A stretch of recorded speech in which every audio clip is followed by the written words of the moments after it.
Hello, it is I, Elle-C, and welcome to this special presentation of Elle Talks called Symphonies, wherein I will talk all about the different musical pieces, songs, and just everyday tunes that made me as a person.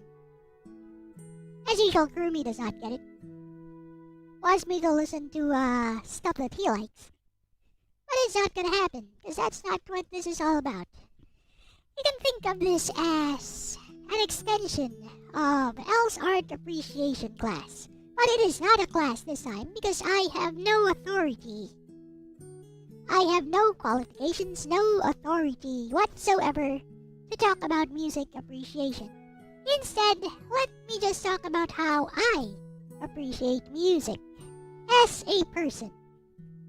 As beneath Elle-CX, Elle, the VTuber, is a person. As y'all know. And there we go. Kurumi is making some wild guesses again. Very, very wild. But yes, I do listen mostly to Hatsune Miku music. That is actually correct. And perhaps you'll find out why as we go on. And of course, Kurumi is making stuff up again. Because Kurumi just says whatever he wants. So once again, this is about my taste in music. What inspired me throughout my life in terms of music. That is what this stream is going to be all about. It's not going to be about your tastes. Your tastes are different from mine. Everyone's tastes in music are different. So I'm going to talk about what made me as a person.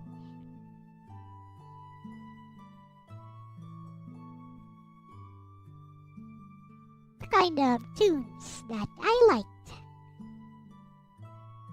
throughout my life. So once again, welcome to Elle Talks Symphonies.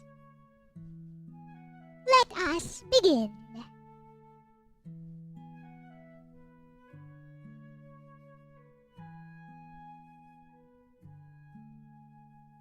Make myself a little bit bigger.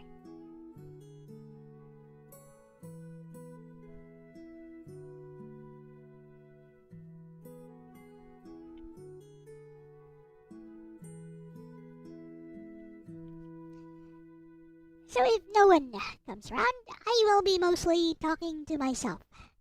Which is fine, because Kurumi there is not there to listen to me at all. He's there to listen to one or two sentences that he catches on, one or two phrases, one catchphrase or two. He's not there to listen to me in any way, shape, or form whatsoever. Because he's at work right now. Anyways, with that said, let us begin from the very beginning. During the earliest parts of my cognitive life, I suppose, of my conscious life. Well, a cognitively conscious life.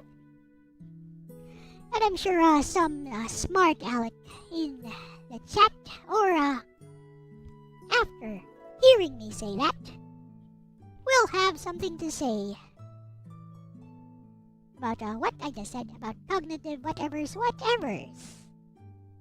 Completely missing the point, but still trying to make some kind of point out of it.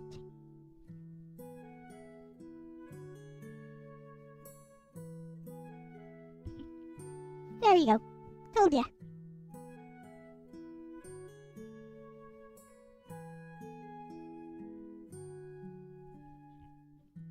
Told ya, Kurumi just says whatever he wants, but he's the only one in chat right now. So whatever.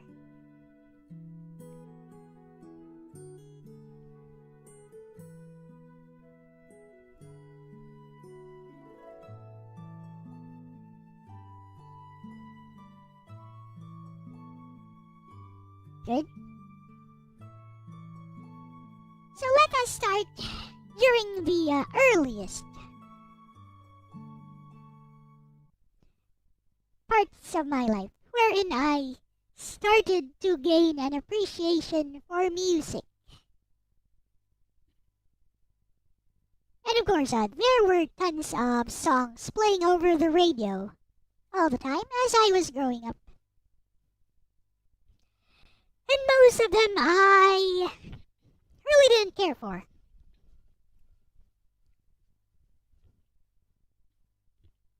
Yeah, there were all kinds of songs over the radio. And these are songs that I grew up with. They were mostly just, just the usual American tracks from around the 70s, 60s, 80s. So, we got stuff from Elvis, stuff from the Beatles, stuff from Tony Francis. Those did not have much of an impact on me. I was like, meh.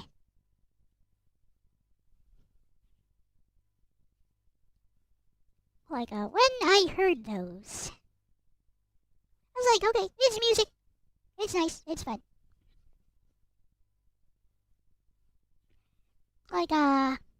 Helps us stave off the boredom. Just a little bit. Because, back then we only had TV and radio, and TV was snowy. Reception was snowy. There were only 2 TV stations to watch. Sometimes 3 if the reception was good. But only 2 with kind of good reception. But it was still very snowy good reception. It was clear. You can see what was going on. But there was a lot of garbage. Intermittent signal interruption is what it's called. A snowy reception. Because we use a TV antenna, just like everyone else. And, I don't know where I heard it from exactly, but I heard a piece of classical music over the radio at some point. And when I heard that, it felt uplifting. It felt very, very inspiring to me. I don't know why. I was a child. So it just felt right. It just felt like it made me feel good. Just listening to it. I'm not sure what that classical piece of music was exactly, but I'm sure it was on pianos. So, seeing that, I really was interested in whatever that classical piece of music that I heard over the radio was rendered in pianos. My mother decided to buy me a cassette tape. It was a red cassette tape with, an A and a B side. And what I remember most distinctly was this cassette tape consisted of all piano music. I don't know who played the musical pieces in this collection. This album of classical piano music. But it was very masterfully played, of course. And I would always ask, whenever we were inside the car, I would always ask my parents if I could listen to it. On the way home from school, for lunch, and on the way back after lunch, on the way to school, after breakfast. I couldn't ask for, heck, let me play some music right now. Kinda similar to what I heard back then.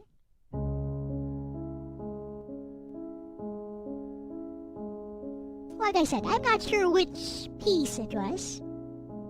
Which pieces they were. I just know they were pieces of classical music. I had no musical training whatsoever. I did have lessons eventually.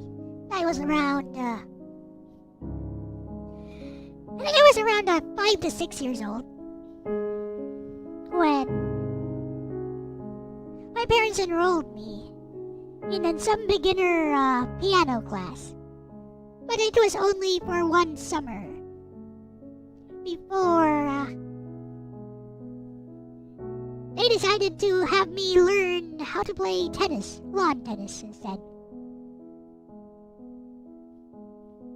So maybe I wasn't 6, around 7 to 8 years old. That would be more accurate. With that said,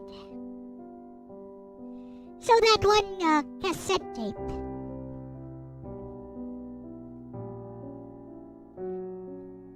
with all these classical pieces, very similar to what you're hearing right now. I would have it played over and over again, and I love that cassette tape. Over the next 4 years or so, it would be played over and over again in the car's stereo whenever my parents would fetch me from school. Until eventually, I guess they got tired of it. Because eventually they told me, why do you keep listening to these tracks over and over again? Yes, it was nice at first, and yes, they sound good, but it's the same old thing over and over again. Aren't you tired of listening to it? And my answer was, no, I am not. I was not tired of it. If I like something, I never tire of it. I never grow bored with it.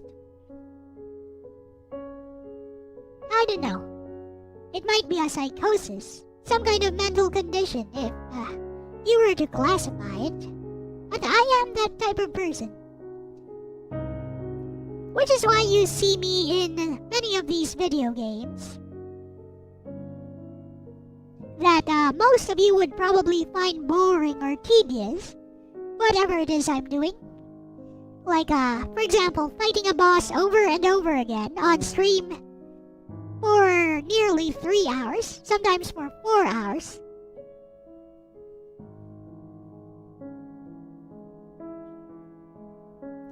Or trying to beat the final boss in a fighting game over and over again for the next 3 hours or so. Some people would say, okay. I'm sure Elle will get bored of this eventually, probably in their heads. But I don't. I don't get bored. If I like something, I do not get bored with it. Sure, most people will say that about themselves as well, but how many of you can actually follow through with that?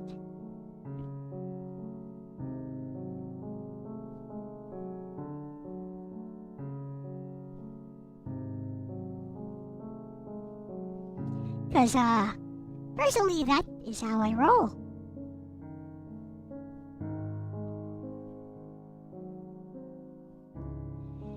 So yes, during these earlier parts of my life, I liked classical piano music, especially the sound of the piano by itself. I just loved it.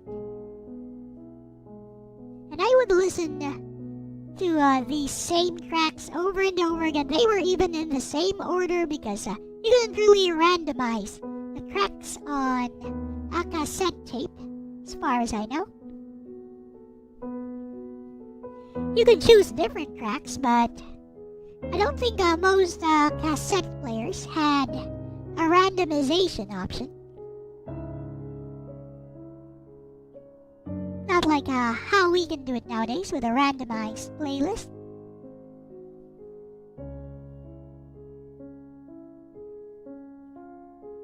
So this cassette tape, this red cassette tape of different piano music. I'm not about to school you in music knowledge, Elijah Brown. I have no authority to do that. Nope. I'm just here to talk about the different tunes, melodies, music that inspired me, that made me as a person. Which of course would be different for everyone. As far as knowledge about music goes, I am not very knowledgeable at all. The most training I've had was in the piano when I was around 7 to 8 years old, which was only for one summer. So basically next to nothing.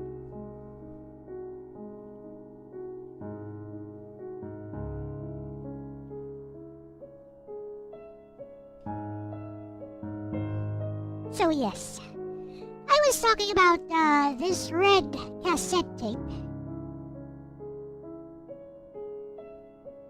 which my mother bought for me way back then. And it was a collection of these classical piano compositions.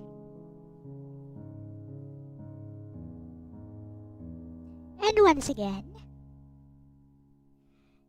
Kurumi does not understand what this is all about, even though I've explained it at the very start. This is not about what you want me to listen to. I'm not gonna do that. This is about the music that made me.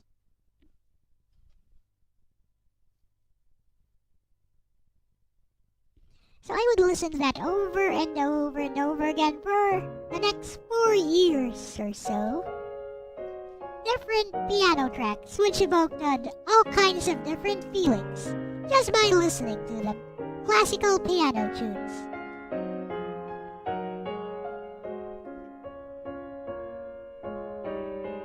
Like so.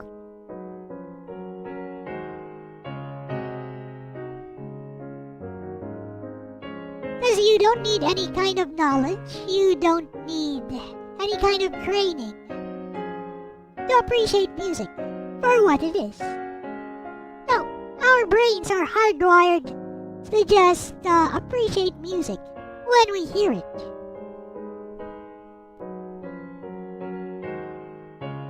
Now, different tastes emerge over time due to culture, due to upbringing, due to the decisions we make throughout our lives. Different tastes will emerge. So, one of the other influences during these early parts of my life would be cartoons. Yes, specifically the opening themes of different cartoons. Case in point,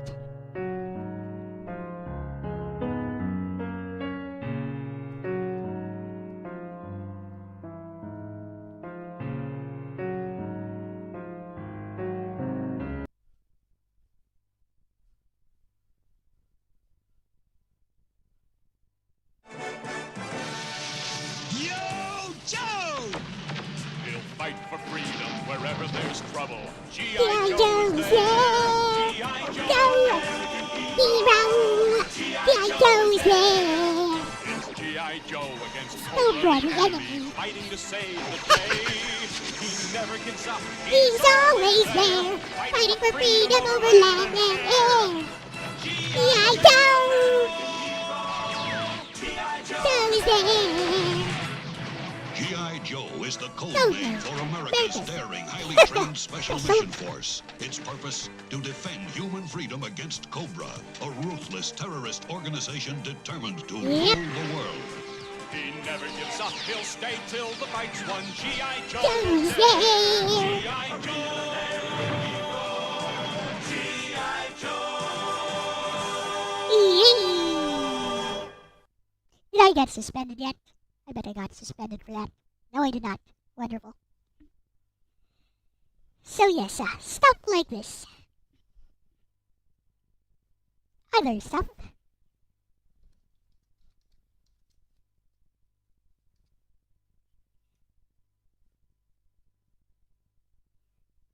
Here's listen, listen. What this? The Transformers, more than meets the eye. Autobots wage their battle to destroy the Evil forces down for Decepticon. The Transformers, robots in the sky. More than meets the eye. More than meets the eye. The Transformers.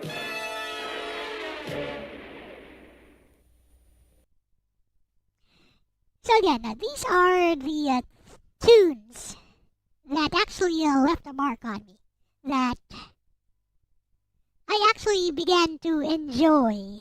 And I wish back then that I could just listen to these tracks by themselves over the stereo inside our car. But of course, no one was selling those over here back then. Or rather, maybe they were selling soundtracks back then, but people were not buying those at all. Hello, hippy dippy. Here's something a little more unique. I bet not a lot of you guys have heard this one. Also from an old cartoon. Yep. Oh, they... Rider! Saber Rider! Star Sheriff! Rider! I didn't really know about Generation 1, whatever, Season 1, etc. I didn't know about any of that.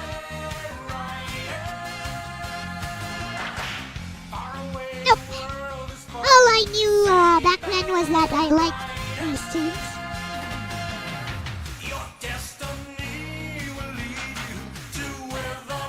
Yeah. Huh. This is going to get copyright claimed. I don't care. Rider, the Sky Sheriff.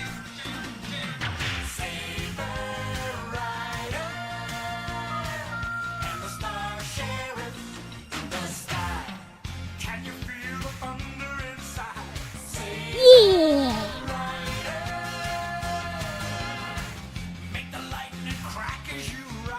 Saber Rider. Da da da da da. Listen to those guitars.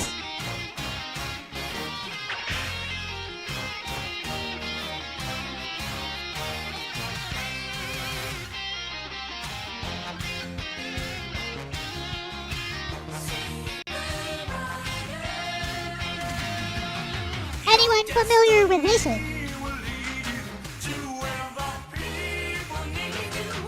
Heh.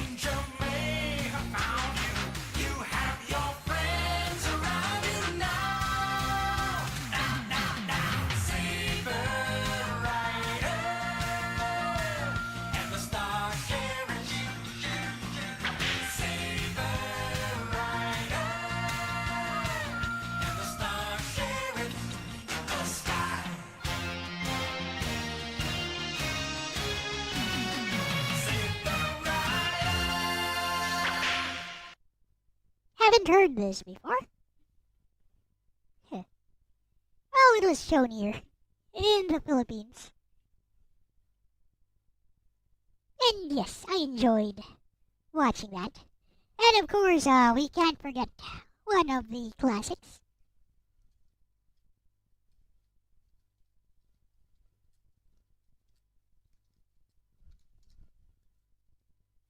This one everyone knows.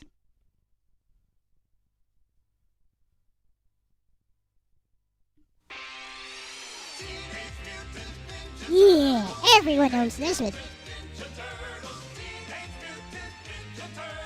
Heroes in a half shell, turtle power, world's most fearsome fighting team. And they're green. Shredder attacks. Teenage Mutant Ninja Turtles.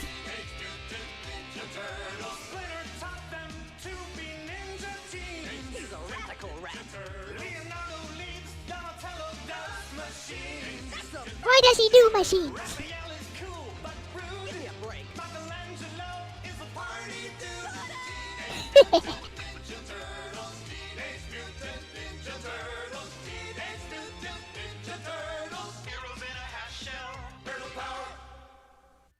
Yeah. Like these, I really liked these tunes. I like listening to them. And, I know a lot of you guys had video game systems growing up. I did not. I've talked about this before. What I had was a Famicom, which I could not really play to my heart's content. My Famicom, it was not really my Famicom. It was literally a family computer, so it was everyone's. It was everyone's. It was the whole family's Famicom. And my parents, specifically my father, would just keep it inside their room most of the time. And when we got to play, it would be on a weekend for about 2 to 3 hours, and that means we'd take turns playing. Eventually, my elder sister got tired of playing with me on the Famicom and decided that she had better things to do, like, I don't know, like watch some teen shows on TV. So, whenever we got our Famicom time during the weekends, I then had the Famicom all to myself, unless my father wanted to play as well. Because my mother was not interested in playing at all.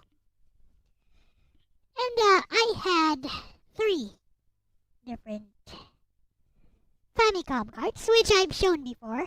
I still kept those Famicom carts. I even kept the Zapper from back then. And they were all, of course, bootlegs. So, the first Famicom cart we ever got was Teenage Mutant Ninja Turtles 2, the arcade game. And back then, it was like, it just felt like you were actually playing the cartoon. At least that's how it felt back then because of the music design. Alongside the graphics, of course, but it was mostly the music carrying it.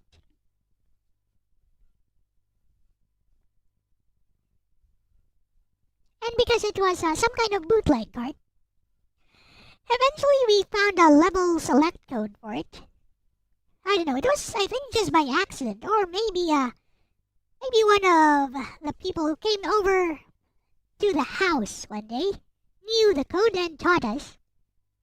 And then we memorized it. So we learned how to do level select and eventually managed to actually beat the game. After a lot of bickering, by the way. How old was I? Let's just say I was not quite a toddler. So I was not quite a toddler when we were playing back then.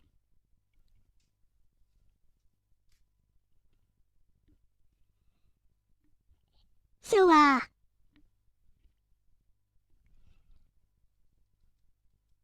me find a playthrough. Turtles to Famicom.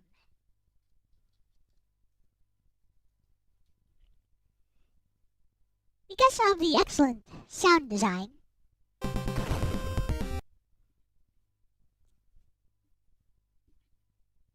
it really felt like you were playing as the turtles. Although I could figure out because of the sprite limit on the Famicom, I could never figure out why some parts of the sprites were missing at times. I never really understood why that was happening until, of course, the age of the internet.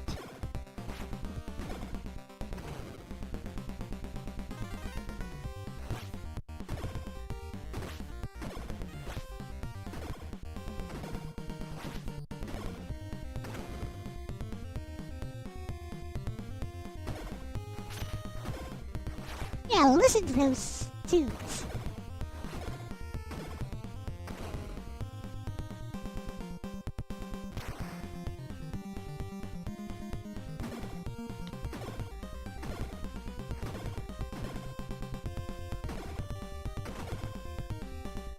So yeah, the music really helped to make the game quite immersive back then. Now we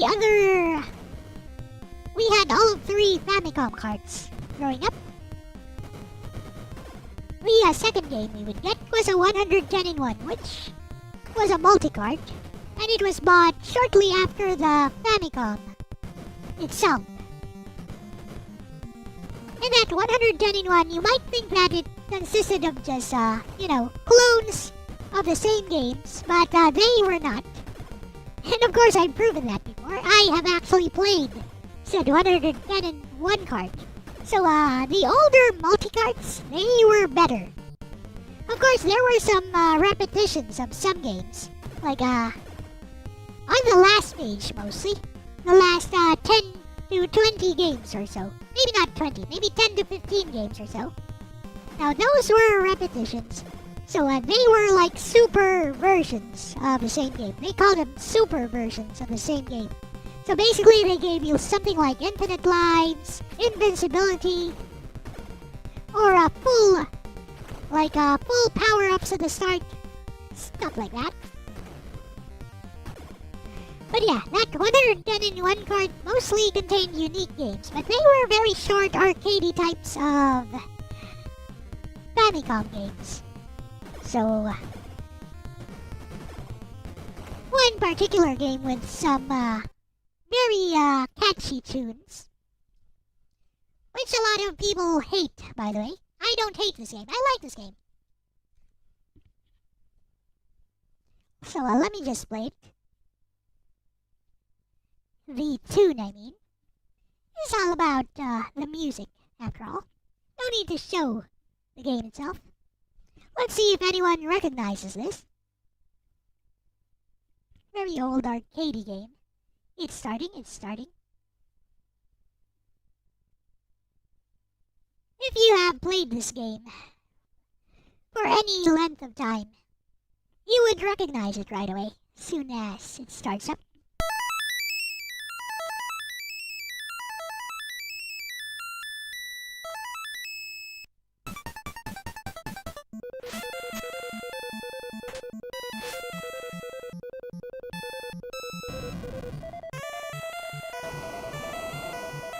Do take note, this was a very, very early Famicom game.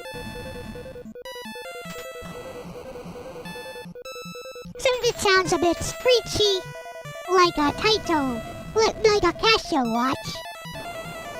It's probably because it does. Speaking of Taito, this is a game by Taito.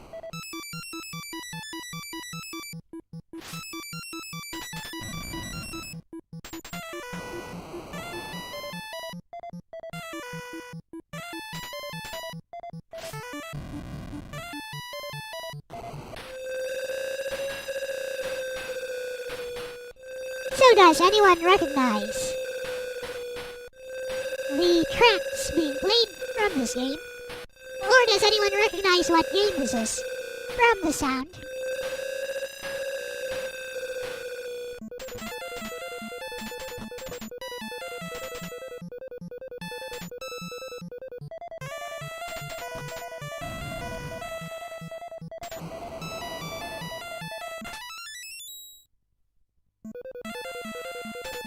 So the game has all of one track. All of one background track. That's how primitive it was. It just repeats this very same melody over and over and over again.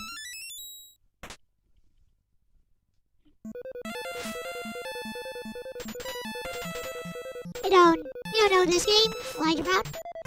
Name of the game is Legend of Kage.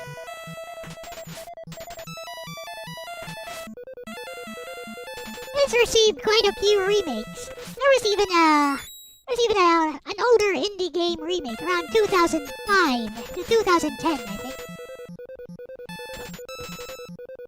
called Legend of Shadow. This one is called Legend of Kage.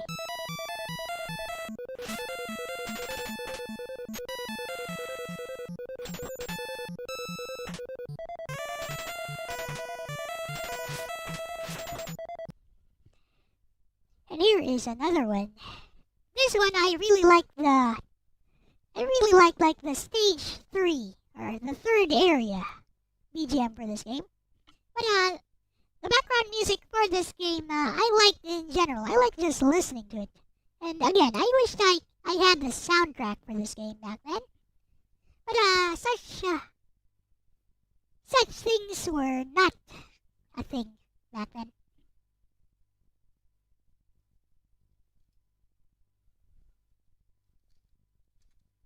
So let me just play a video of a playthrough of the game.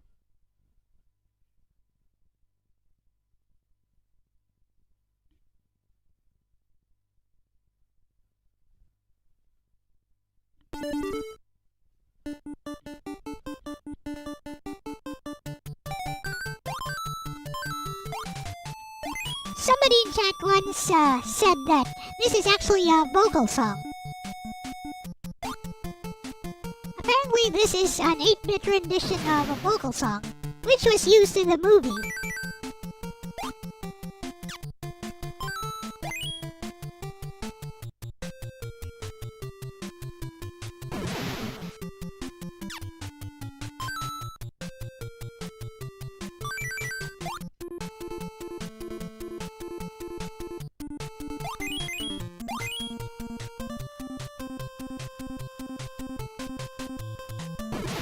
I don't doubt it.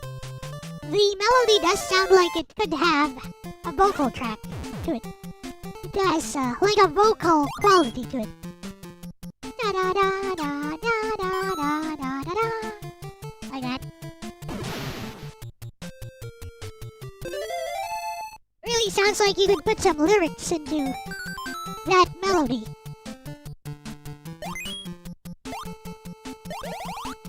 It was Wolfpack who recognized that, or was it Slimnim? It was either Slimnim or Wolfpack who recognized that it was indeed a vocal song.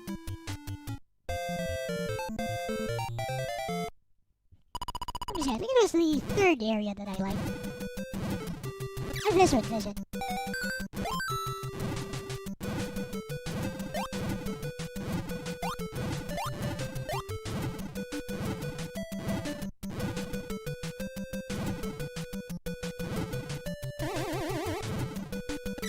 These games, I like them just because of the soundtrack they had. Like the soundtrack made up the game.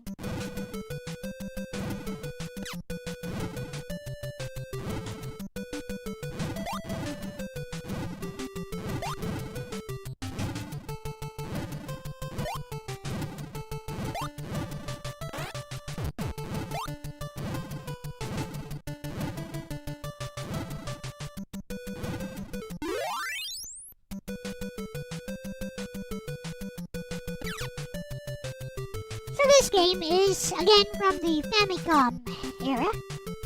It's called The Goonies.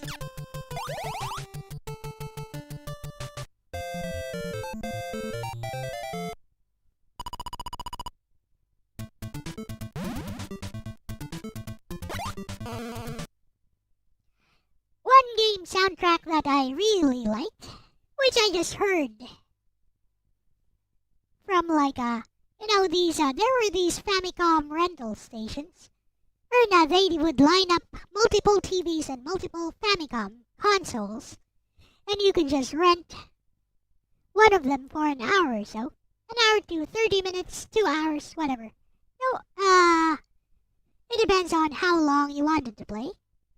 You paid for the time to play there, and you could just change cartridges over the counter anytime you wanted to.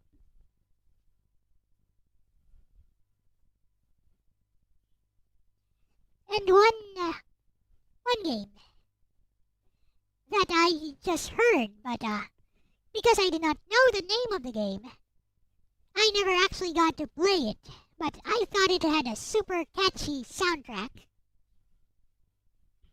It was this game.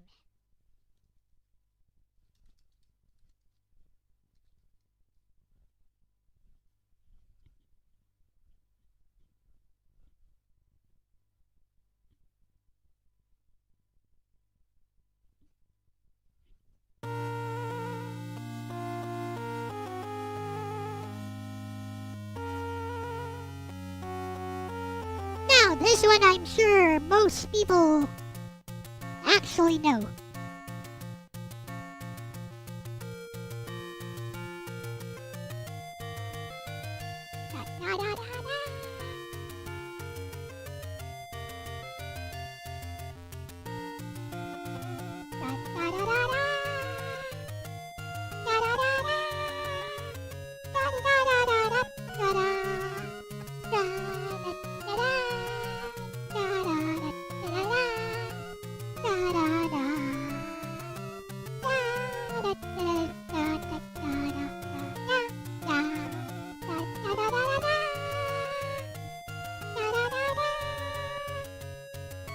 This is the Famicom version of Zelda.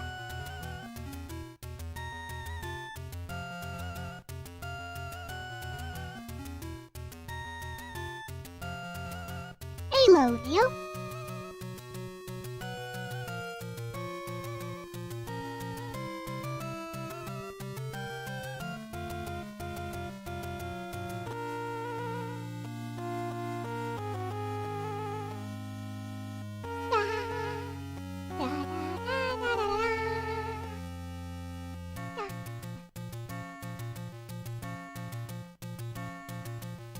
Yep, the first one.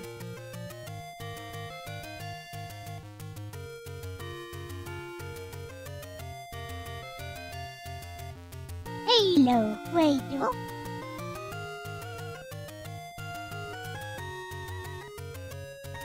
Video game music is amongst your favorites. No lyrics, just great melodies. That's true.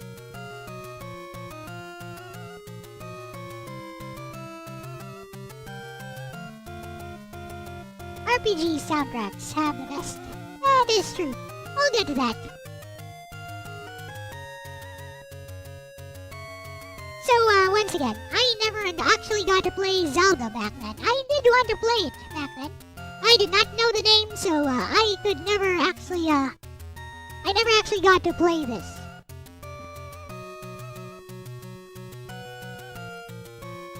I could only listen to it from somebody else playing it. Like, beside me. And I was very shy back then, so I never thought to ask the person beside me what game they were playing. So I was very shy. Like, my parents would just put me there to play some game. And mostly I would choose the game based on what was on the sticker of the cart. Later, wait. So I would just choose a game based on what I saw on the cart. But among those games, there was one with a very nice soundtrack. It's a game that is in a genre that I rarely ever play nowadays. Although I think most people have the wrong impression that I hate this genre. I don't.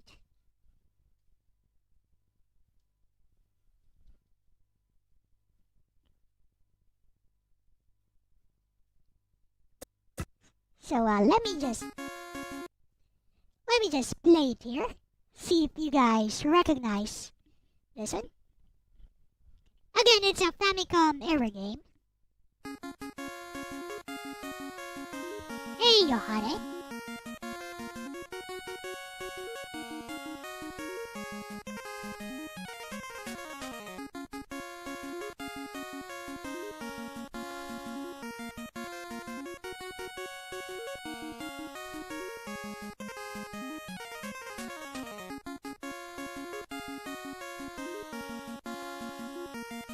Does it sound familiar?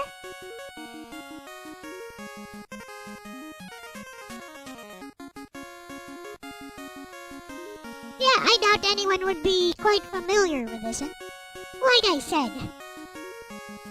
said at the start, I know a lot of these things these pieces of music that left a mark on me are not very popular.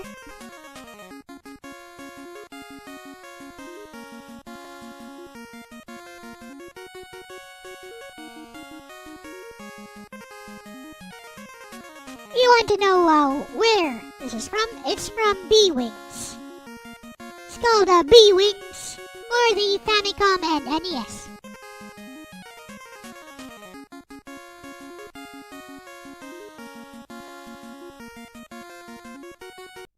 Here is the stage theme.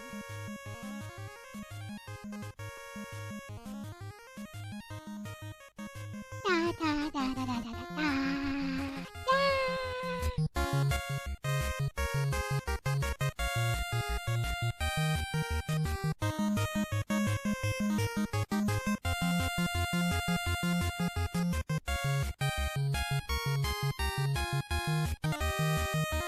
Yeah, I figured. Yes, I figured.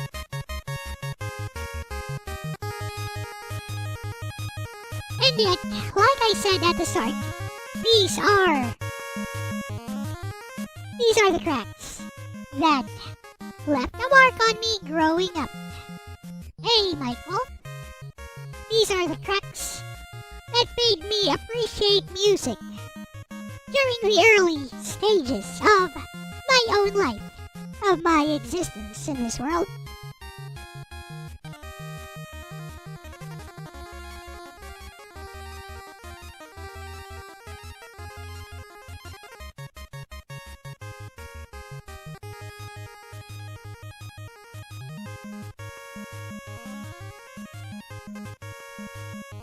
Hello, Alton Size. Yes, it is Bunny L. With a dash of Hatsune Miku. Miku V4, by the way. Miku V4X.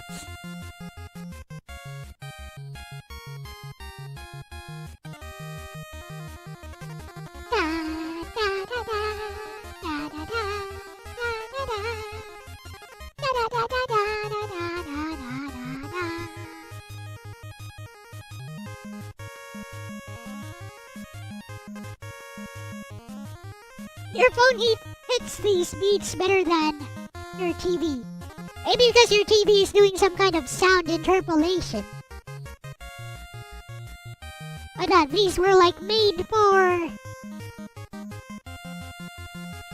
a system that had a very primitive sound mapper, although it was considered state-of-the-art for its time.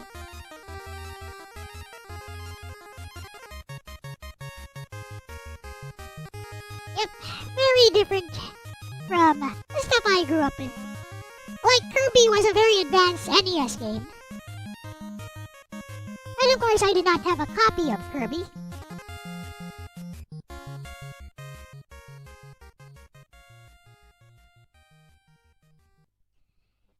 Now the third game that, and the last game that we would ever get, third and last cart. Hello, Nagato. The third and last cart, Famicom cart, we would ever get during the early stages of my life was Super Mario 3. We got it in a Christmas, around 1992, I think.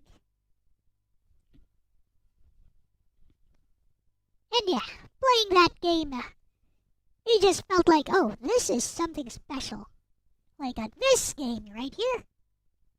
It's so very different from all the other Famicom games we have played so far. It's so advanced, it has so many things, which you never ever saw before.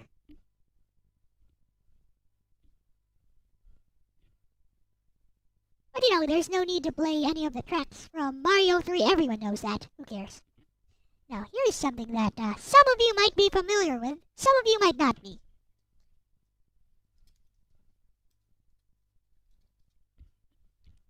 Let's play it.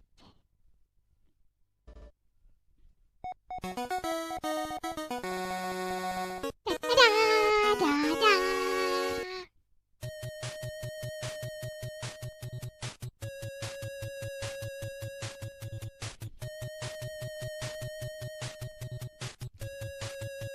Here it comes, here it comes. Da da da da da da da.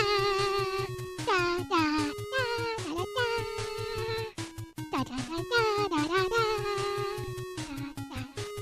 da da da.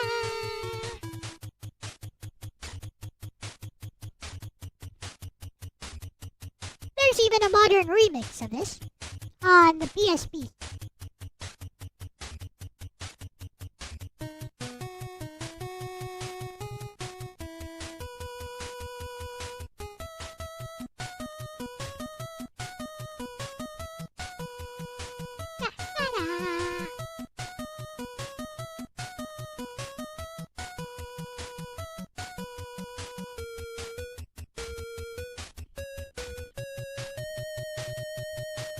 You guys know that guys know I can move my legs a bit. Oh, hello, Jimmy. Huh, Son. I never got to play Son until the Capcom Generations collection. Welcome, Jimmy. Everyone, meet Art Destroyed. Please subscribe to Art Destroyed's channel. Very nice channel if you want to learn about arts and crafts and using all kinds of art materials, whether cheap up to artist grade, in order to start drawing, to start your own art journey. Art Destroyed is someone that I knew before I was Elle the VTuber.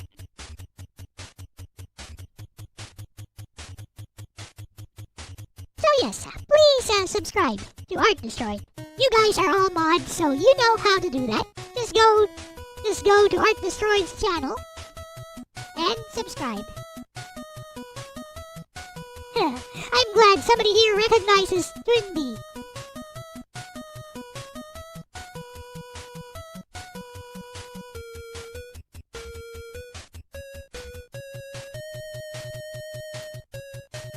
So as you can see, as you can see, even at this early stage of my life, like my tastes in music were already starting to form. I just had a taste for the sweet, sentimental side of things.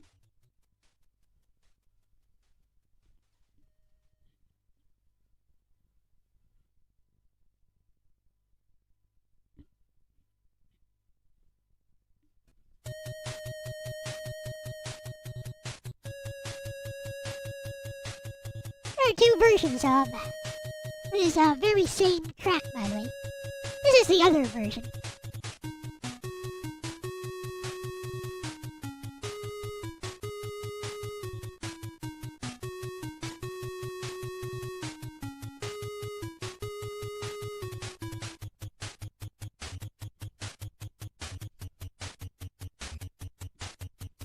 Yep.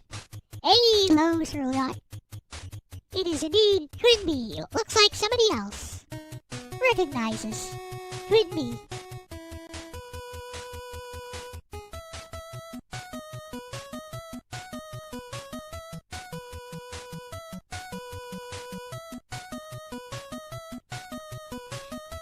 By the way, Sirliot. Alright. Do you recognize this one, though? Not this one. You recognize this one.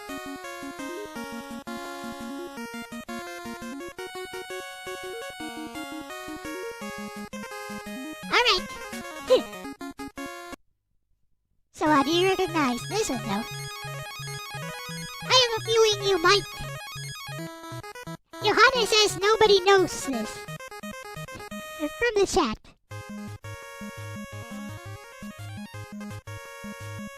Correct, you got it. You got it. So, somebody does know, Yohane. Haha!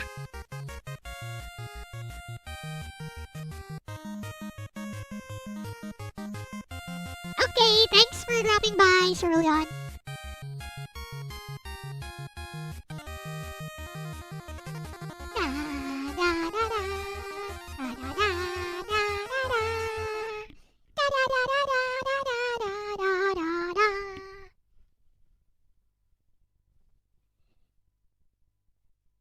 So yeah, again, I did not have access to many games back then, but the tracks from the games that I did have access to, the tracks that I found memorable, I can never forget those.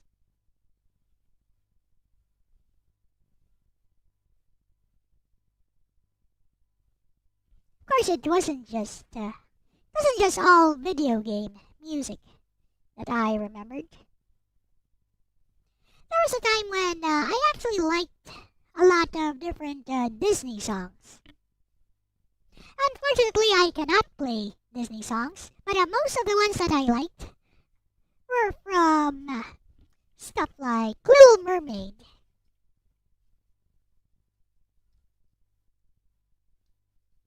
And Sleeping Beauty.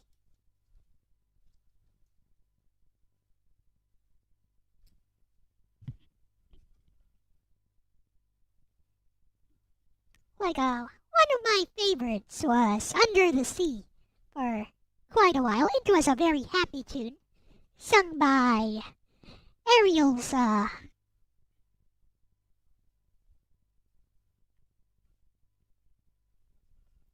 what was Sebastian anyways? He was not Ariel's guardian. He was like a higher ranking official, I think. Let's just say Ariel's friend, Sebastian. And the other one, of course, is Under the Sea. No. Part of Your World. Yeah, Disney songs.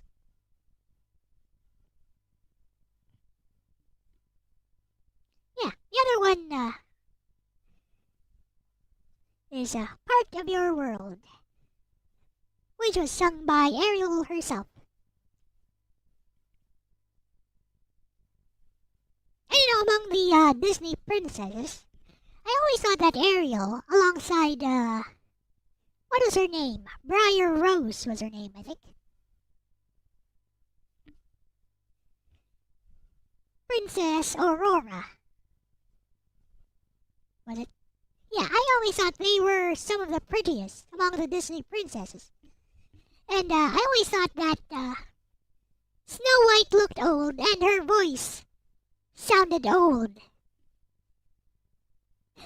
Wouldn't you guys agree? She's supposed to be like, I don't know, 12, 14 years old. 14? 13? 12? I don't know. Somewhere along those lines. And she had a voice like, I'm wishing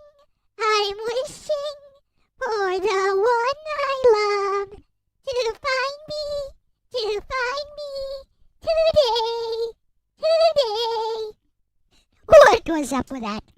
That's supposed to be some kind of vibrato. I just thought it made her sound like a hag. So I always thought, before I looked it up, I always thought that Snow White must be like, I don't know, 32 years old or something.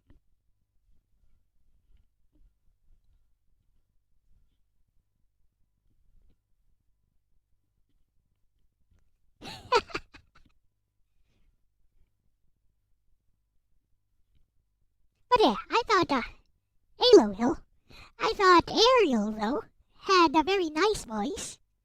Both singing and speaking voice. Yes, it is a Miku cosplay.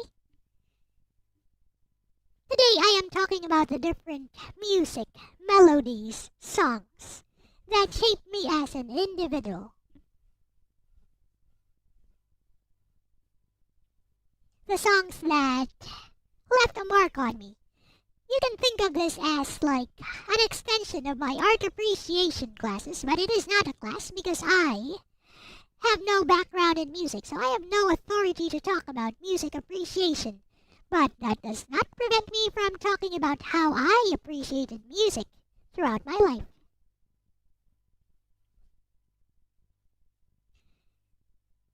So yeah, like I always thought that the Snow White had both a horrible singing voice for her looks, it did not fit her at all, as well as, well, even her looks. I always thought that she did not look that pretty. And she's supposed to be around 12, 14 years old. She looks like a hag, she sings like a hag.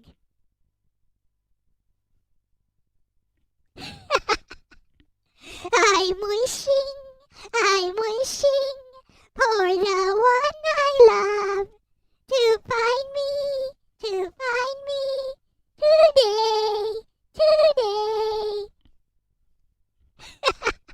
What was up with that vibration? What was those vibrations in her voice?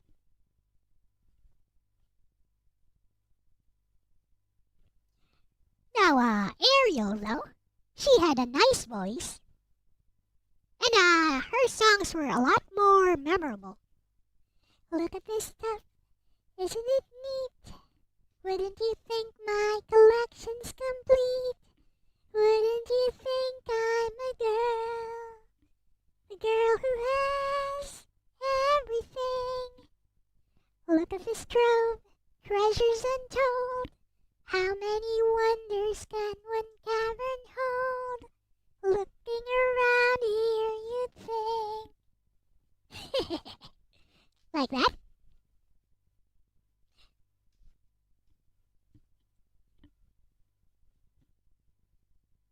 I don't know the rest of the lyrics. Did not find her pretty either. Well, I did. You know, it's a matter of personal preference.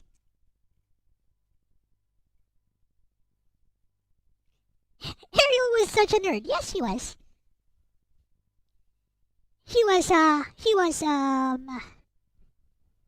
human otaku. She was an otaku for human beings. I've got gadgets and gizmos aplenty. I've got whatsits and whatsits galore. You want the bobs? I've got 20. But who cares? No big deal. I want more. I wanna be where the people are. I wanna see them. You know, I gotta break it up a little bit before I get suspended. I have no idea who you are talking about, you honey. So I have no thoughts on that. Yeah, I know about that. In the original Hans Christian Andersen version. But hey, it's a Disney movie. They had to make it happy for kids. It was more like a short story than a novel. Anyways.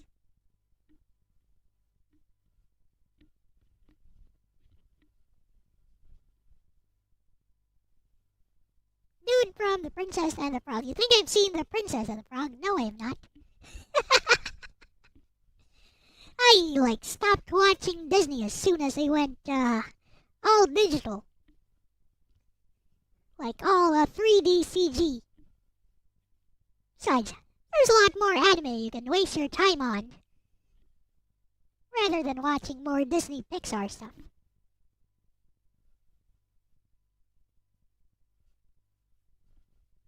Understandable. Have a nice day. So yeah, Disney songs. Stuff like, from Pocahontas, Colors of the Wind, The Lion King. Like, did you guys ever watch those, things, like those direct-to-video, direct-to, VHS, yeah, direct-to-home video versions direct-to-home video sequels of the Disney movies. Some of them were pretty good. Like Aladdin and the Prince of Thieves. That was a good one. Even had Aladdin doing like some 1v1 MMA fight. Well, martial arts fight with some bigger guy. Pocahontas was so dumb on different levels. Maybe as far as historical representation goes, if you care about that sort of stuff. As far as being just a kid's movie, as far as being a family movie, it was very nice, I would say.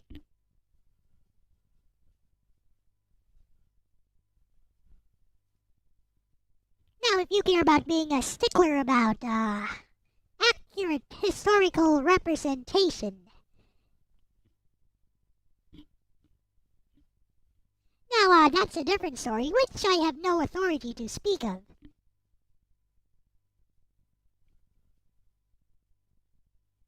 Pocahontas somehow being able to understand each other. Well, here's something. So, there's this super popular modern video game, right? There's a super popular, yes, she and John Smith. Anyway, she ended up with John Ralph eventually in the sequel. Sequel was pretty good, I'd say. Direct-to-video sequel. It had one. Hey Gabe, Pocahontas, big boobs, and everybody was in an uproar in your state of New York when it came out. So anyways, what was I talking about? I forgot.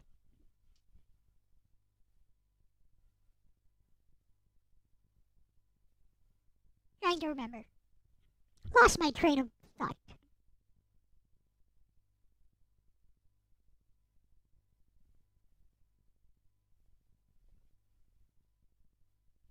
I was about to talk about some video game or something. You guys remember what I was talking about before I started responding to chat? I was talking about Pocahontas, the direct-to-home video sequels of some of those.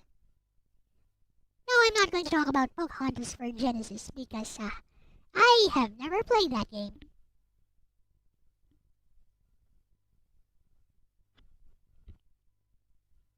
It's getting a bit boring here, so let me play some B-Wings again.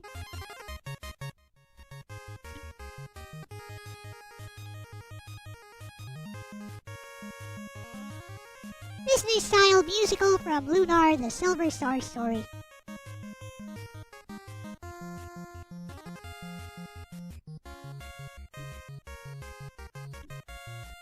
I did not have access to Disney and Cartoon Network. We had like all of 2 TV channels over here in the Philippines back then. We had all of 2 TV channels which we could get via antenna, and those were like main network channels.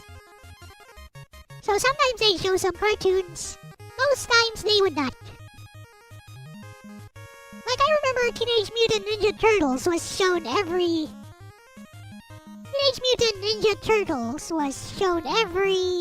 Friday.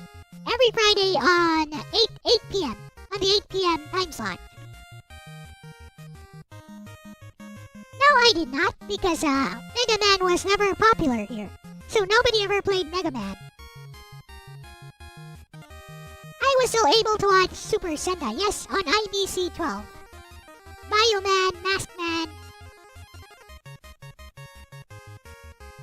Well, since you're talking about Super Sentai, here is a song that I could never forget, which was not from a Super Sentai, it was from a tokusatsu.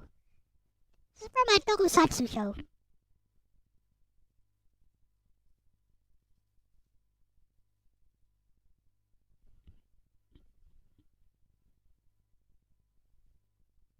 Listen.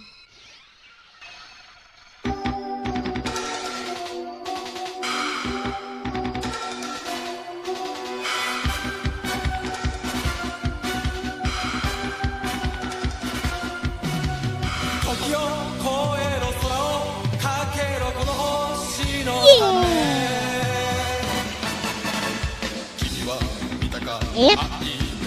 It is. We called it Masked Rider Black.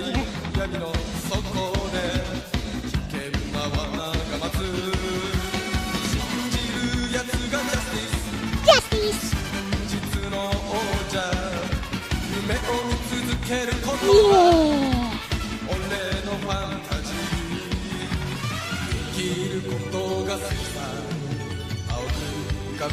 コスモ時を越える空をかけろこの星のため熱く燃やせ涙流せ明日の夕日に仮面ライダーブラッ仮面ライダーブラッ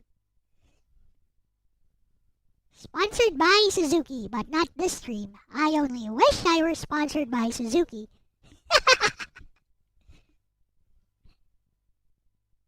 Kamen Rider Black's motorcycle, though, definitely sponsored by Suzuki. You know, I like that second motorcycle he had. The white one, which was like AI controlled. But his original Battle Hopper was was pretty sulky when he started to favor the white motorcycle a lot more. It was funny.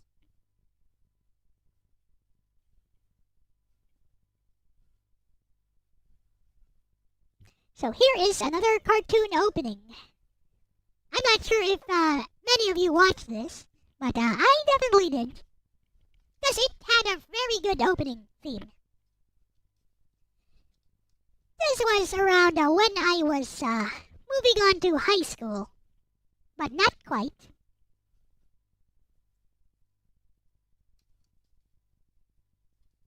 Hopefully none of these get me any kind of... Anyways, let's go. Comet raised the mesa to the western skies with the sound of 1,000 cattle drives. A chosen few would see the light and fight the wrong with right. Up on the mesa, high above the clouds, there's a world apart from all the rest. On the mesa live the real cowboys, standing up for law and order and living by the code. Cleaning up the Territory. keeping evil on its toes. Takes a different breed of riding rope and brave heroes. On On the mesa, live the a real cowboy. standing up for law and order and living By by the code of the way. on Moo Mesa. Yeah. No. Like I was saying before, these are all about the tunes that I found memorable growing up. No requests.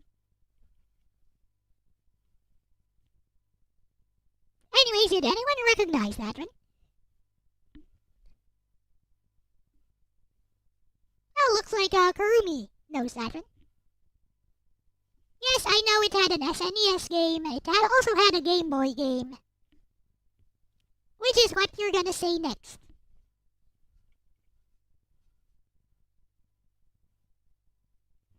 That's what you're gonna say next, isn't it?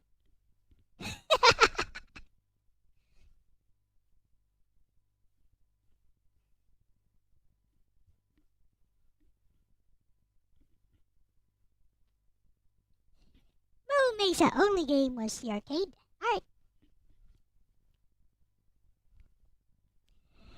Now then. So after that, like it was shown on the same time slot. And I had to watch that like around it was on a Saturday. No, was it a Saturday? No, it was on a Friday. I had to watch that on a Friday. around 11 to 12 p.m. No, 11 p.m. to 12 a.m. I had to watch that. Like, I think it was till like 10:30. Yeah, 10:30 p.m. to 12 a.m. Which was a time slot for it. That was when we actually had cable TV. At this point, we already had cable TV. So I had to watch that on... I'm not sure which network it was, but I'm sure it was some kind of U.S. network. No, I have not listened to happy material before. So it was during this time that MTV was starting to create a new generation of music enthusiasts. It became trendy to just watch MTV just to watch the music videos there all day. Yeah, it became pretty trendy here. And me, of course, being immune to such trends, I was like, meh, I don't care. I don't care. Like stuff like, the Pet Shop Boys, Aqua, Ace of Base. I saw the sign. You opened up my eyes, I saw the sign. Sarah.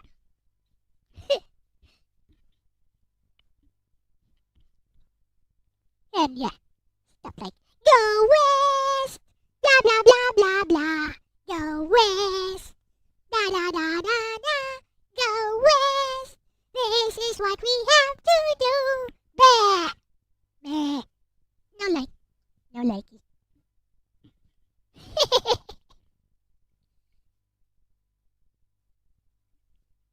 And of course, we had Aqua around this time. You guys know Aqua, of course. I'm a Barbie girl in a Barbie world. Life in plastic is fantastic. Come on, Barbie, let's go party.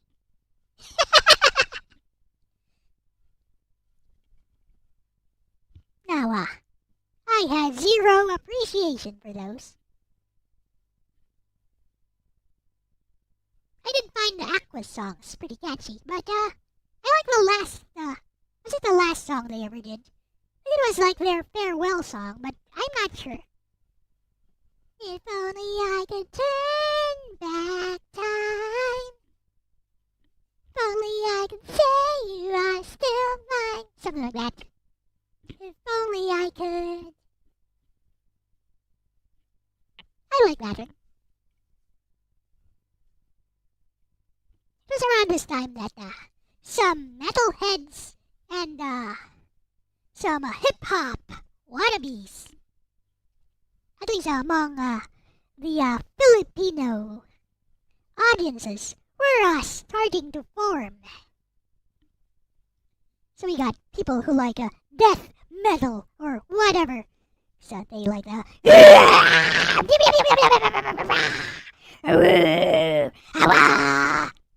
that's music, apparently. Just ask Logan. Anyways, hey. Okay, bye-bye, Mike Wolf.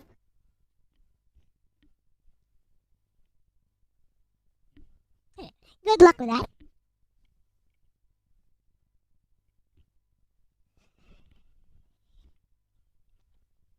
So, I wouldn't be interested in music at this time during the MTV generation for quite a while, and my classmates would be divided between people who liked metal and people who liked hip-hop and rap.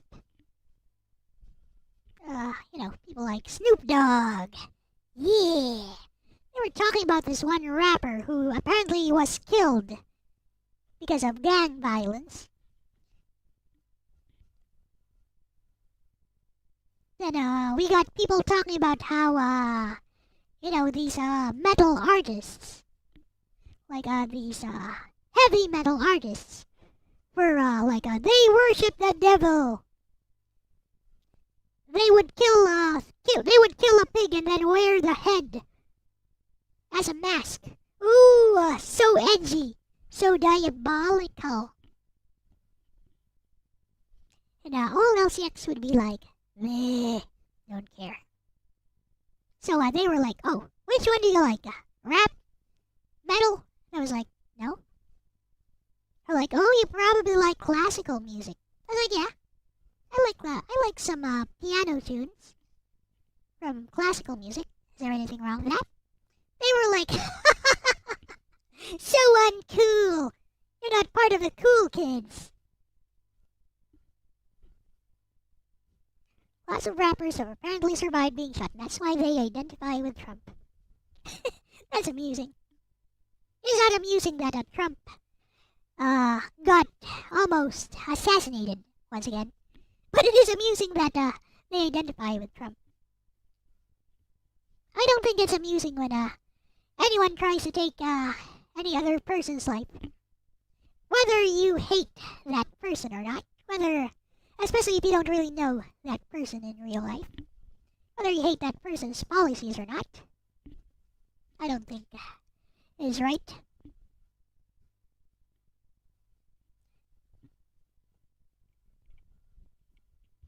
Wishing ill on other people, I don't think that's right.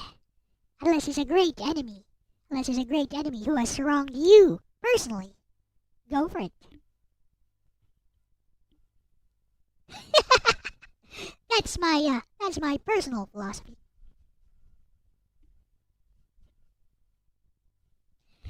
So I will just turn on the BGM for a bit. It's getting hot here while I turn on the AC once again. Be right back.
So I was talking about the Cowboys of Moo Mesa. And I remember watching that, I don't know, was it on NBC or something? I know it was a US channel, and that I had to watch it at 10:30 p.m.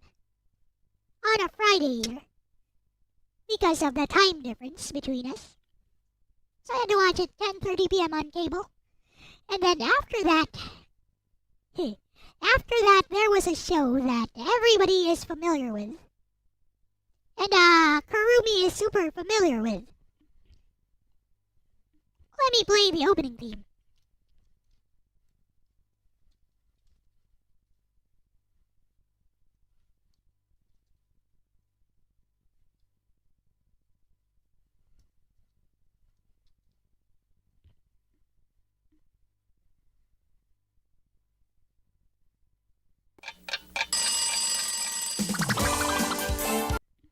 No, not Vision.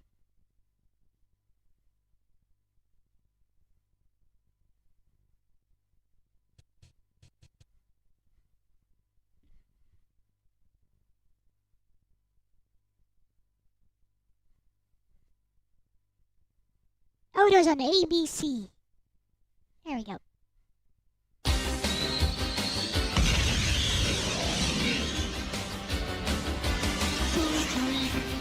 Beats by Sonic the Hedgehog. Too fast for the naked eye. Sonic the Hedgehog.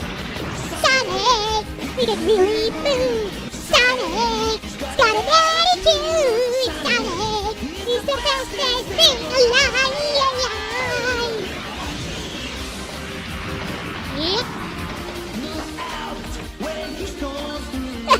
Sonic the Hedgehog. Doubt what he can do. Sonic the Hedgehog. Sonic, he can really move. Sonic, he's got an attitude. Sonic, he's the fastest thing alive.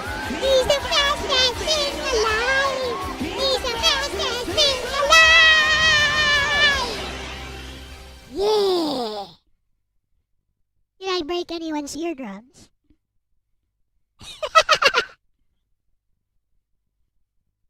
Eventually, Archie Comics made an adaptation of this series. They made it super edgy.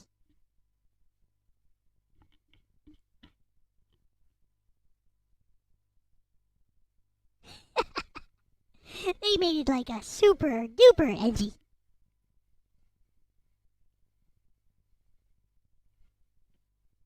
You grew up with Sonic X. Good for you, Kirby.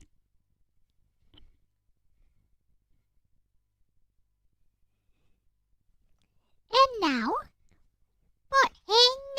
for the moment you've been waiting for.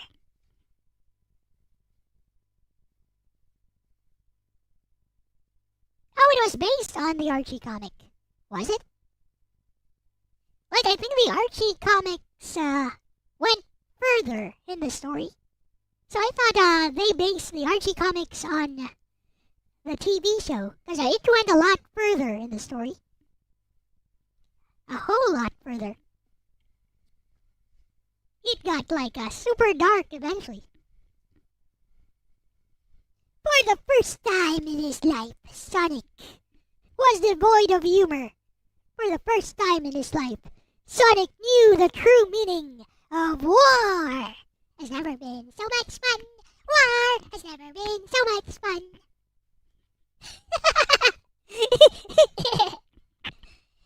Anyways.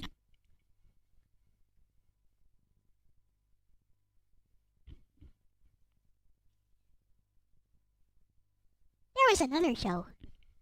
This one I'm sure not a lot of you would recognize.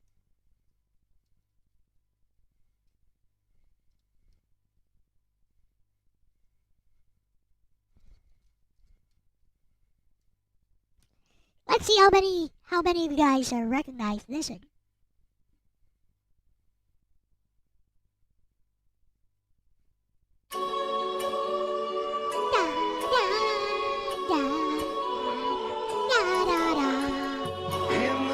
Future, all of us shall know, men once walked upon the earth alone.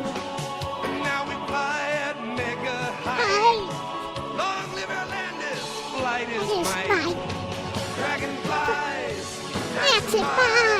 fly forever through dragon skies. When Dreadwing and his grim wings rise, no one can stop him but the dragonflies. Flight is might. Flight is might. Flight is might. Flight is might. Dragonflies, Maximize. Watch the skies for dragonflies.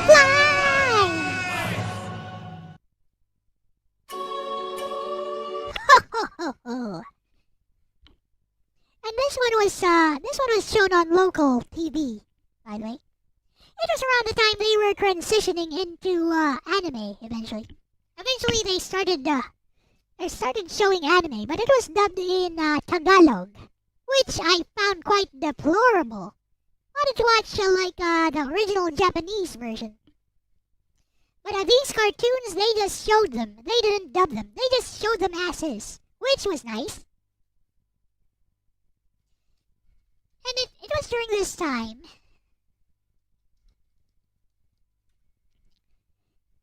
that there were other cartoons which were not so popular. Here is one, but it had a super catchy tune. I bet not a lot of you would recognize this. There's a Super NES game of this, or was it Genesis or Super NES? I think it was Super NES.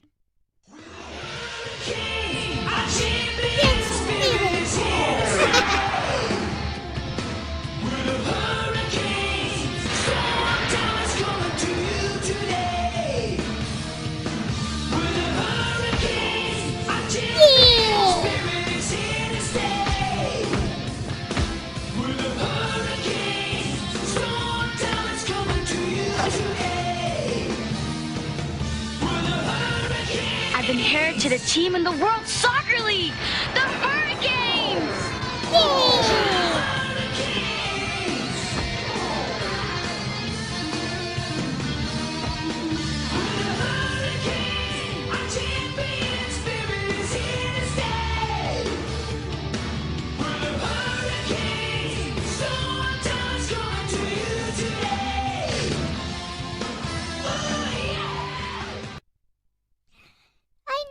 somebody covered that. I think it was AVGN who covered that. So I know about it.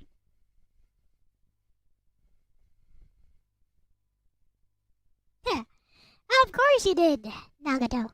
Because we are both from the Philippines, that's why.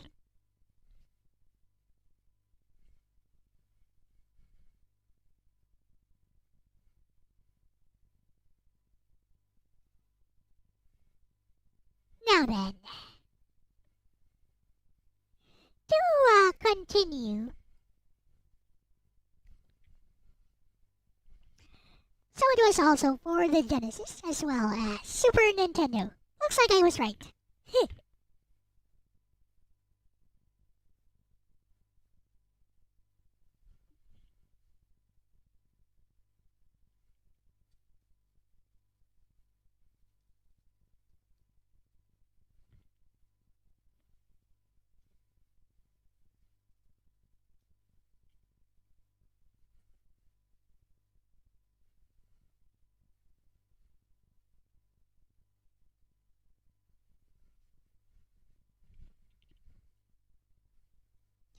So it was during this time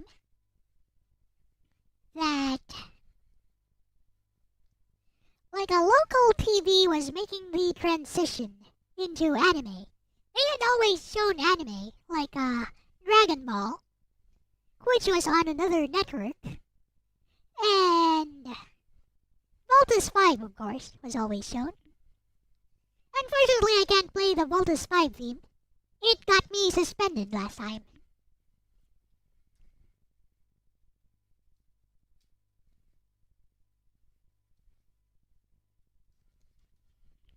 Like every single Filipino is quite familiar with the Voltus 5. Yeah, the Voltus 5 opening theme. Tatoe abashiga futotomo, tatoe onami abebutomo, kogidaso tatakai no umi e, toboki komo tatakai no uzu e. Misumeo hitomi to hitomi. Nukumomi wo shinjiau. Ronin no nakama. Voltus 5 ni sube.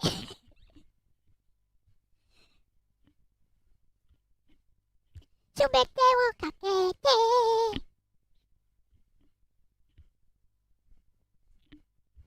Yamuzo chikawa no Sukiru made.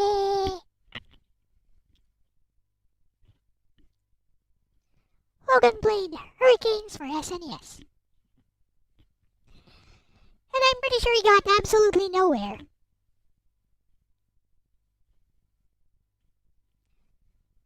So of course there was Yu Yu Hakusho, which had several opening themes. Yeah, it was around this time that anime was starting to take over. And for quite a while, anime was actually shown on prime time on the main GMA network on Philippine TV. It was shown on prime time, so around 5:30 until I think it was 5:30 until around 11. And then from 11 to 12, there was a break for some news. Yeah, some news reports. And then back to more anime after 12. So yeah, 5:30 p.m. until 10. Oopsie. Water.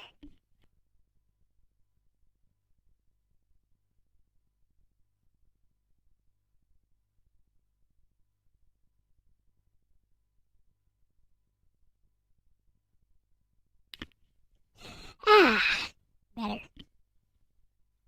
Forgot to hydrate.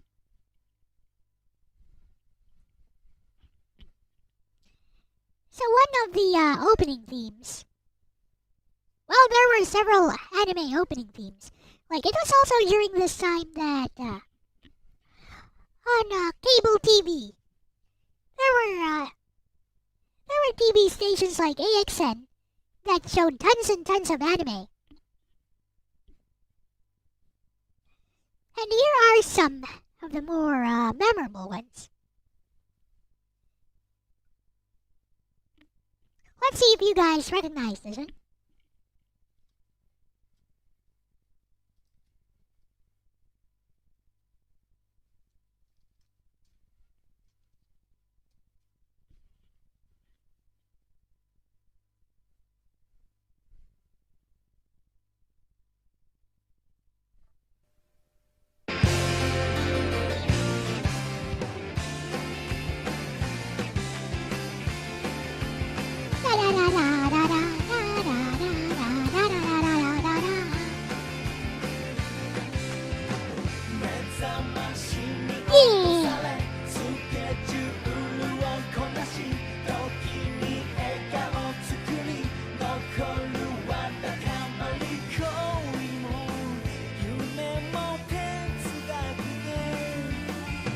You guys know this one.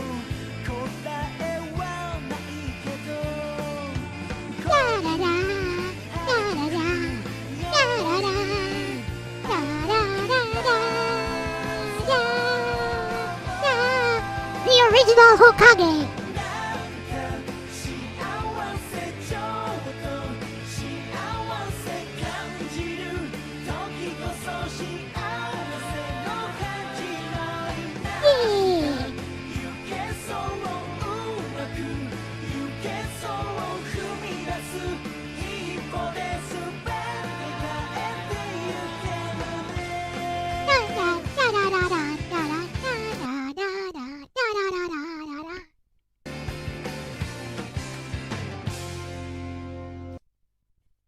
Reka no Hono, also known as Flame of Reka.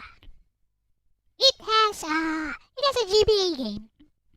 It has a PS2 game.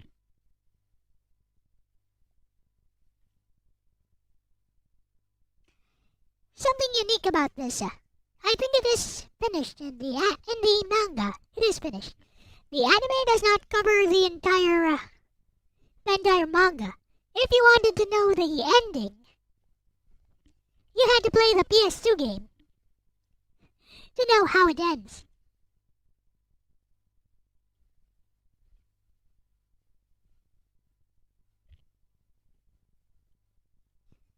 I mean, it ends on a high note, but it also ends on a cliffhanger high note.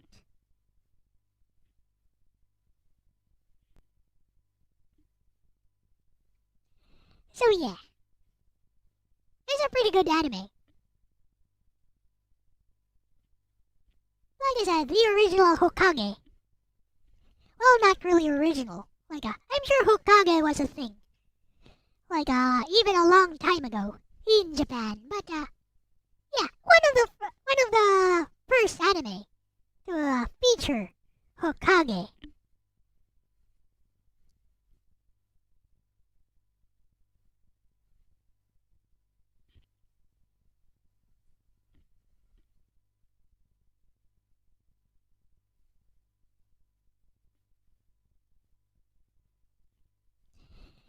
So here is another opening theme which I really liked from back then. So it was around this time, during high school, when I started to realize I did not like metal, I did not like rap music. What I liked was J-pop and anime music. So when I told this to my classmates, because they wanted me to choose between hip-hop or metal, they laughed at me. They're like, you're such a little kid. Huh, so childish. You should like the real stuff. Like death metal. Or rap music. It's hard not life for us. Blah, blah, blah, blah, blah. Whatever. But no, I liked anime music. So even though they made fun of me, I didn't care. Because I knew what I liked back then. I was not about to let some simps influence what I liked and what I didn't like. So here is another. This one was shown on AXN.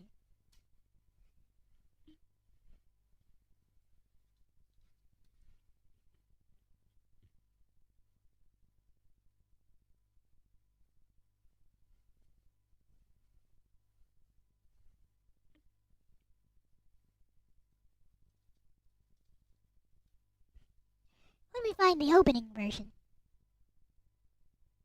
Here we go. I found it.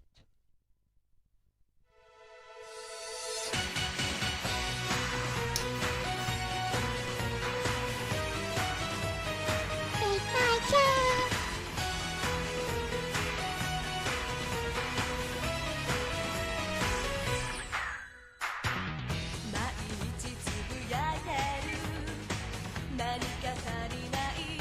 Yee. Yay.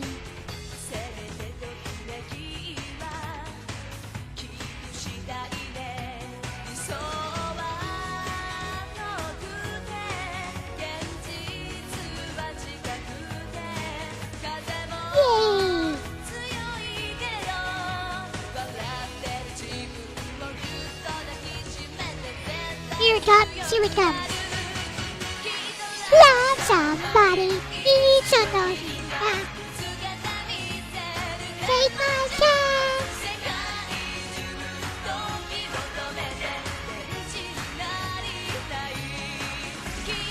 Love somebody.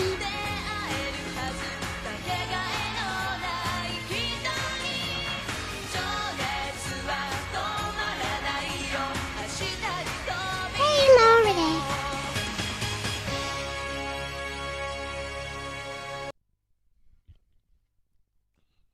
And it had several openings and endings because it went on for a very long time, like several seasons. I think it's still getting new seasons even now.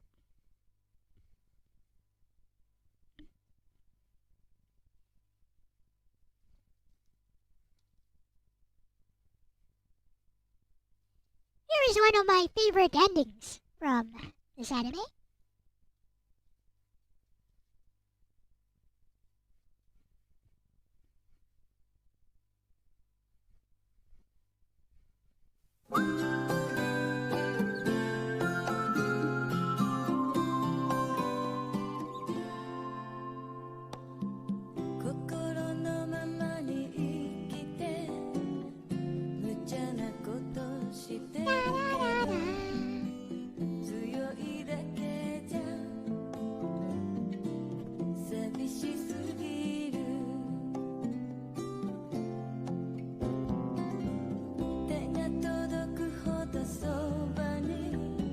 What's the genre of this music?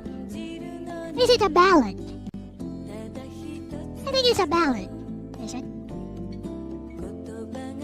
R&B? Ballad? Probably. Somewhere along those lines.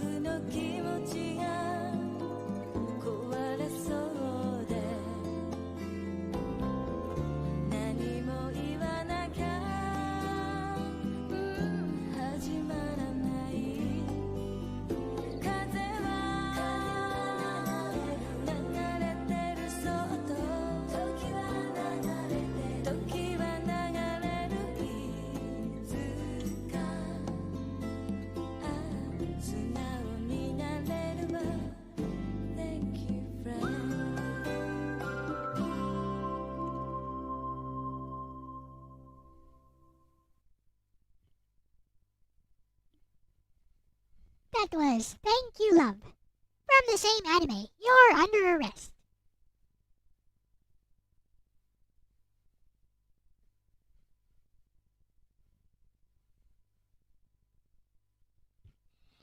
And also around this time, the local networks were showing a super popular show, which is a manga that's still going on right now. I think it is the longest running manga ever. So let's see if I get copyright claimed. If I play one of the tracks from that particular anime. Let's see if you guys recognize this one.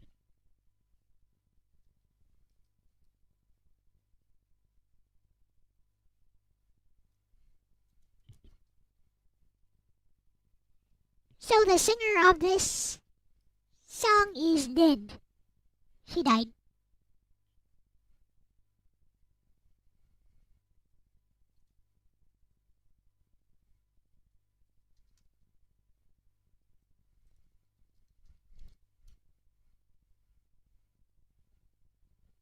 Cardcaptor Sakura. True. Rurouni Kenshin. Bleach. Yep. How about this one? Maybe Jimmy knows this one. I'm looking for the opening version.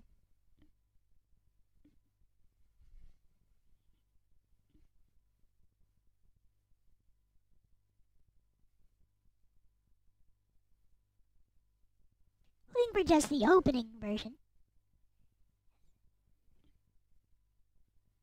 Let's see. I think it's this one. 人の出会いは摩訶不思議。それより事件は謎めいて、あなたと一緒で本当によかった。今日は陶芸解決編。コナンの推理にひび割れなし。たった一つの真実見抜く。見た目は子供、頭脳は大人。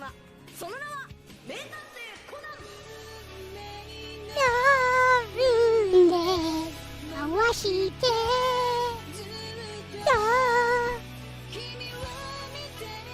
Anyone know this?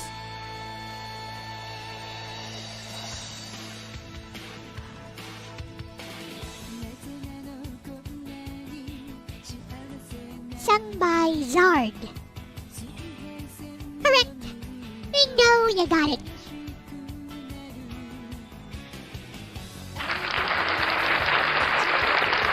Hooray!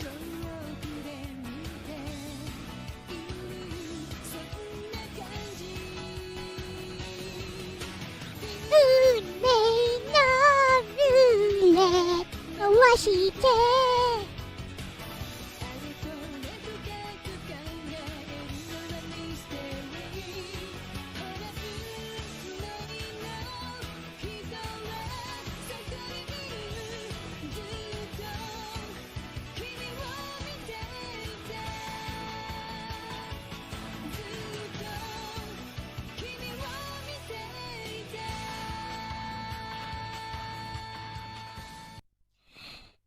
Jimmy mentioned Cardcaptor Sakura. Now, Cardcaptor Sakura was shown first on ABS-CBN.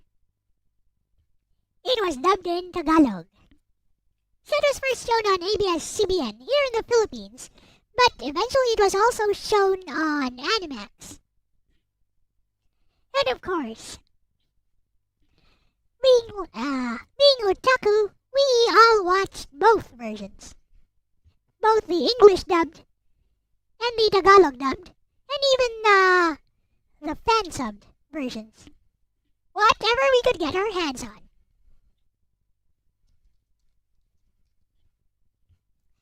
Now most people like the first opening for Cardcaptor Sakura. Personally, I like, I think it's the fourth opening.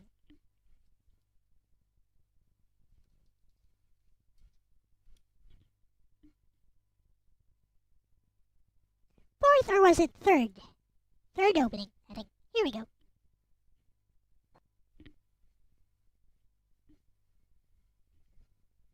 Let's go.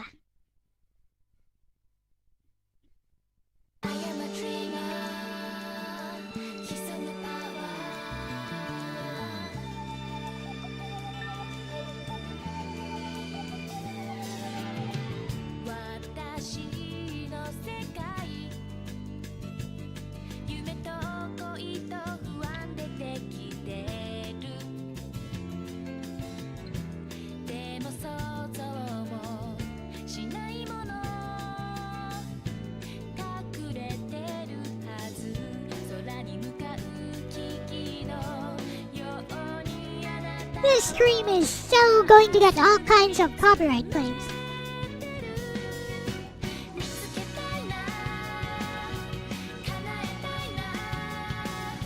And of course, old LCX does not care.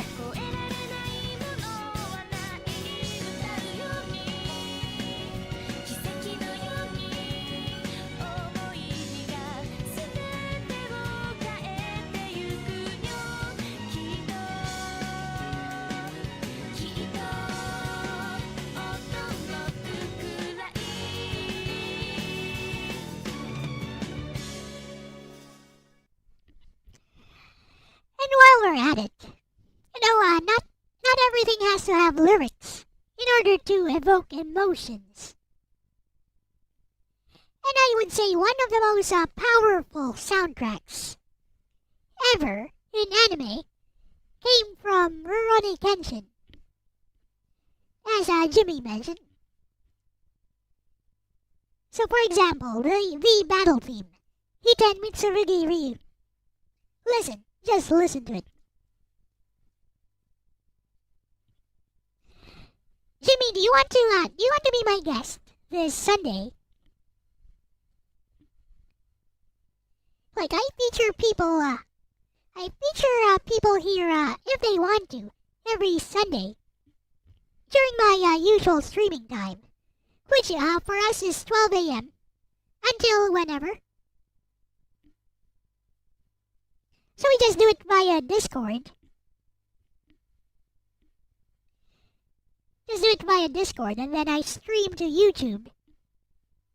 I can do like an interview of you. Like I ask you what you do with your channel, etc., etc. You would? Then just tell me when. Yep, just tell me when you're available on a Sunday.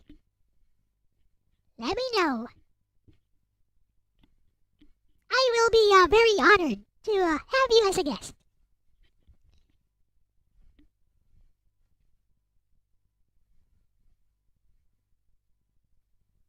And like I said, everyone, subscribe to Art Destroyed.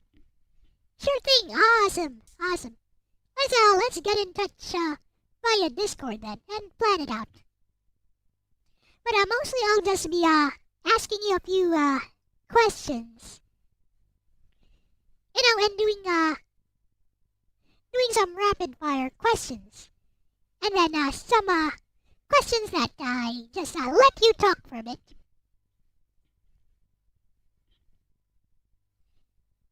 Then you get to show your stuff if you want to.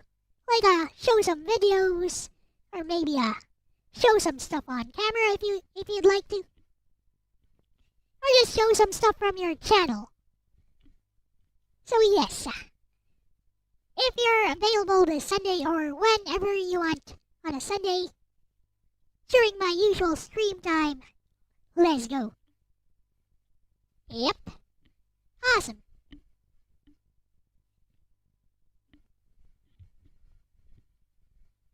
I've never done a podcast before, by the way, but I only have free time during this time, unfortunately. And I lost my job recently. Let's go, Sunday, awesome. It's set then. Awesome, thank you very much. So, yeah, my Discord channel is right there, I think. Is it there? Just to make sure.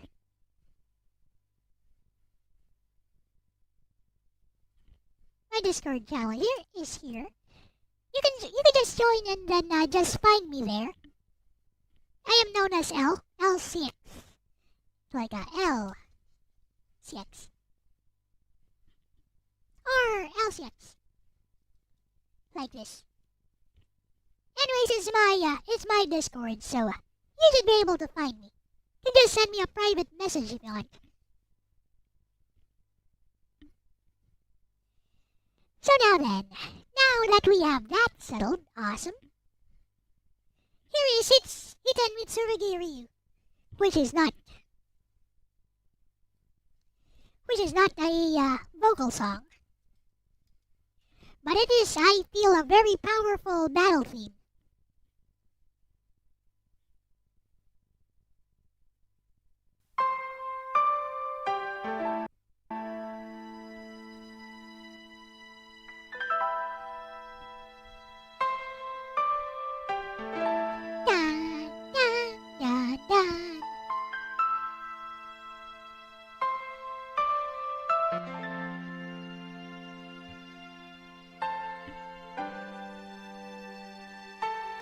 Gotta create a different Discord account. Okay.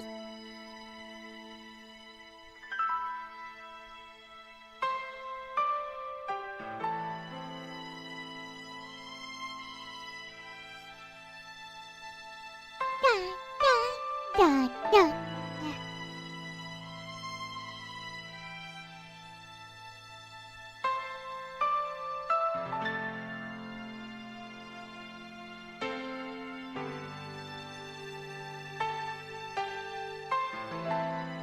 Is this the one? Is this the battle theme? I think this is one. Here it comes. Here it comes.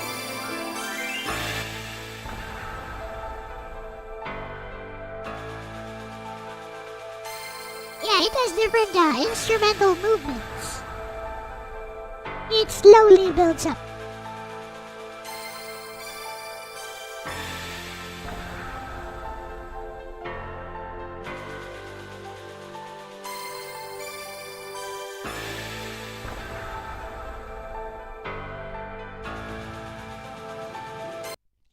Okay, that's enough of that, I guess. I think there's another version of the battle theme. Let me try this one.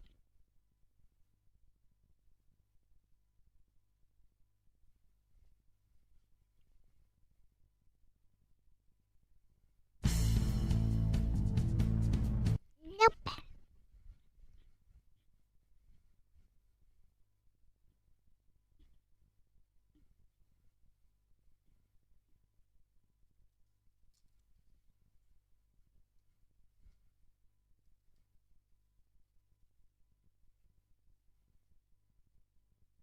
See with this one. Here we go. He's called Warrior Sweep. Last attack.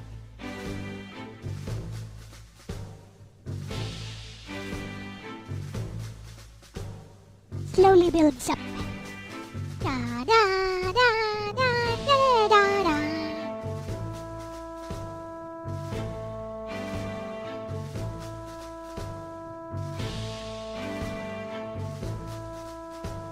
Here it comes, here it comes. Starts to build up. This part, I love this part.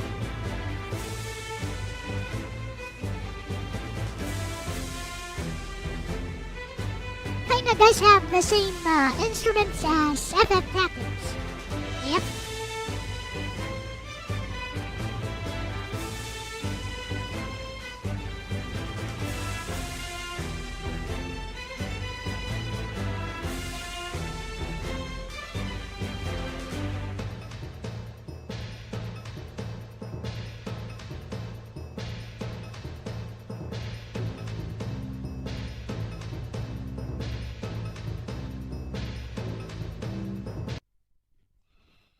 And there are also some very nice sentimental tracks, also from Ronnie Kenshin.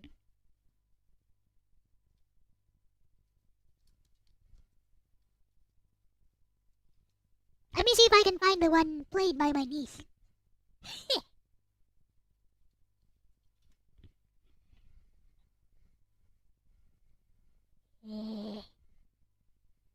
Yama.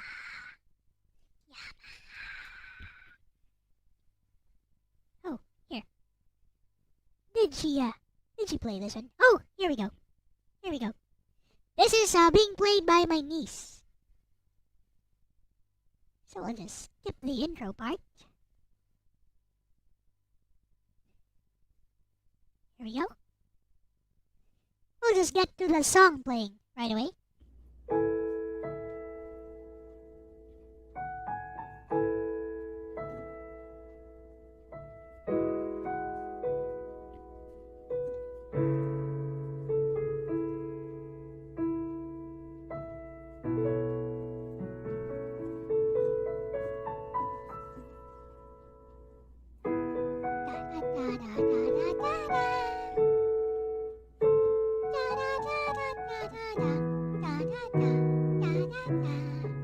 I wish I knew how to play the piano.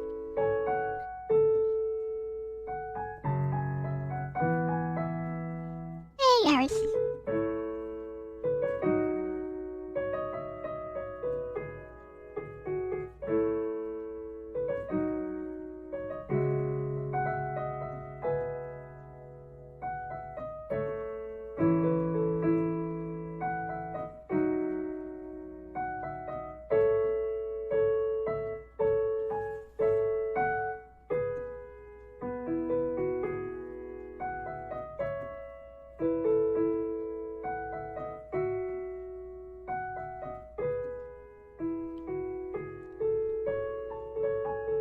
wish you could play any instrument at all.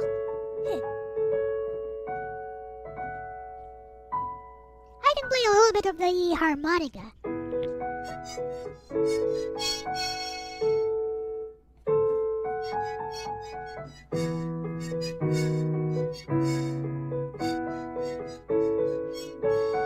I'm ruining it. Never mind.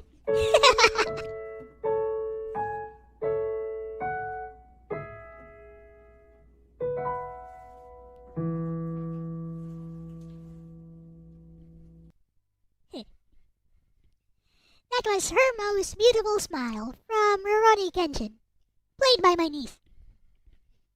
I ain't showing you guys where that video came from.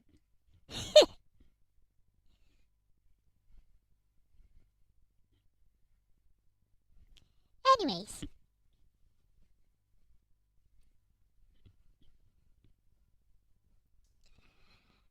Now then, what else?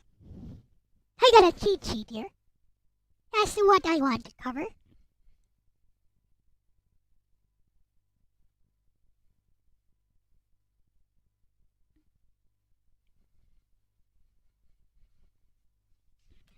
So back in high school, I still thought that video game music was just a joke.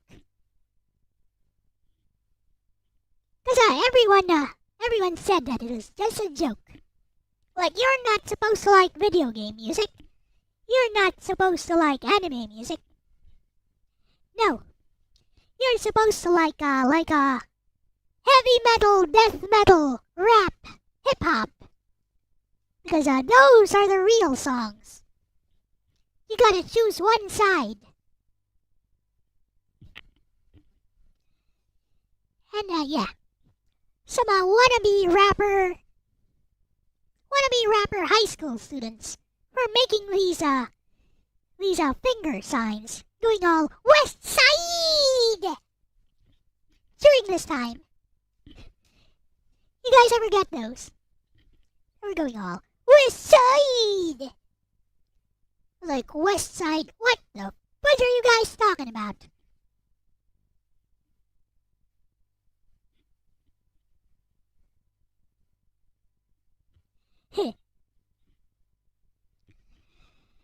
So, while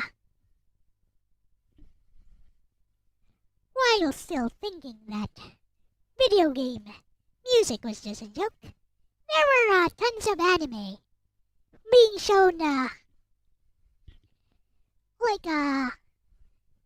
in different channels.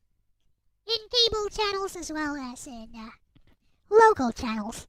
And this was shown in a local channel, by the way. And it should be pretty iconic. Everyone knows this one.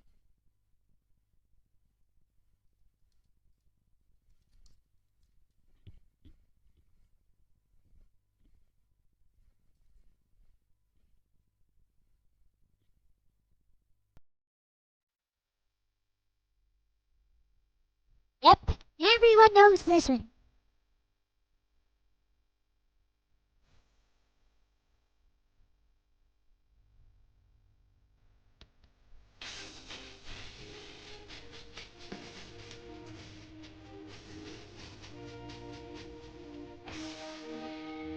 Hey, Suka Jillian. Iris knows who Best Girl is.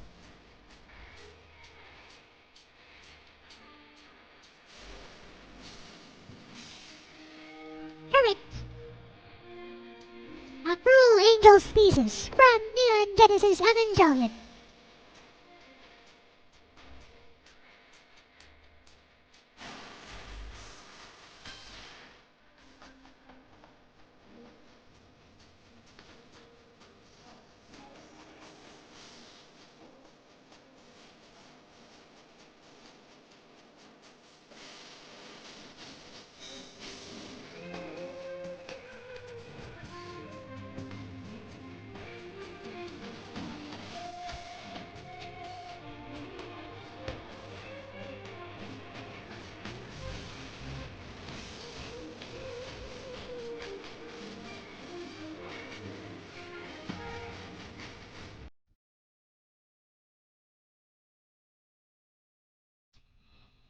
Now then, regarding Ray, he's boring. He's not so boring in Girlfriend of Steel, by the way. She's very cute. Ray is very cute in Girlfriend of Steel, the dating sim. And in Girlfriend of Steel, they all get a happy ending. Yep. Girlfriend of Steel, everyone gets a happy ending. No one dies. Isn't that nice?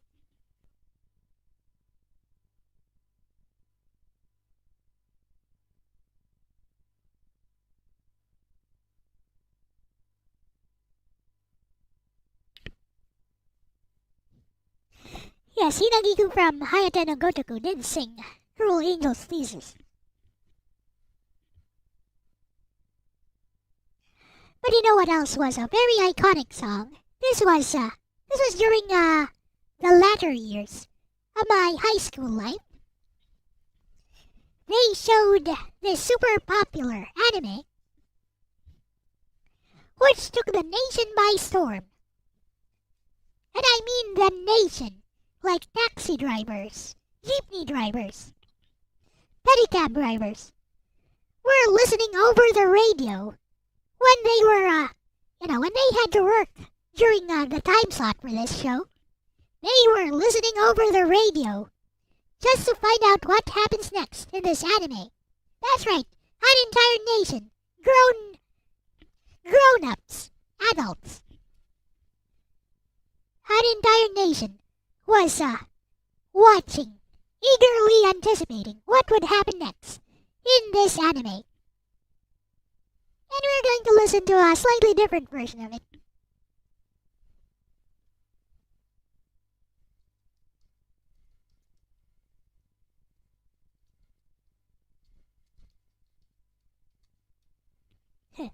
Bet you guys don't expect this one.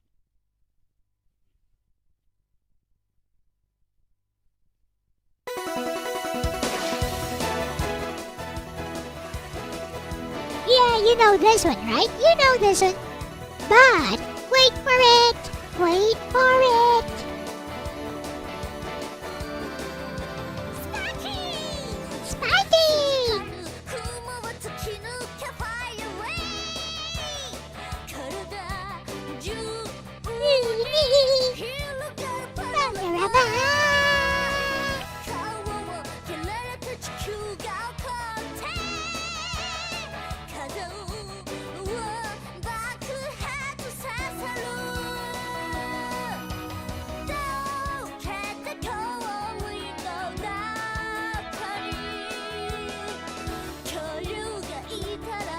No, it's not, Aris. It's from a different anime.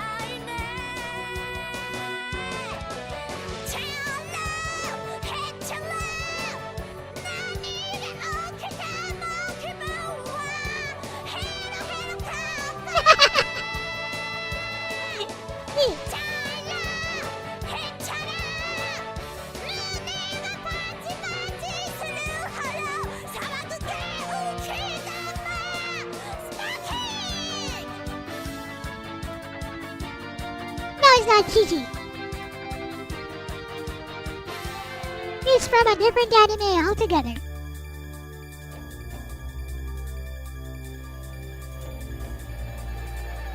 Voice actress was super popular until she got involved in a scandal. Do you know who it is now?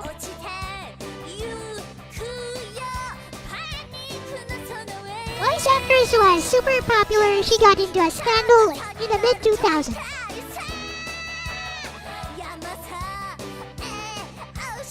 It is not from Dragon Ball. This is not from Dragon Ball.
guys know who the voice actress was?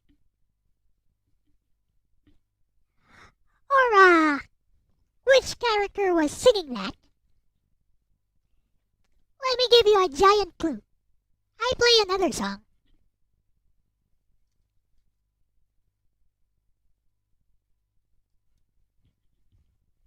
This one everyone should know.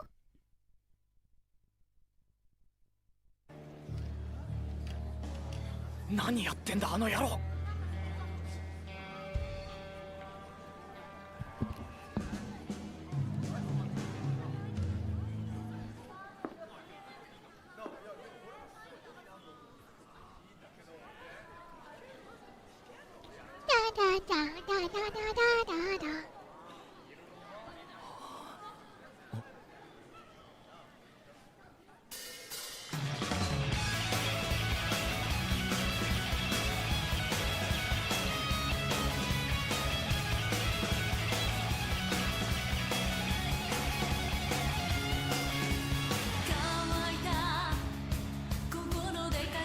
You got it!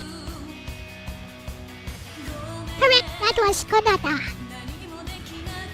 This one is Haruhi.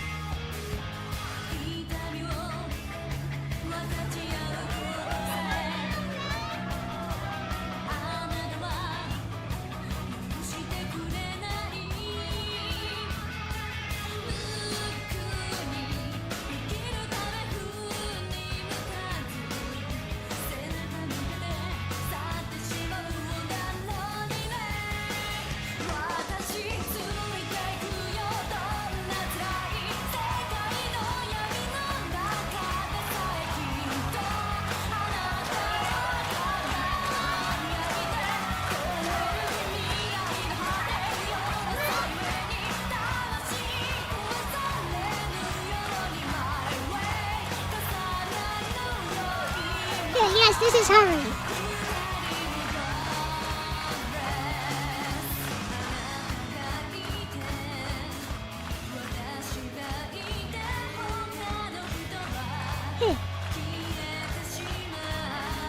Haruhi Suzumiya.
Arigatou da yo, Haruhi-chan. Of course, it wasn't all anime music. I also liked a lot of, like when I got a PS1, sometime in 1998. I got a PS1. There were a lot of games. Tons and tons of games. With very memorable soundtracks. You like Mega Man X music? I don't. But it's a matter of personal taste. Yeah, exactly. So here's one which is not from Final Fantasy.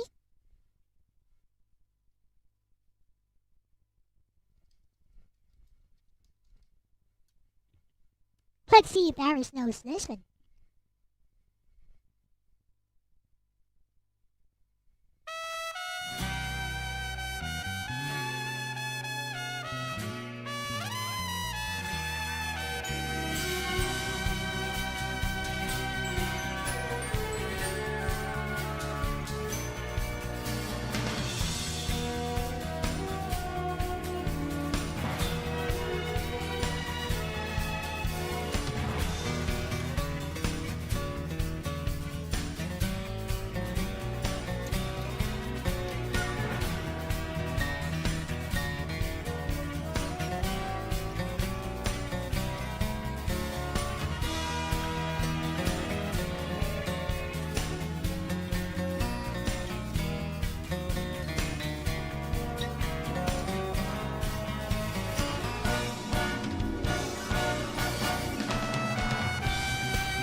is an RPG.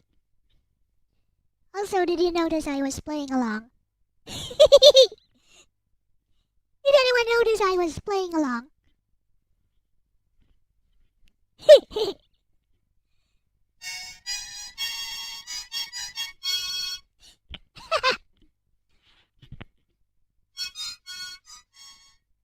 Oops.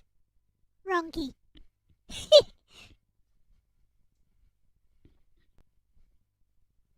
That was from Wild Arms' Second Ignition.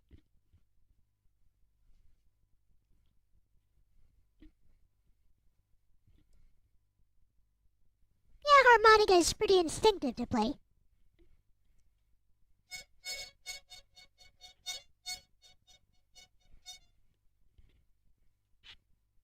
Like that.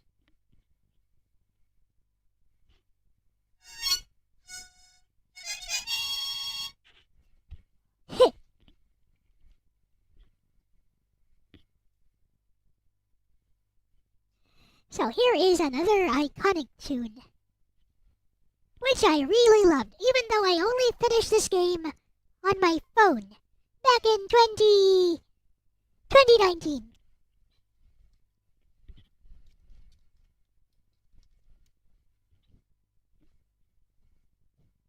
That opening, though.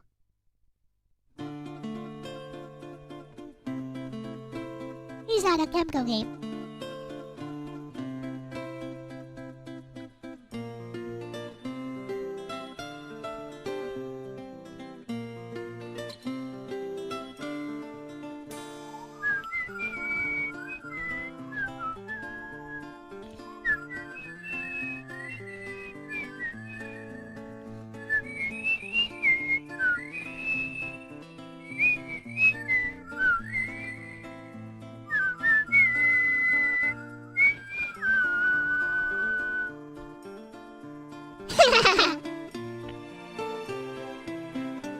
I'm no pro whistler.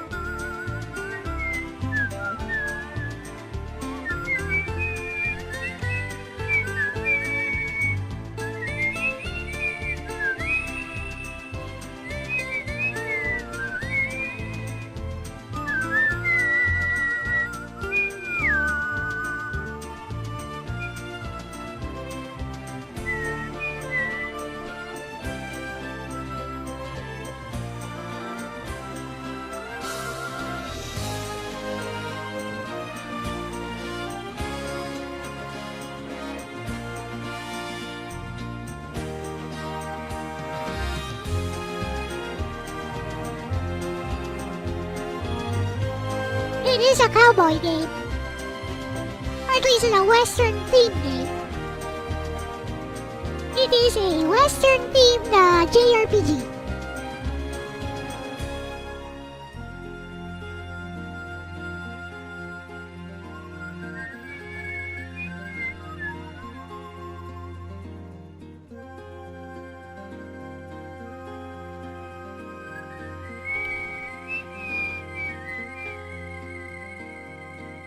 I ran out of breath. Never mind.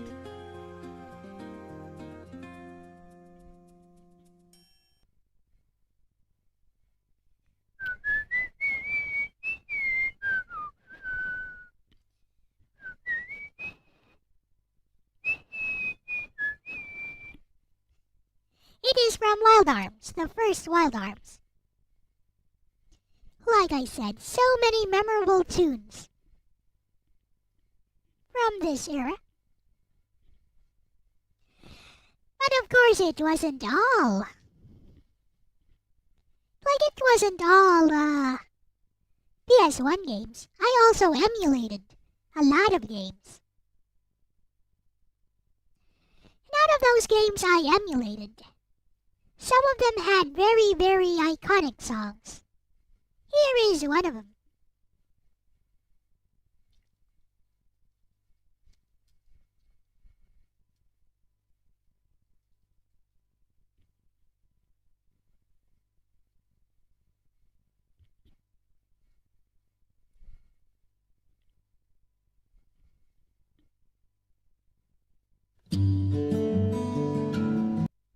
That is not it.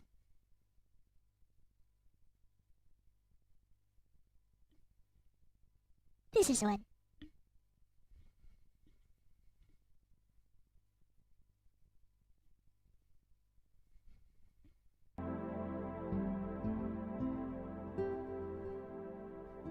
So I first came across this via emulation. It was translated by Neo Demiforce of Team DJAP, I believe.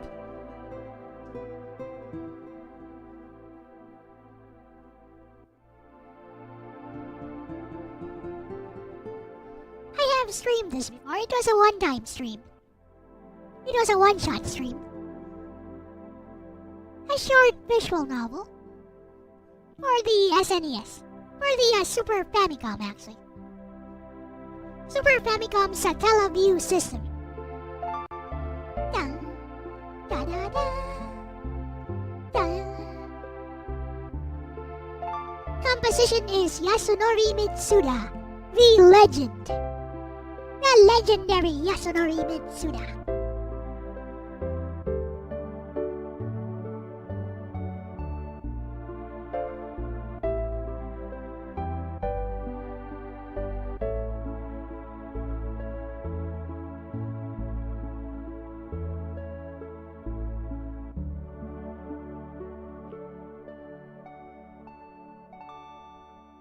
And now for the ending theme. I love this. I love this ending theme.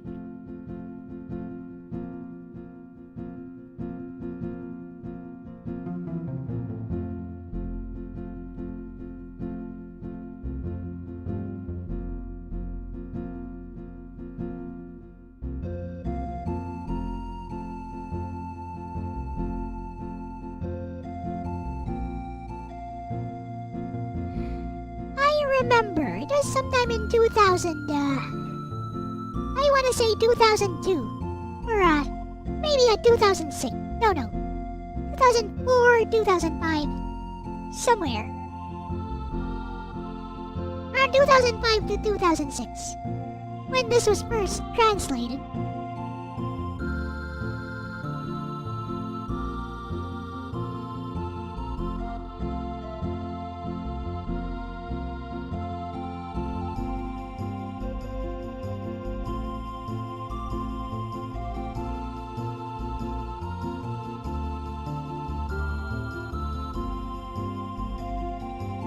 This was on a Super Famicom, by the way.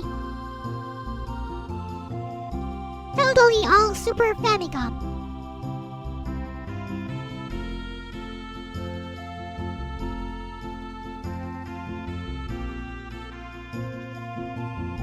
This is all Super Famicom hardware.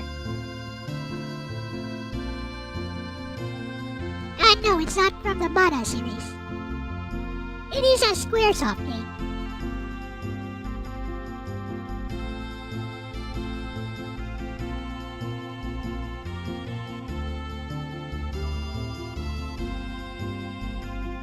But can you believe this is just all very close to Chrono Trigger, Harris? But this one is more obscure. It is definitely related to Chrono Trigger.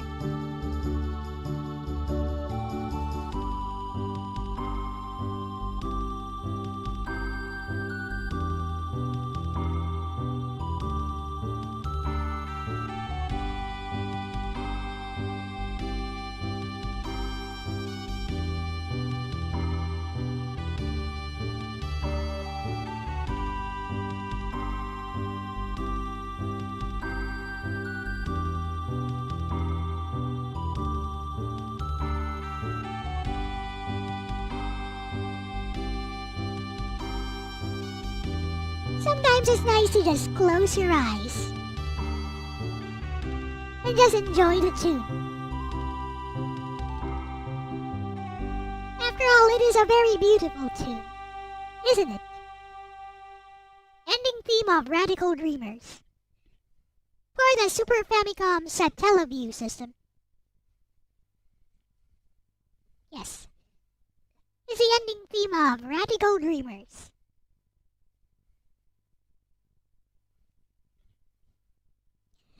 Speaking of ending theme, the opening theme is also something to listen to. Yasunori Mitsuda. He's a flippin' genius at this. What he can do with the SNES Super Famicom hardware is amazing. Listen, listen.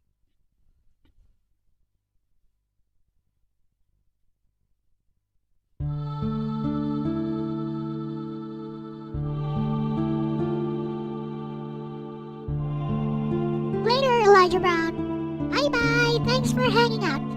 See ya. I'll have your commission ready by around tomorrow, maybe.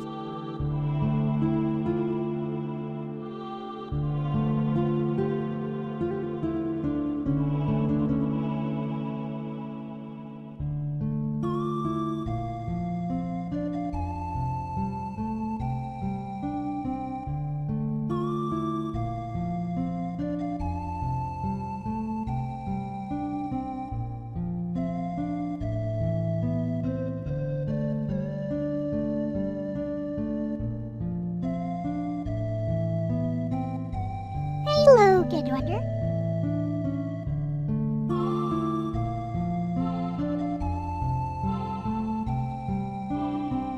Once again, Super Famicom hardware. All Super Famicom hardware. Logan likes to talk about working around hardware limitations. Listen to this one. Listen to this one.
Yasunori Mitsuda created an orchestral symphony.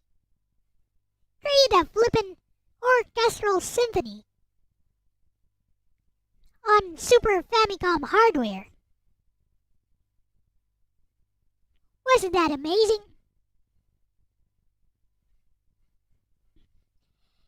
And of course, yes, it is the same composer from Chrono Trigger. Here's my favorite theme from Chrono Trigger. While we're at it, this is my favorite theme.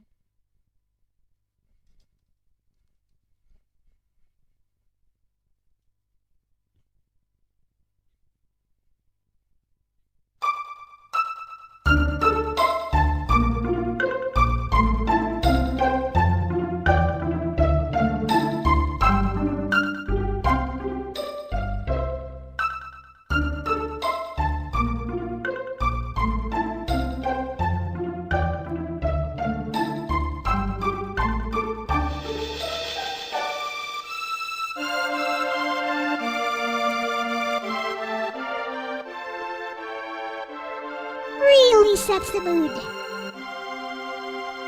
Wandering around the past, 680, the somber mood, the dull colors, the mist all around, the fog all around. Yes, Chrono Trigger 680.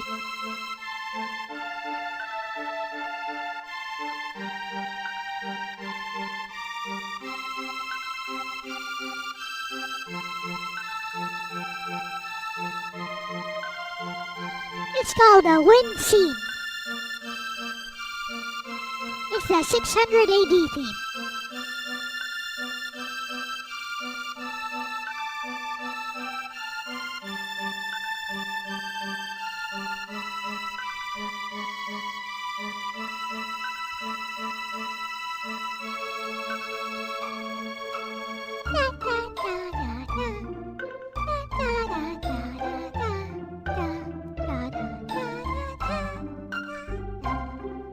let me tell you a little bit about my experiences with this music. So it was around, I would say around 1998 when I was playing this. My father was diagnosed with leukemia around this time. So, me and my mother were at the hospital.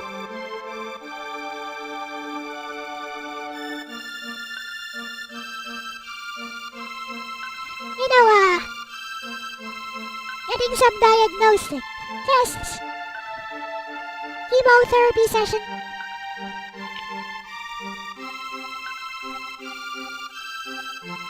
So, there I was, home, all alone. My sister had stuff to do at school. And it was a summer, so there I was, all alone. So, in order to forget about,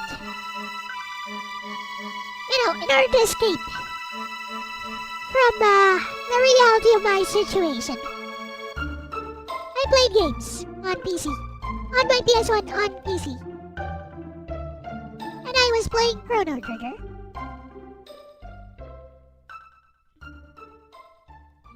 And then, I got to 680, like this.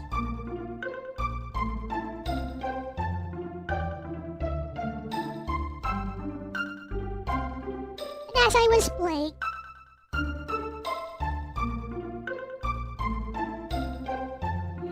I was immersed in the world of Chrono Trigger. Or at least I tried to be.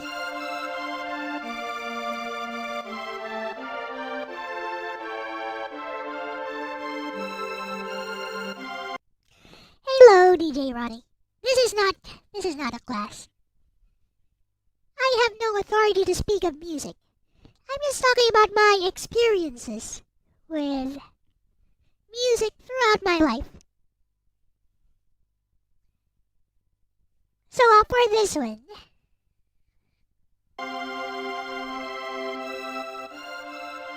I was playing Chrono Trigger on PC on ZSNES. It was around the time that my father was diagnosed with leukemia. So he and my mother were out at the hospital getting some diagnostic tests, some chemotherapy sessions going. My sister was at school. It was a summer, but she was at school, had stuff to do.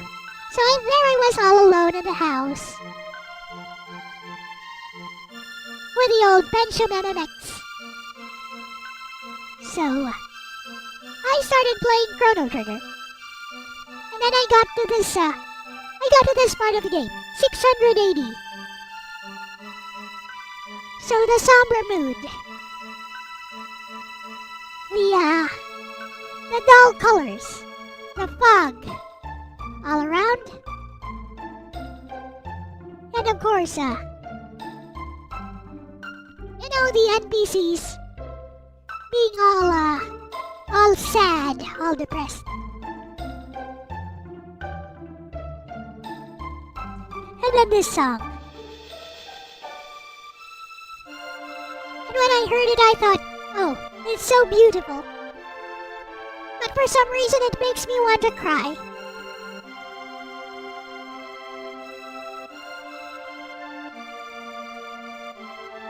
So I was trying to escape. It was escapism from the reality of my situation back then. How helpless I was. So all I could do was keep playing.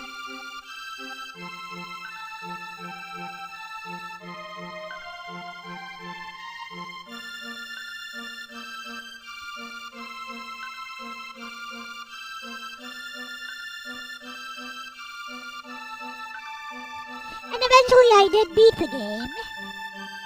It took me just about a week. It's a short game.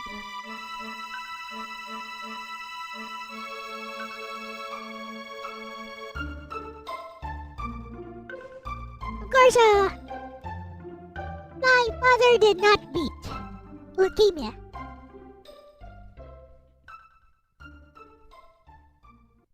And eventually he succumbed to the disease on April 1st, 2000. That's why I never make any jokes on April 1st. And I never ever joke around during April 1st. So it means something different for me.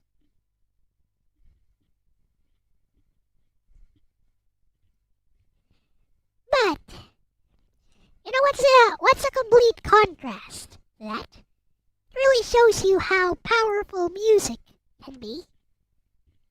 Whether it's in a video game or in other media.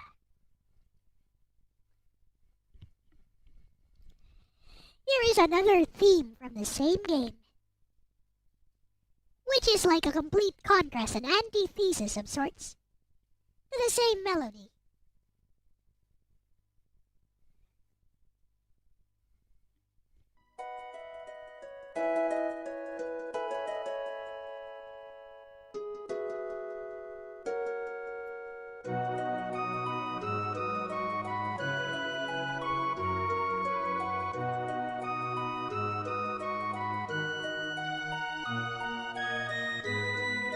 Sweet, sentimental, happy, peaceful days.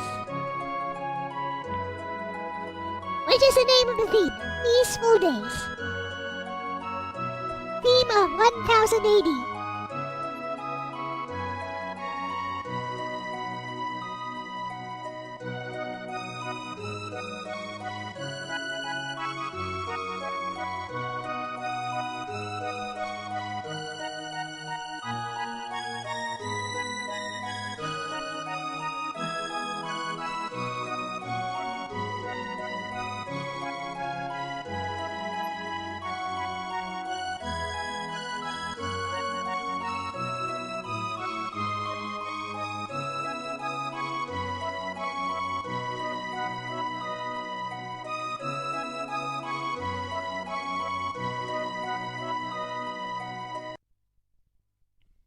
Isn't that nice?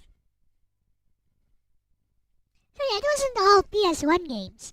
I did emulate a lot of SNES, Genesis, Game Boy Color games back then.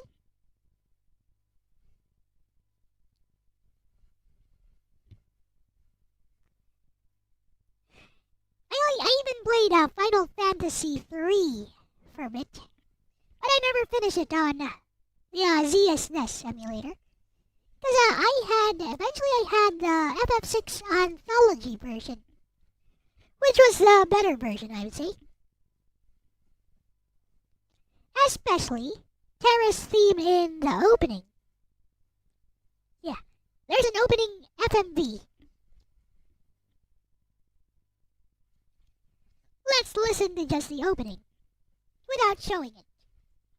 Because it's all about the music right now.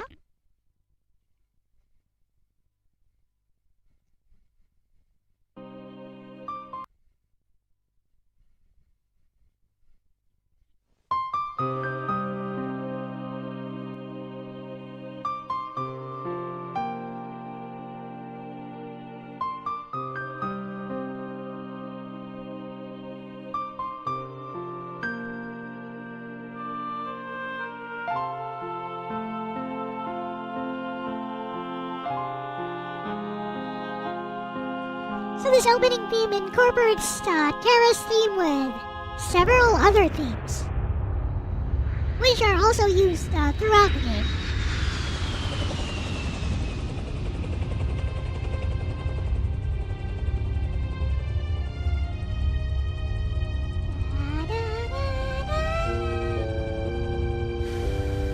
Hello, Metal Storm Love.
those transitions. So smooth.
How epic was that?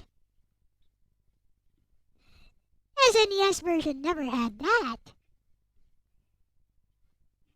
But you know what, FF6 was never my favorite JRPG.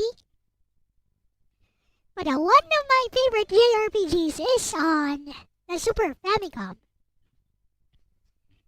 And I was super happy that somebody had translated it back then.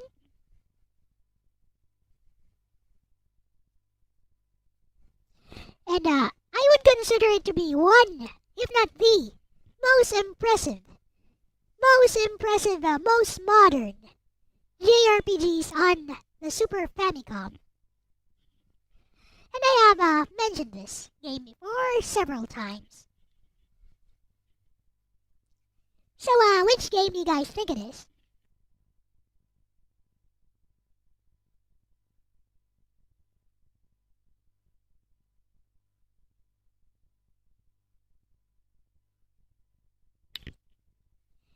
Here's a hint. The composer is Motoi Sakuraba. Does that ring a bell?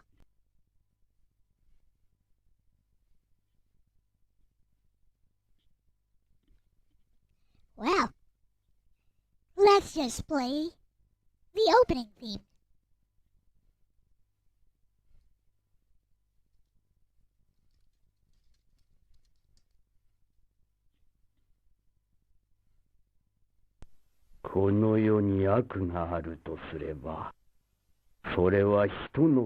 Super Famicom. Yep, this is the Super Famicom. Namco.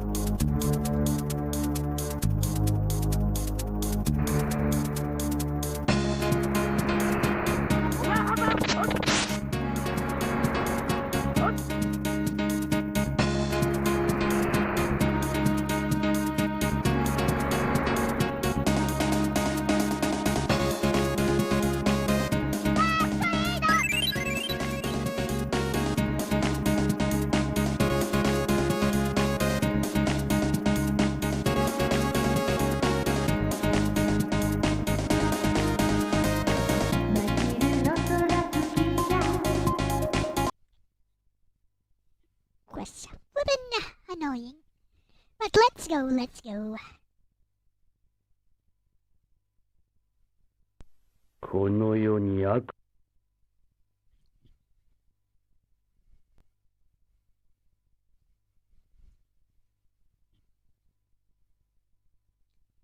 があるとすれば、それは人の心。 So here be it.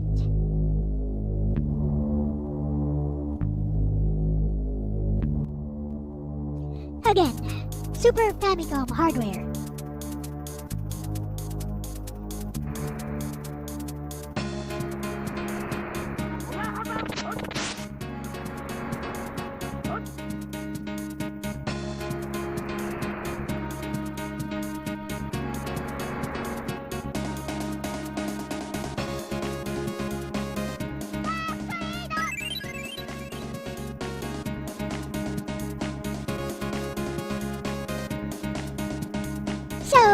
Do you know which game this is? Paris?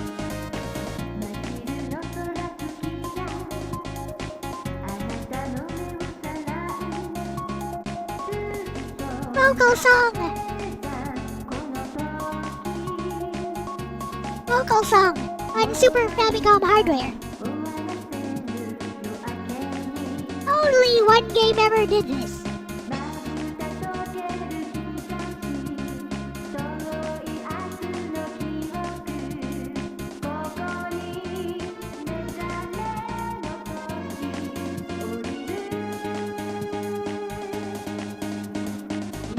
Get your dream. Oh, I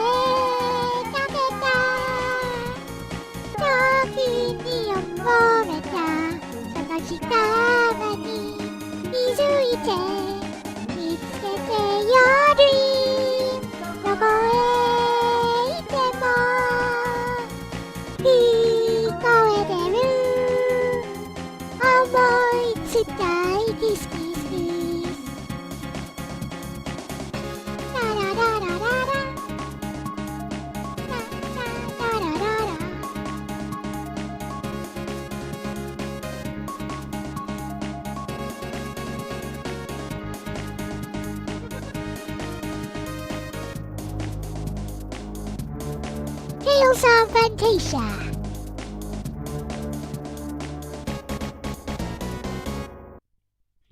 By Namco. R.I.P. to the character designer for Tales of Fantasia. Died the same year as Mr. Akira Toriyama. Without as much fanfare. Sad. Anyways. Utsumi Inomata.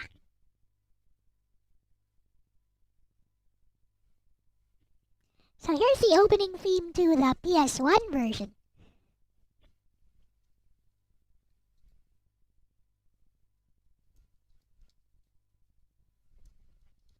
It's the same song.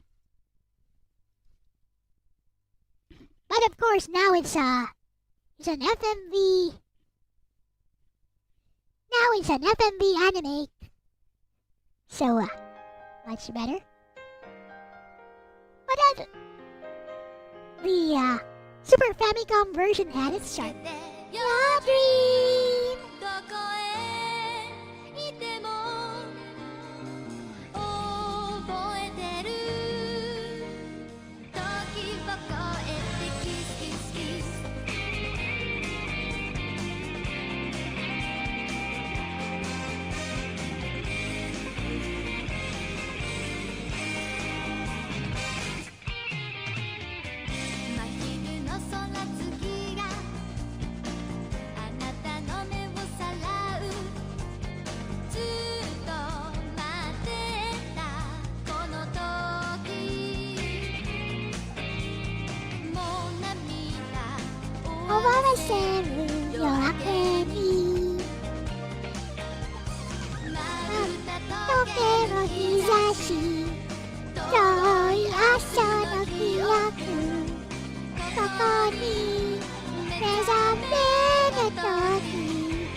Question is, which one did you like better?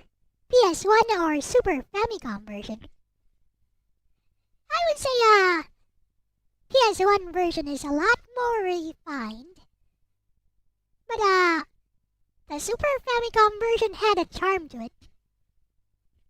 Especially with all those voiceovers from the different characters.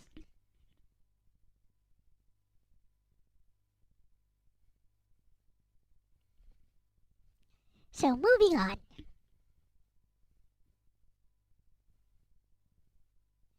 It does sound like the Ray Earth opening theme. Yuzuru Renai Negai.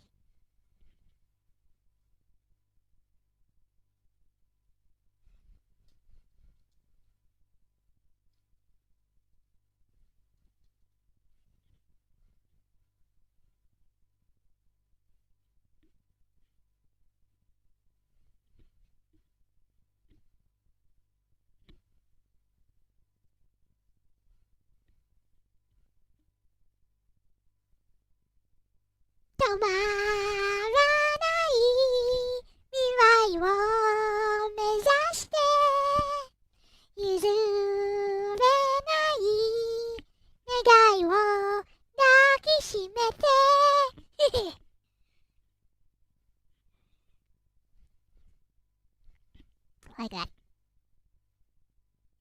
No, it's more like a Dakishimete.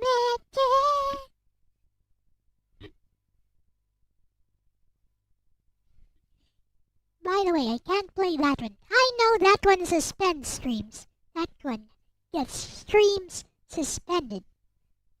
Sadly. Otherwise, I would play it. I like it. It was one of... no, it was the very first anime MP3 I ever downloaded. Yep. And I played it using Real Player. Before I discovered Winamp. Winamp was much better. Much less resource intensive than a Real Player.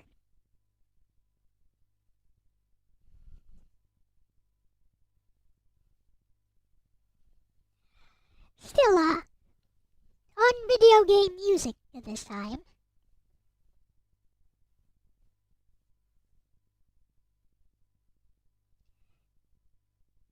We can't listen to a Ray Earth theme. It gets streams suspended. I've tried it before. Unfortunately.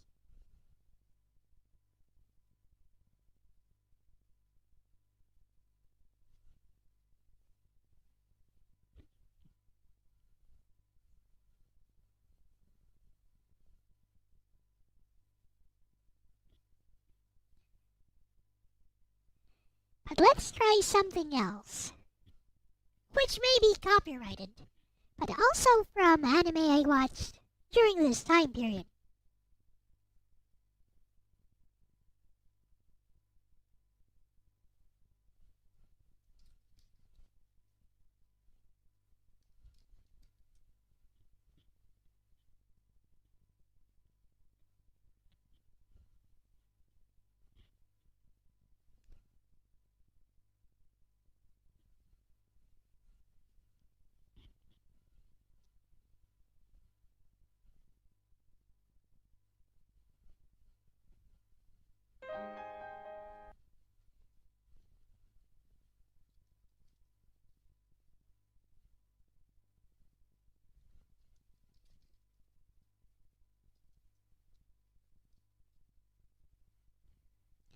Here we go.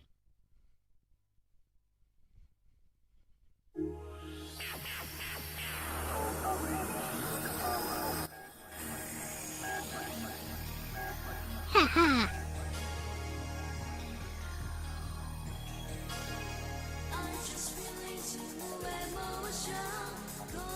Bye, 2 minutes.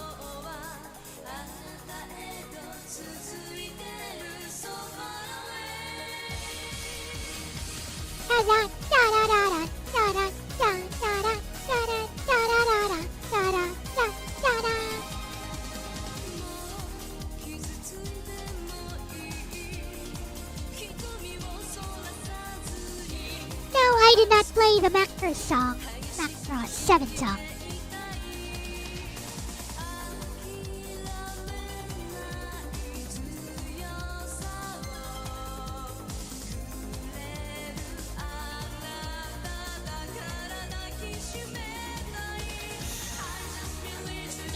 one of those Macross songs, while I was playing, while I was playing the Macross shooter game, Shoot 'em Up, for PS1, it got my stream suspended.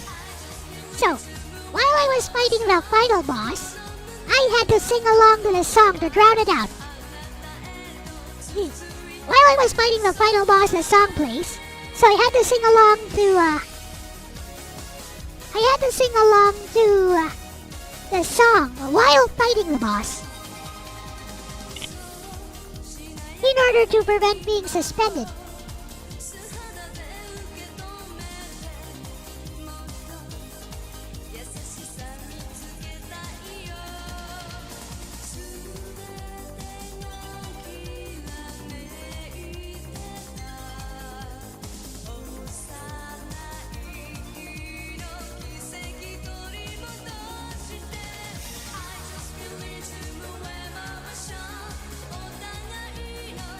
Oh, this is the full opening.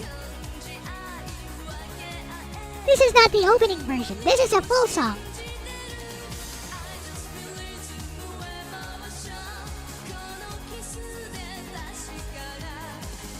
Which reminds me of DJ Ronnie's ending. Yeah, DJ Ronnie's outro is by 2Mix. I don't know which song it was. But that was definitely by 2Mix.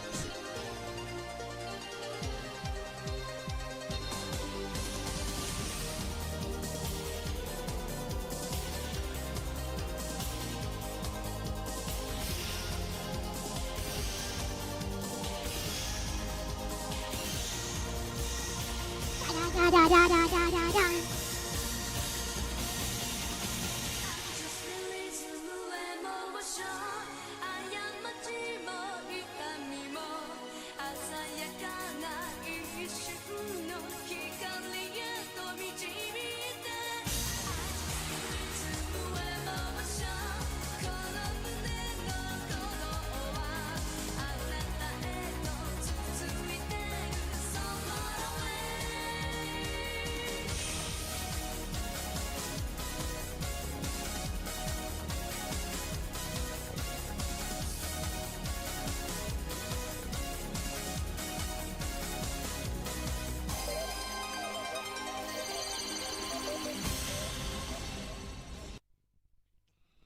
So yeah, it goes without saying that, like maybe 90%.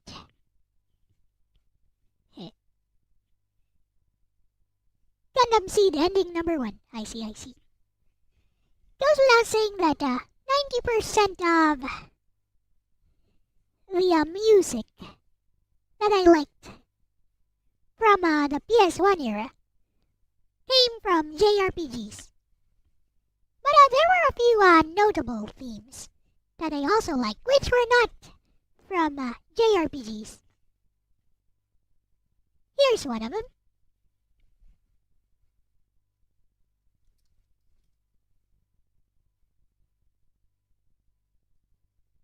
Let's see how many of you guys recognize this one.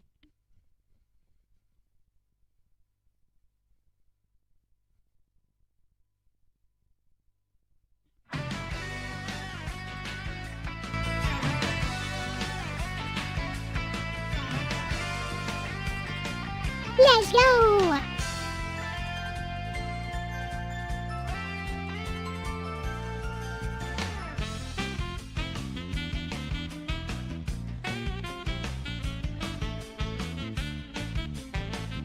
PS1 game.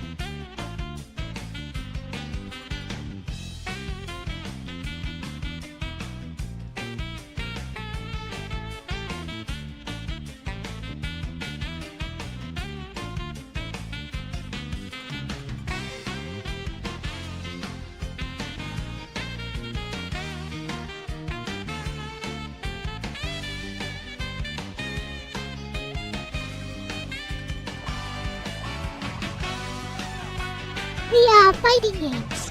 DJ Ronnie? The fighting games, right? The 2 fighting games.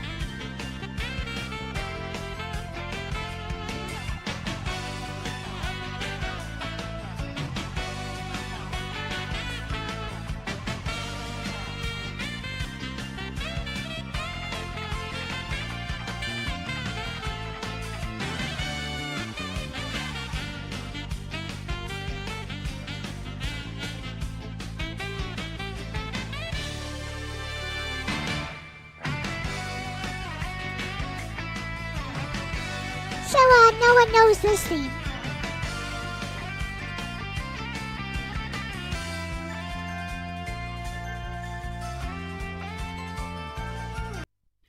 No one knows the theme.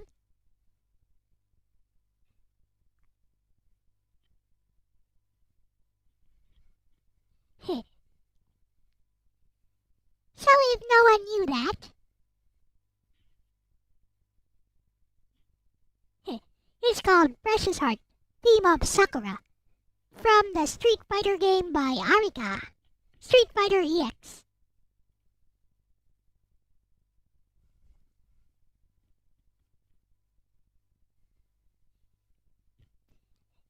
And of course, here's another theme from a JRPG.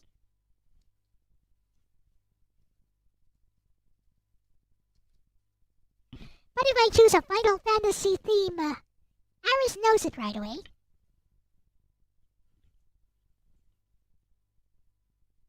So how about this one?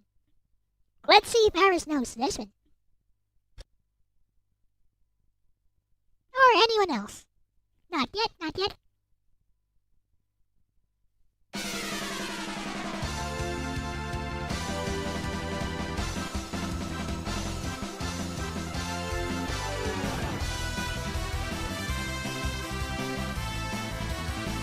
You need a hint? You need a hint?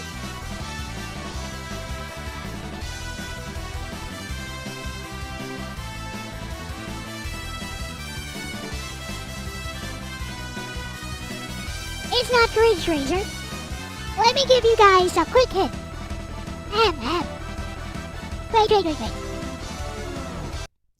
Wait. Wait. Let me give you guys a hint real quickly. Ready? A 1 and a 2 and a 1, 2, 3. To my side, my noble Einherjar! There's your hint.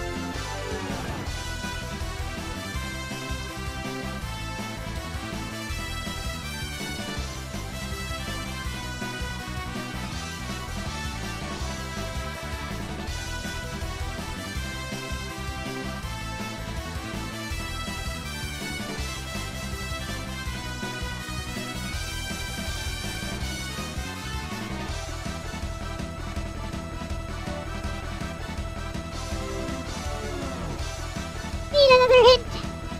Divine Assault. Nibelang Balesti.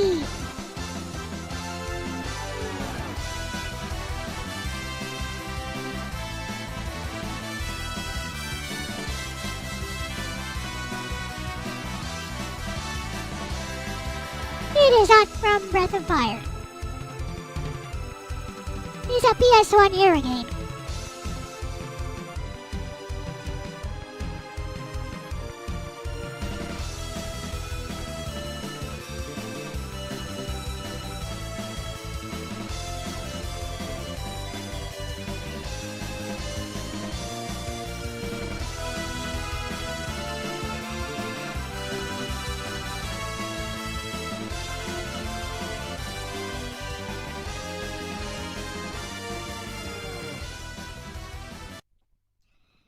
Well, if you know the theme, you'll always hear this at the start. When you hear that theme, you'll always hear this at the start. To my side, my noble Einherjar. Valkyrie profile. You got it? Congratulations!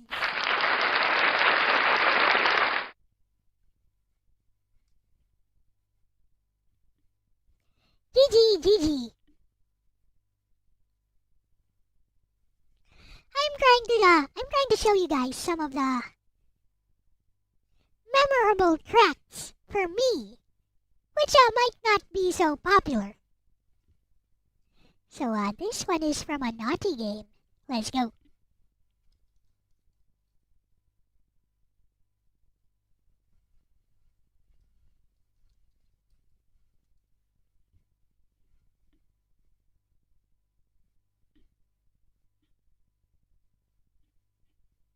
This one is from a naughty game from the 90s.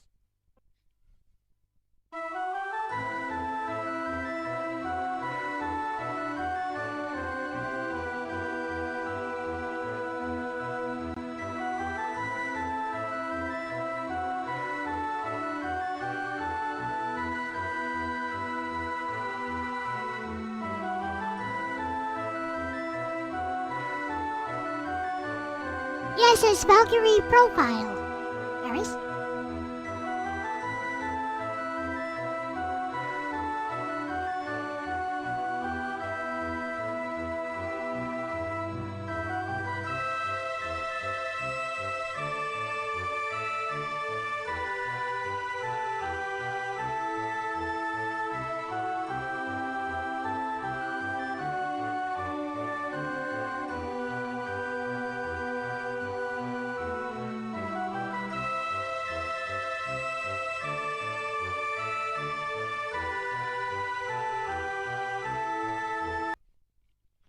But this one is from a naughty game.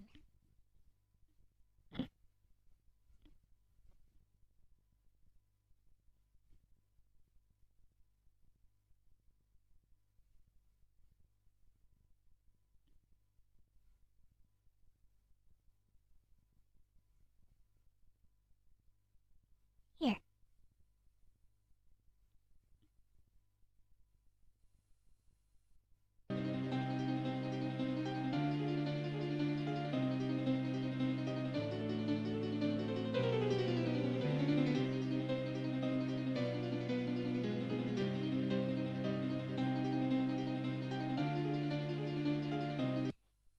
Yeah, I doubt anyone would know this. It's from Nocturnal Illusion. 90s. Well, Windows. A Windows hentai game.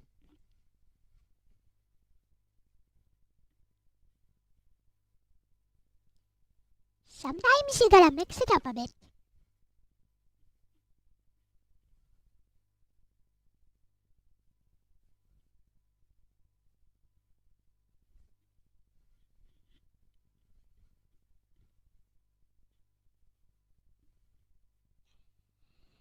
Now then.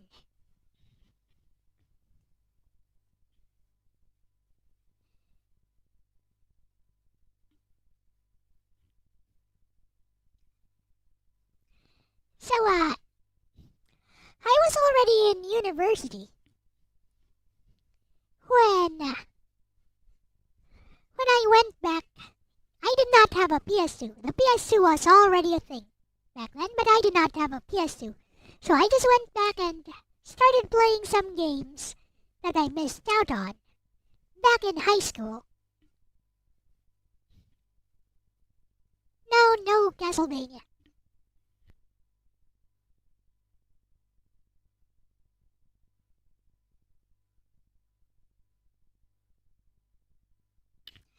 I did go back and play Castlevania after Symphony of the Night. I never liked it. Not any of the classic Castlevania games. I never liked them.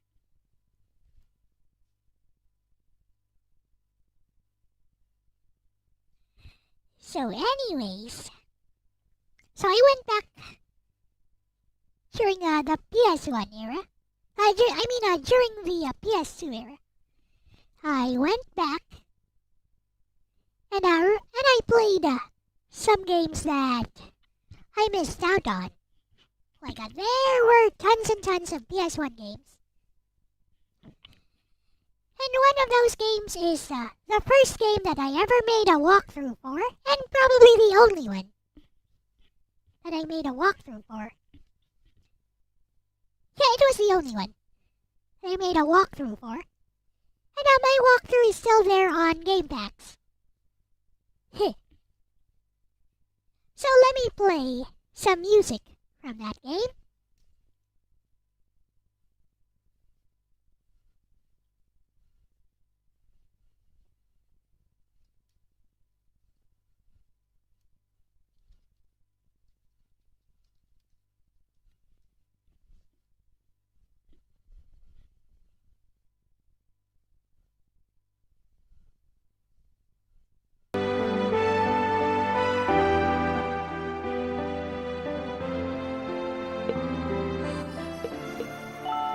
Also one of the most charming JRPGs on the PS1. Very underrated game.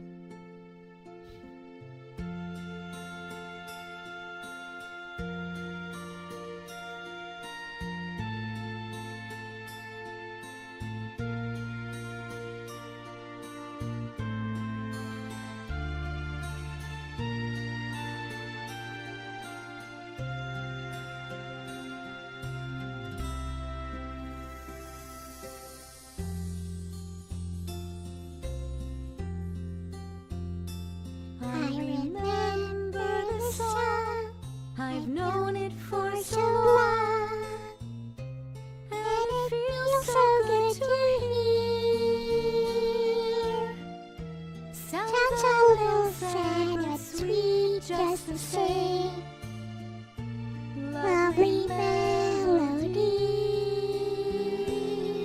Whenever I hear this song, I really don't know why. It makes me shed a little tear. But I'm sure my tears will soon disappear, because I know you're here. Whenever I'm feeling sad and everything around looks bad, all I have to do is think of you. I know my dreams are waiting to come true.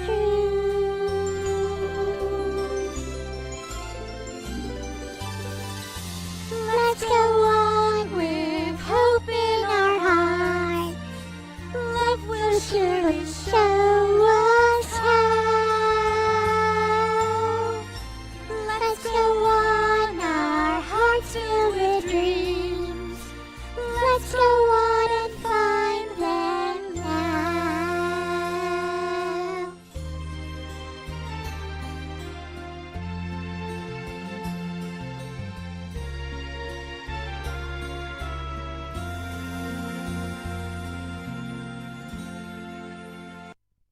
That was indeed from Rhapsody, a Musical Adventure. And that is the Elle and Cornet version. Cornet with Elle as backup singer.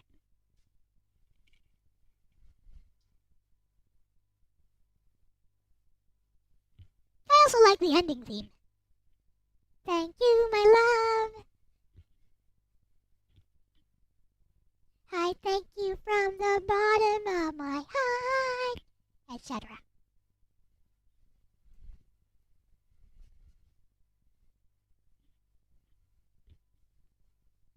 Yep, I love this game. Very short game you can finish in under 10 hours. Also very easy game, yet a very charming story. Truly one of the hidden gems of the PS1 era. And thank you very much to Atlus for bringing us the English dubbed version of the game. Atlus USA!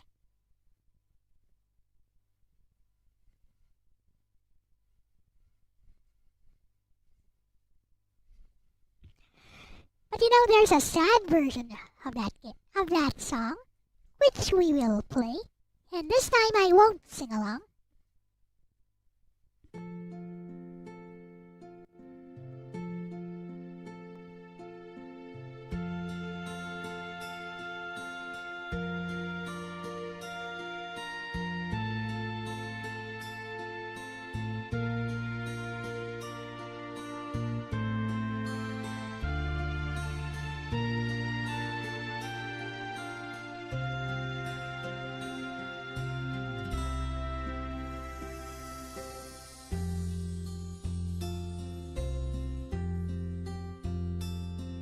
You are my angel, you are my everything. You mean more than anything. When I see your smile so lovely and bright, makes the world seem right. At times you can act like such a little girl, but in my eyes you are the world. I wish you health and happiness for all time, and may the world be kind. Whenever you are feeling down, whenever you are feeling blue,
such a sweet and somewhat sad song, especially in the context of the game, when you get to this point of the game.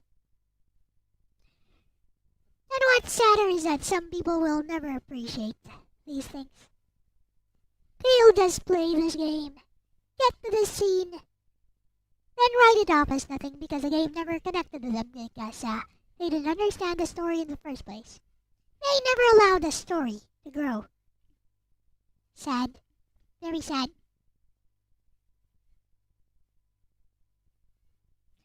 That's what happens when you don't put in any emotional investment in the games and the stories that you play. You can never truly appreciate them. Which I think is sadder than not being able to appreciate some platformer.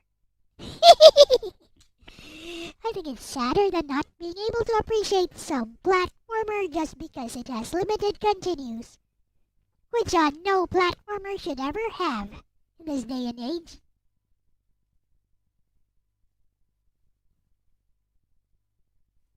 But that's a matter of opinion, I suppose. So yeah, during my college years, university years, I bought this Discman. But it wasn't a Sony one.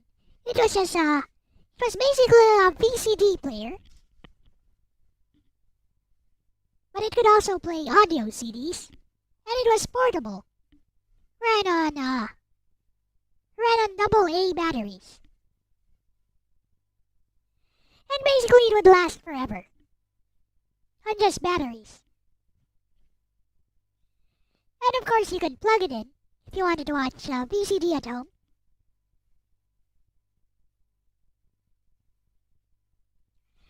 And the reason I'm mentioning that is because it could also play MP3s directly from a CD. So I put in lots and lots of anime themes inside that MP3 player? No, inside that, so I burned, we had a CD burner, so I burned lots of MP3 CDs. So I was wondering if I still have some of those. I wonder.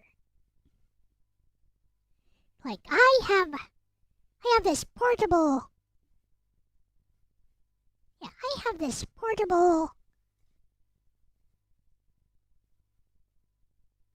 hard drive from way back then, which I think still works.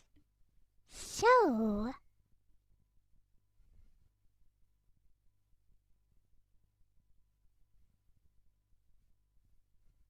whoa! And this portable hard drive is where I kept some of the different MP3s that I downloaded during that time period.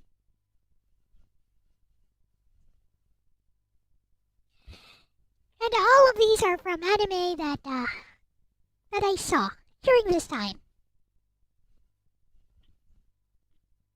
As well as some visual novel soundtracks.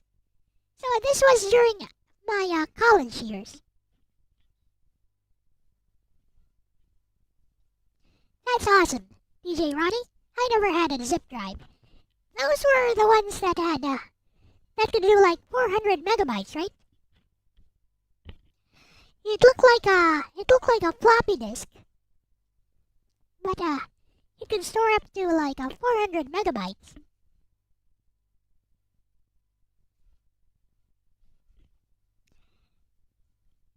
So here's one from a lesser-known anime with a very catchy opening tune. Let's go. 一番綺麗な空を飛ぼうよ確かな未来へ Try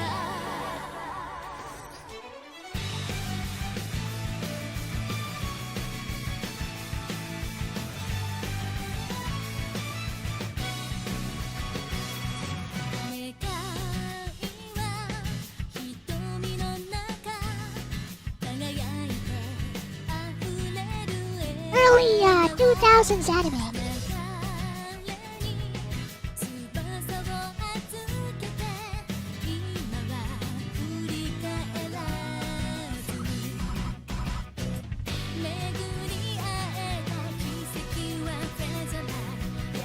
I kept mine inside of the CDs. Eventually I got a big like a portable hard drive. So I put everything in there.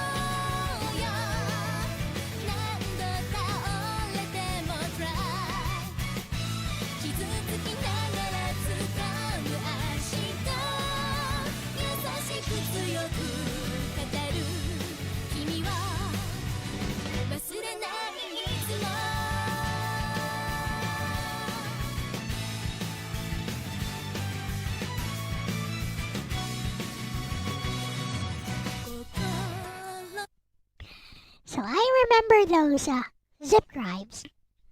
We were talking about them during high school. Everyone was like, "Wow, look at this thing! Look at this thing! Looks like a diskette, floppy disk, like a 3 1/4, I think, floppy disk. But whoa, it stores 400 megabytes."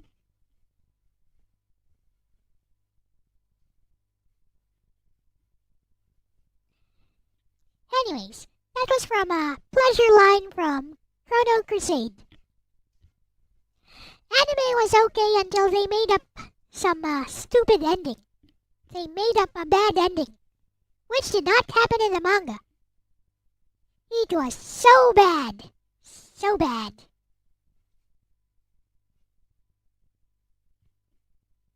The ending, I mean.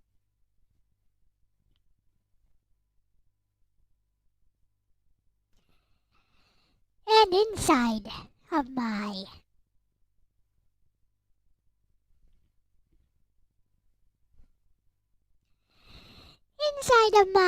MP3 folder, there were also some video game soundtracks.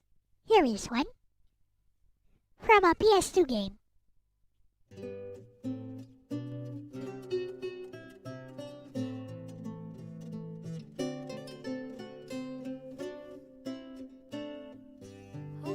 Lovely little tune from a lovely game for the PS2.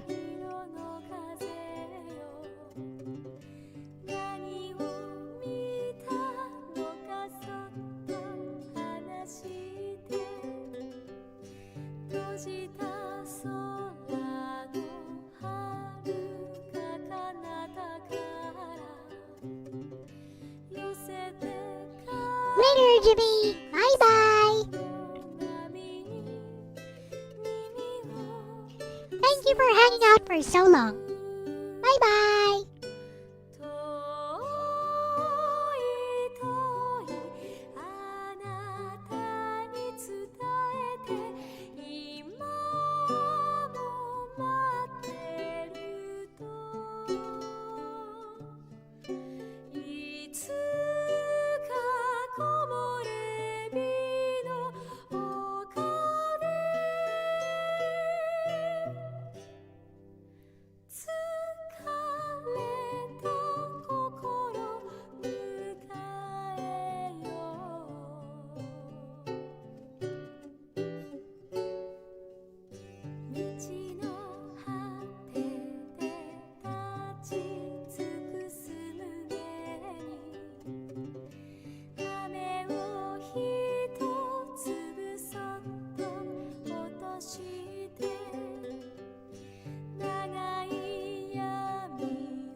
Me and Art Destroyed are going to have a collab stream this Sunday, DJ Ronnie, on my channel. And of course, my invitation for you is always open, DJ Ronnie.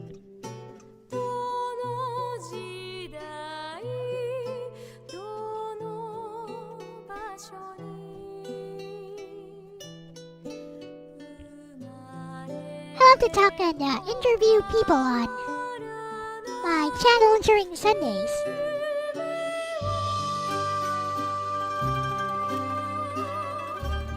So far, I've only had like 3 takers. Yeah, only 3 people have ever agreed so far.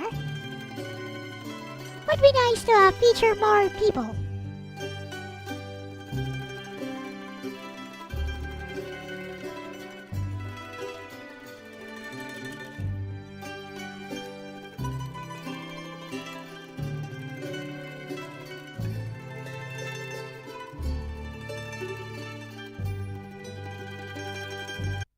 Yep.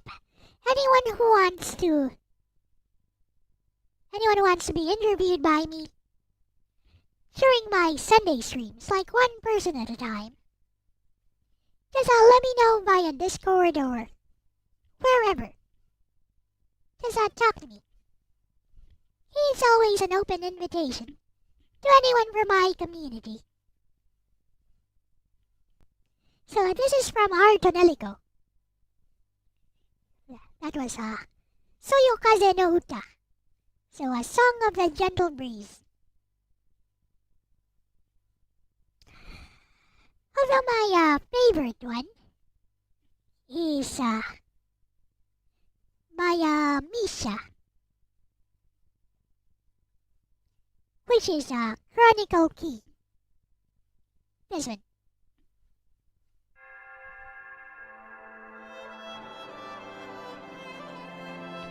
Sung with a hymnos language.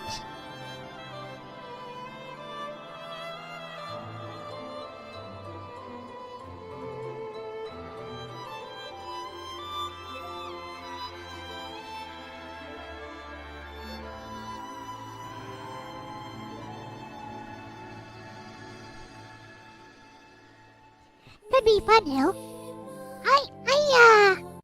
So basically, what I do is that, I set up the interview so that I keep the guests talking about all kinds of different things. So, whenever I have a guest on, I just try to set up the questions in a way to allow the guest to talk to the audience. So, whatever your hobbies or whatever you might want to talk about, we're gonna, let the audience know about it.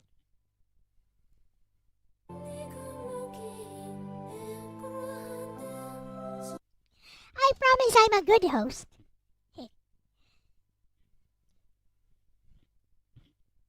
That much I can promise you. Like, if you have trouble, articulating stuff, I'll help you out.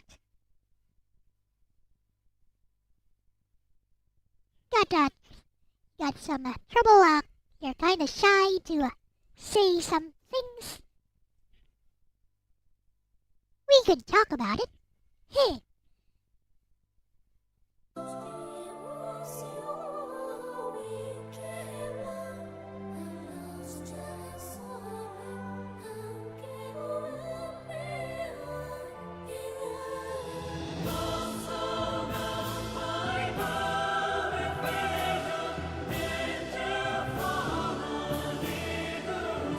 Nice.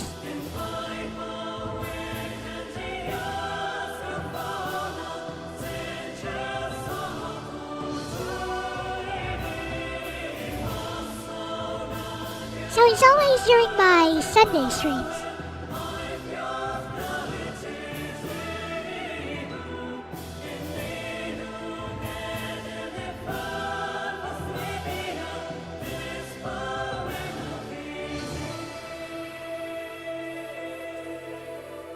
And usually the Sundays are free. Usually nobody ever takes me up on my offer.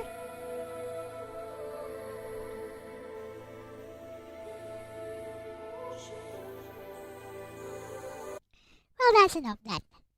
It takes a while. These songs are long. So how about something else from my old MP3 folder?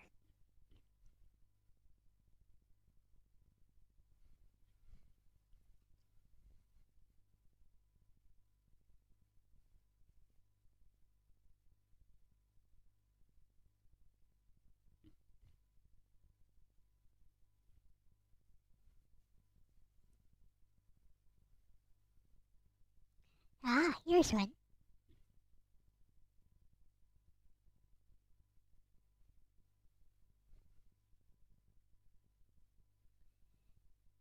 Some of these songs no one knows, like at all.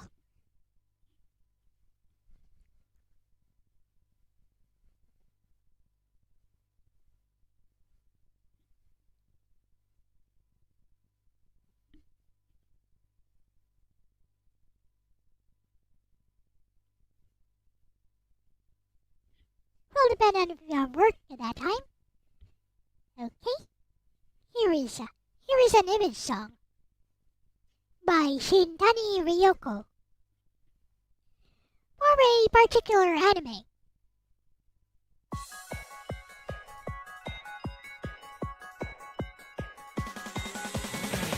Dance, dance, cookie dance.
Dame.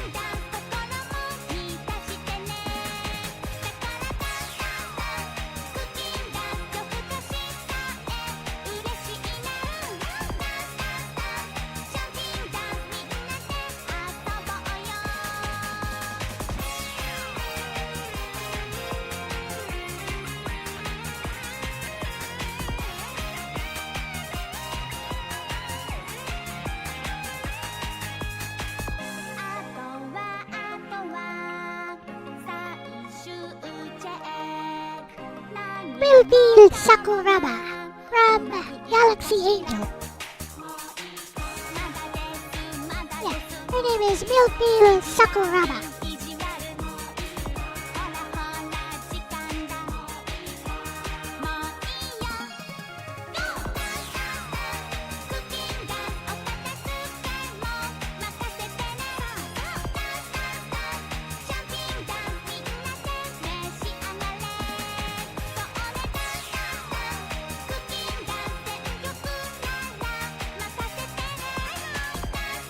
Hi.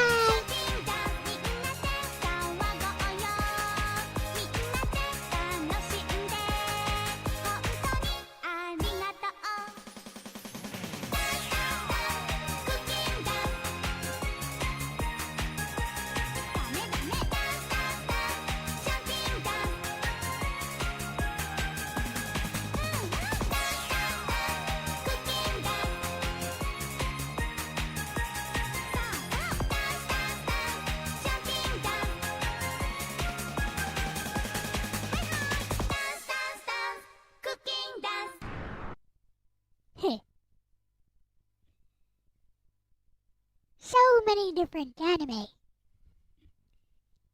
Like, it was during this time, during my college years, university years, that I was super into, like, anime and anime songs. This is when, my taste in music really started to shape, I would say. So I wouldn't listen to, any other songs except, JRPG songs, video game songs, anime songs. And, I'm still, kind of that way, even now.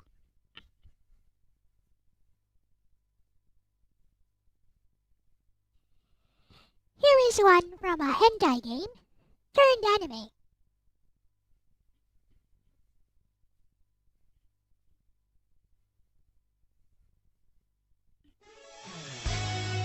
Oh, so, over here we had it different. Like, some people had super fast internet connections, most of us didn't. So, these people with fast internet connections, what they would do is they would burn these anime into CDs. Yeah, they'd burn this anime into CDs, and then we would exchange burned CDs. Like, do you have this series? So you burn me. Why don't you burn me this series if you have it, and then I'll burn you this series, and we did anime exchange. Yeah, we did an anime exchange thingy. Wonder if it's still on. Let me see if my website is still on archive.org.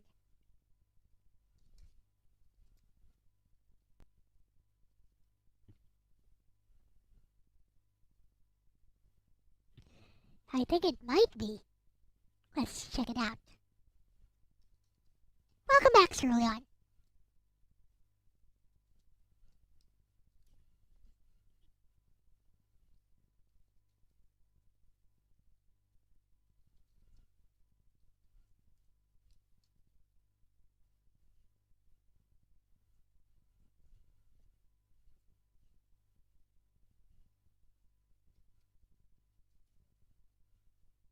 Hey, I think I found it. Whoa, I think I found a snapshot of it. If I can get a working snapshot, that would be awesome.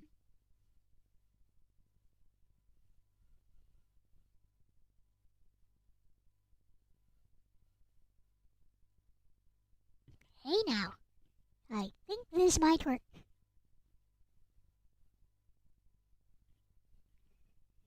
I know I had an auto refresh on this.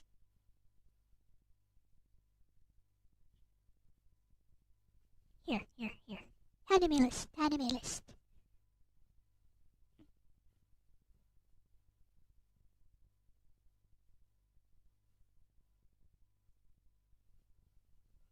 Forums, fan stuff, downloads.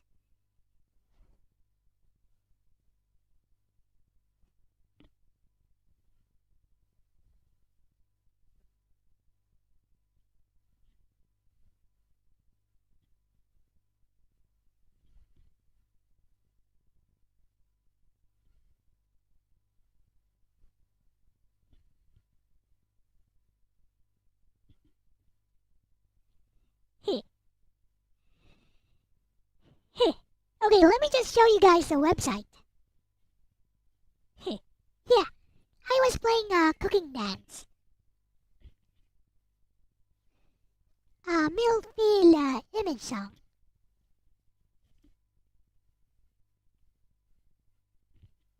Let me show you guys this one for a bit.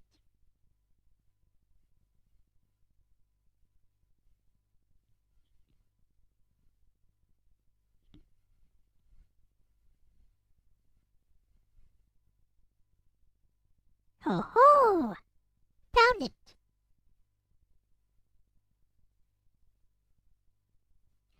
Old website.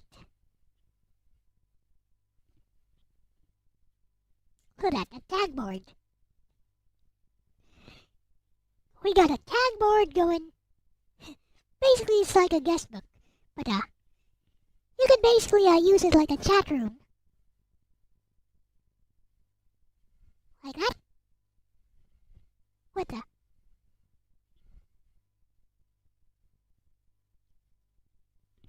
Hey. Guest book. Site history. Link to us. Oh, here. There we go. So we did this. In order to get more anime, we just basically did this.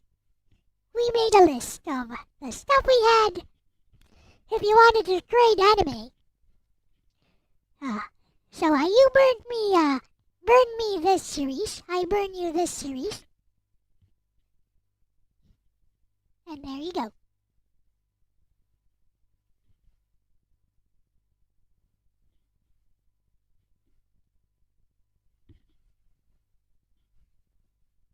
Heh.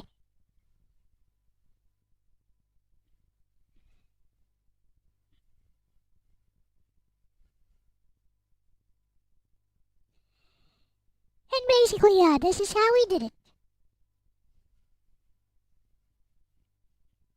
Oh, no, not DVDs, CDs. This was before DVDs. Before DVD burners were a thing. So we use CDs.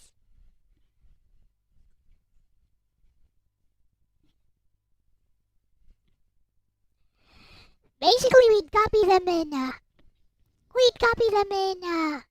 like MP4 or AVI format, or RMVB, Real Media Variable Bitrate.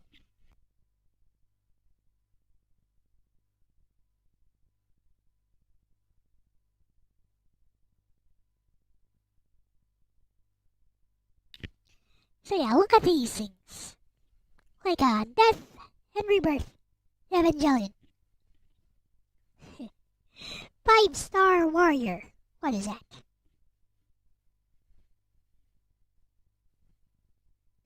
I have no idea what some of these are. Pretty sure I've never seen some of these. Yep, late 90s to early 2000s.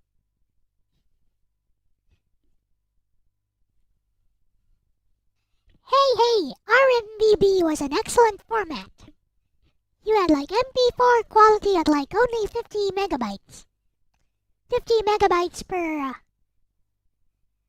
video. RMVB, not real media. Like a real media sucks. But RMVB was good.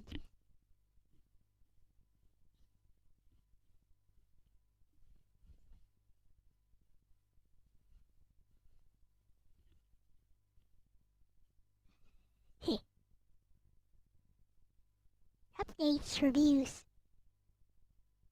song lyrics, guest book.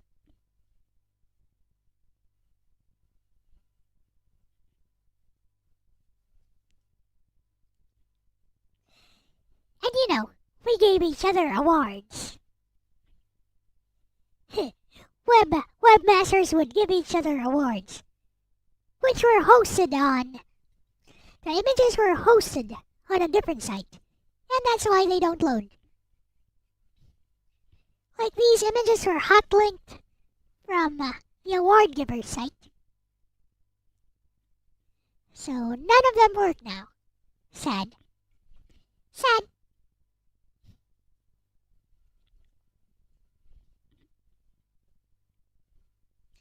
You could stream on dial-up. I could never stream on dial-up.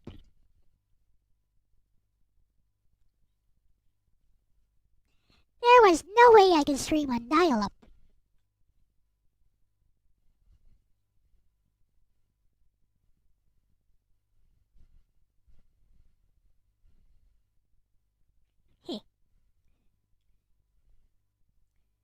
And we got site linking, whatever, cross-linking, link exchange. Yeah, link exchange.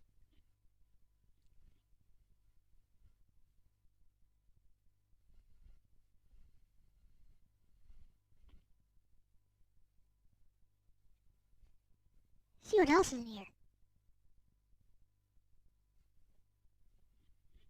This is interesting. What?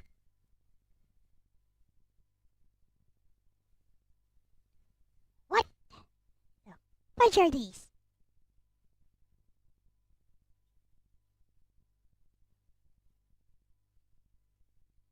Oh!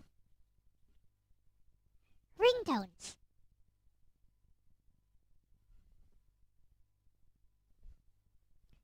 Ringtones. Nokia ringtones.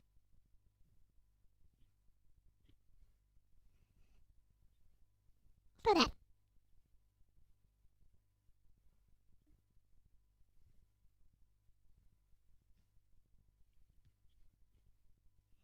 We got Nokia ringtones for your Nokia phone. So, key presses. You had to do it yourself.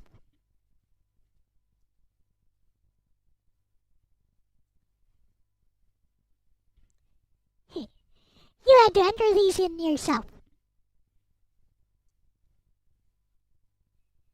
So how I made this, I took a MIDI file. And then I had this converter program which turned it into key presses. What is this?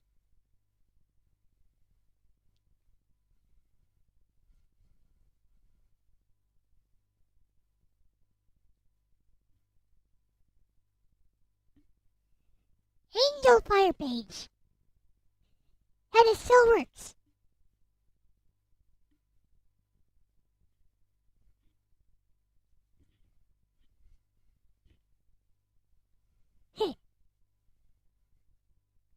Wow. Angel Fire still works?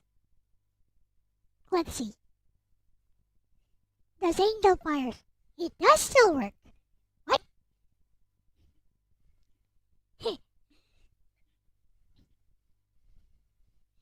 Interesting.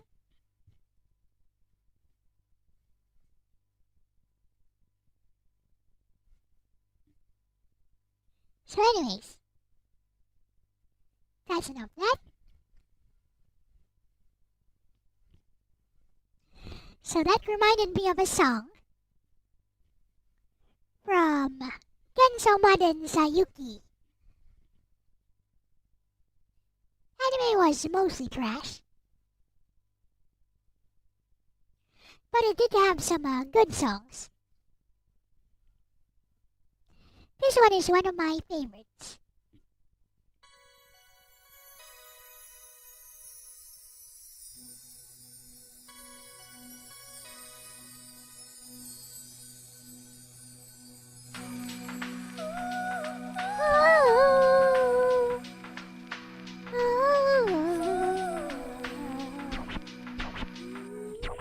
It's in English, sort of. It's partially in English.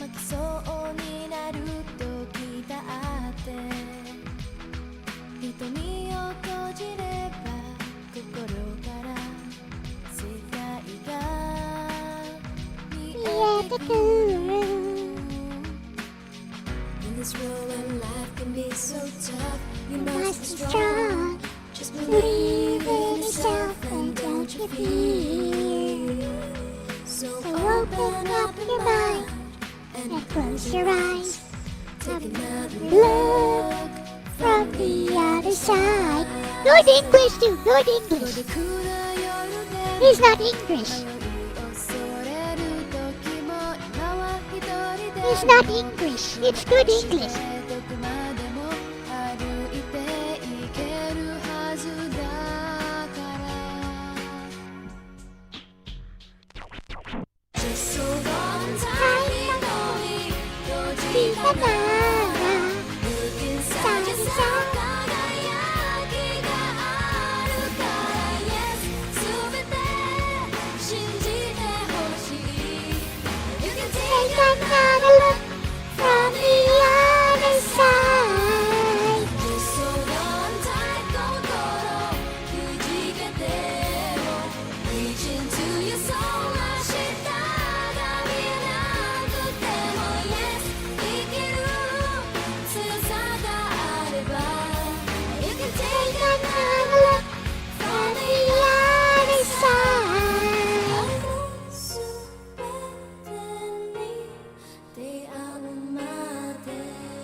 is quite rare.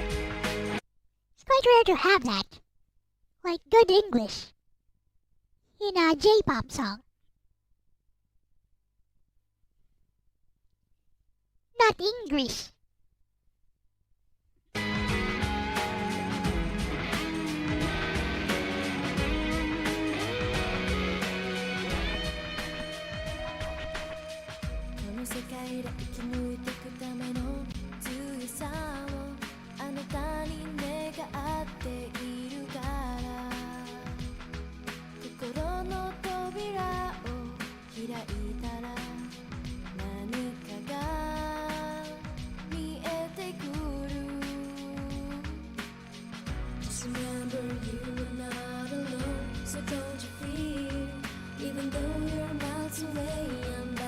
See, it's good English. So open up your mind and close your eyes. I'll be there for you no matter where you are. 星の命なら長いけどいつまでも同じこの日々が繰り返すわけじゃない。明日は誰にも見えない。Hold on tight, Tommy, 閉じたなら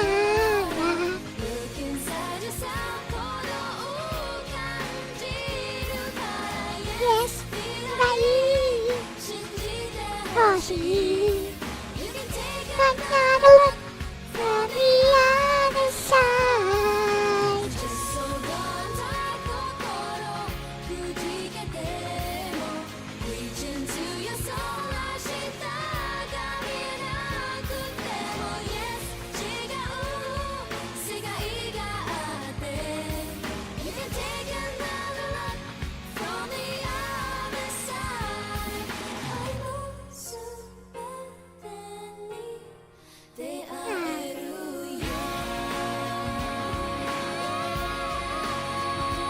Yay!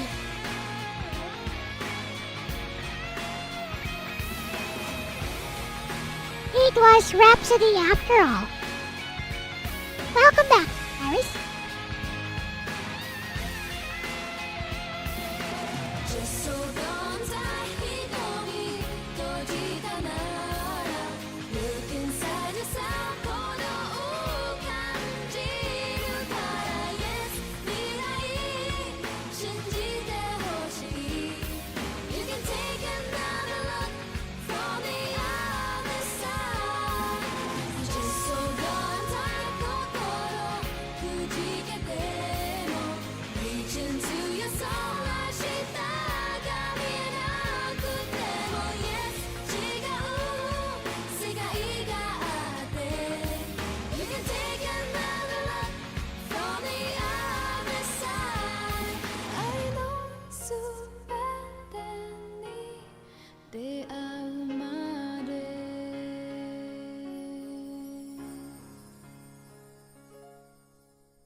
Lovely song. Series is okay. Kinda takes itself too seriously.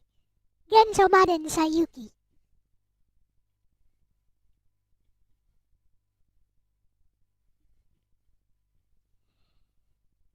Now that reminds me, cause I said English. I talked about English in a J-pop song or in an anime. Now then, here is something.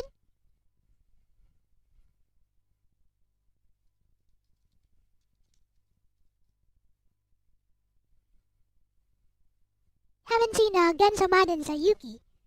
It has like a 5-6 different TVs. Like seasons. There's like 5 to 6 seasons. Now here is something.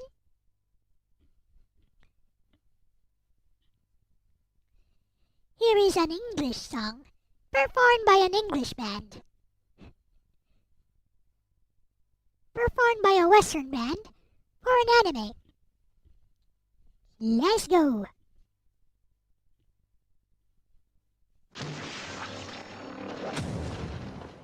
It is LDP approved.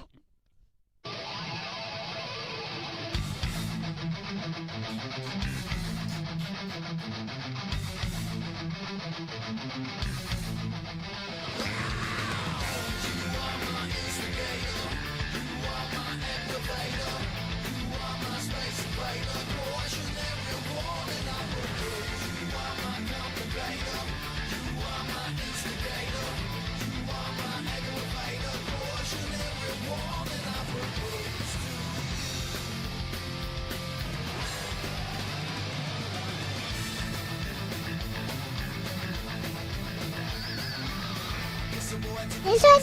No.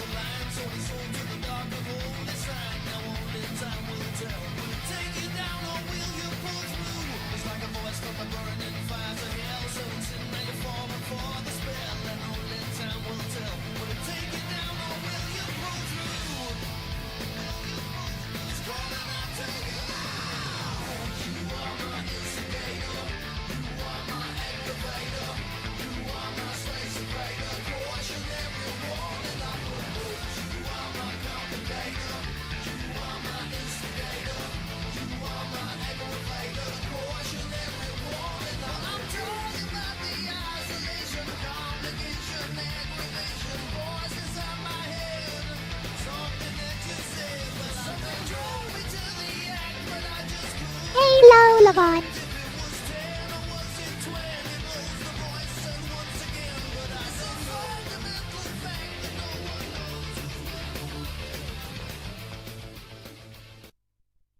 Yep, The Legend of Black Heaven.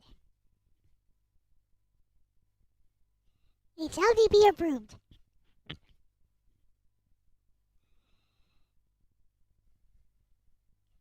Now, during this time, there was one anime which really hit home for me. Because, my father died from cancer. So, this anime kinda was very, very relatable. And it was a feel-good anime. Manga by Arina Tanemura.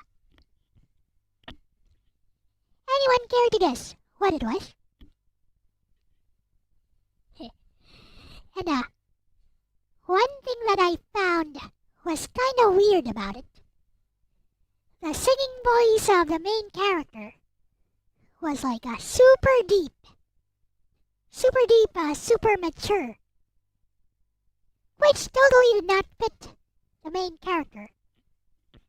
But still, the song was nice. Songs were nice.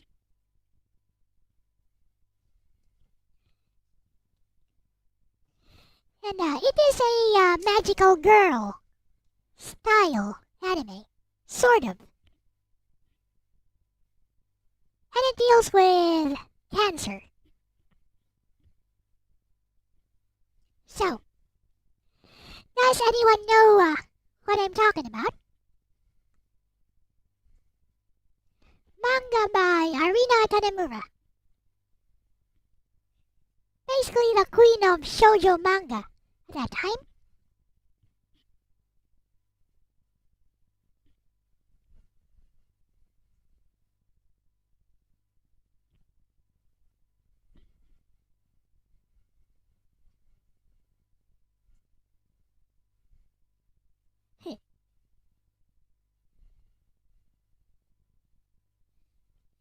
Does anyone know?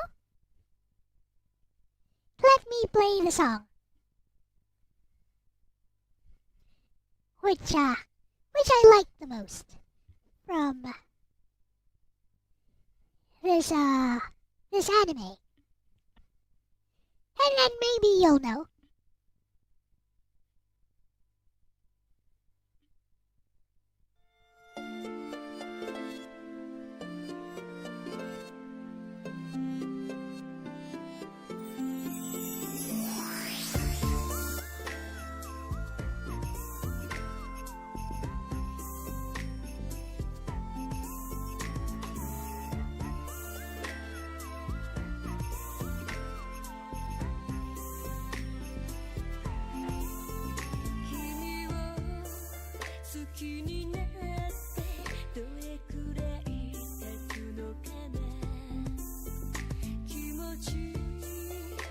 Sound familiar?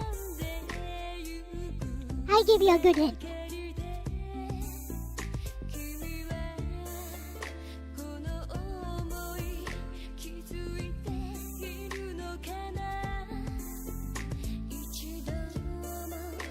Hint incoming.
do you guys know?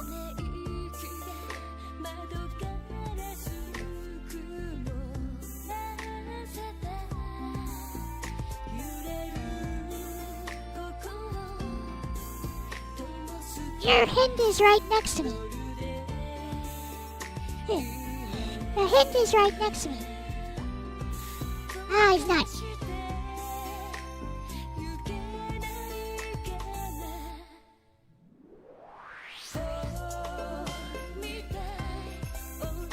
Your hint is right next to me.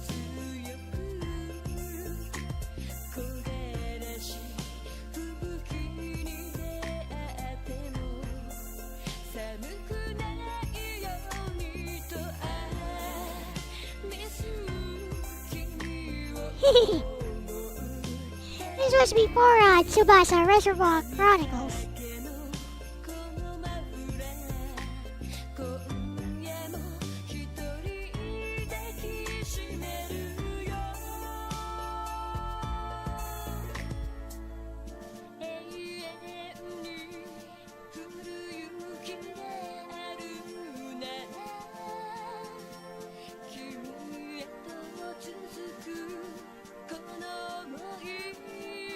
It is not my clamp.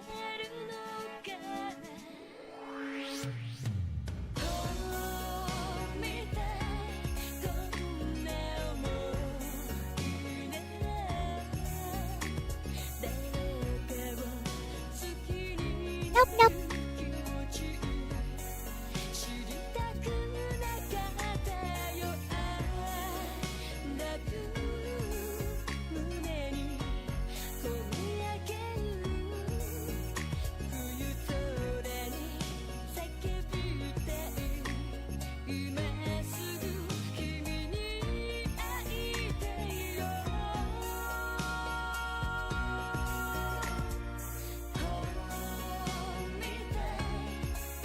Nope, it's not too hard.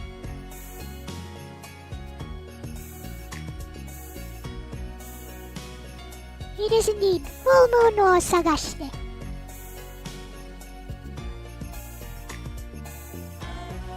Congratulations!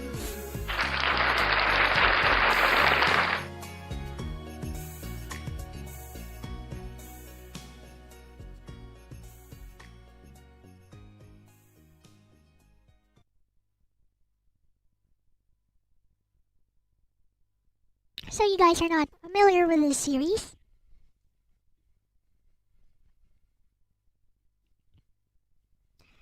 Well, the ending is in the manga, so the series does not cover the entire manga. But, the manga itself is only like, I don't know, like 12 chapters or so. Or maybe 4 volumes. Yeah, 4 volumes. So it's kind of short.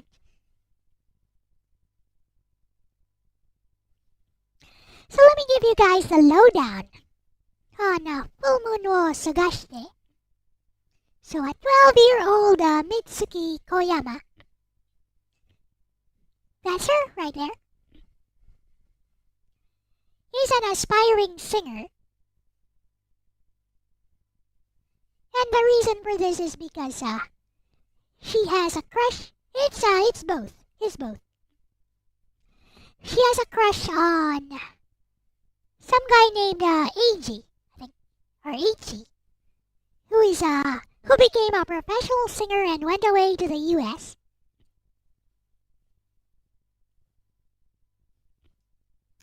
So anyways, she wants to audition and become a professional singer in some singing competitions. Hello, Koima-chun. Welcome. Problem. She has throat cancer. She's fated to die in like 1 year. She has throat cancer. So, some death gods, like 2 death gods, a male and a female death god, descend upon the earth in order to tell her that she has like 1 year to live. So, the death gods, taking pity upon Mitsuki. So, because she's 12 years old, she also has, because she's 12 years old, she also has a hard time auditioning. So, taking pity upon Mitsuki, they give her a temporary form, which she can call upon, wherein she becomes this blonde-haired singer who is about 16 years old, named Full Moon. Now, Full Moon has the same voice as Mitsuki, because it's still Mitsuki singing. But when she's in full moon form, her throat cancer is completely gone. Yep.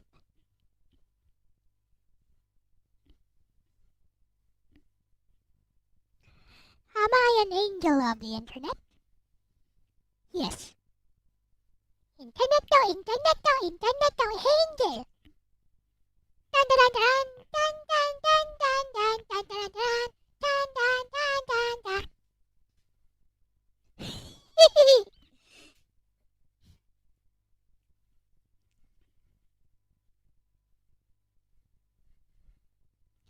So anyways, that's the premise.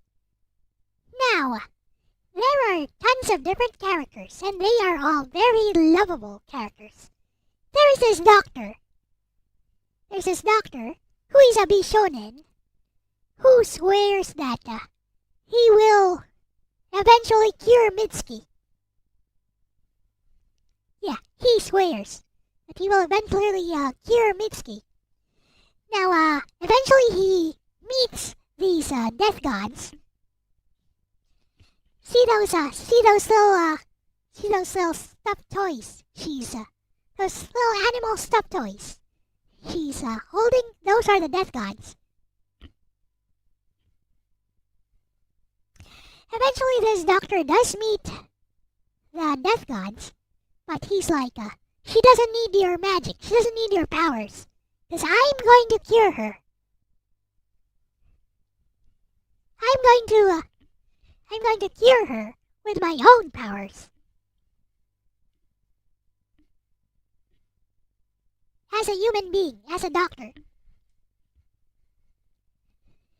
Anyways, so this AG guy, here's a minor spoiler. If you guys don't mind. This AG guy, whom she has a crush on, basically her reason for living. She thinks he was in the US all this time, like became a professional singer, but spoiler. Nothing. You guys will have to find out. He's only like 52 episodes. Go watch it. Also, just read the manga. Never mind. Just read the manga. Just read the manga. It's super short. I guarantee it's a good read. Excellent read. Excellent anime. But Mitsuki has that voice. The voice. The manga has an excellent ending. But the voice, though. Flippin' voice. Good song. This is Mitsuki singing.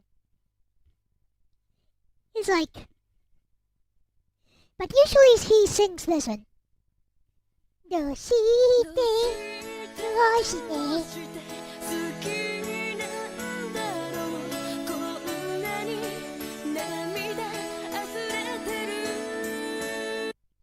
Like, does that sound like does that sound like a voice that would come from someone who looks like that?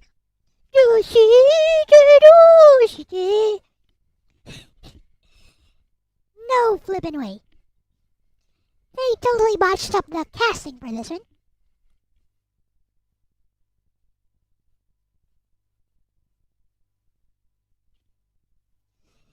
Does that voice sound like it would come from Mitsuki here? No flippin' way. But she's like 12 years old.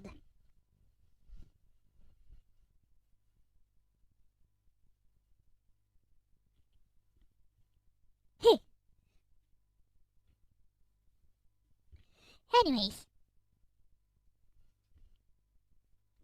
Moving on. Here is a song that's super iconic for me. I've seen this series on ABS-CBN back in the 90s. And then I saw it on Animax, fully this time, without any cuts. I saw it on Animax, and then it got like a Kizuna Last Evolution movie recently. Well, sorta recently. So let's go. Take a guess. What's gonna play?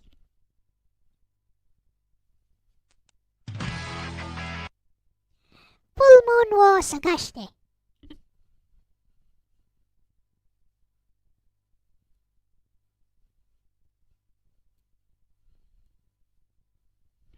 There we go.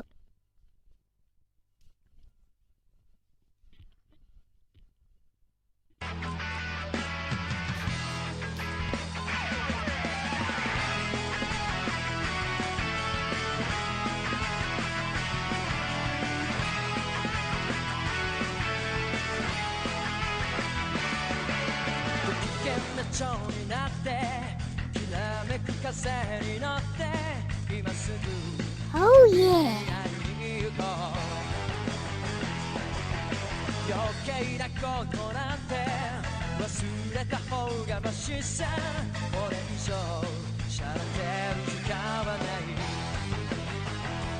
Sounds familiar. Oh, wow. Wait for the refrain. Here it comes.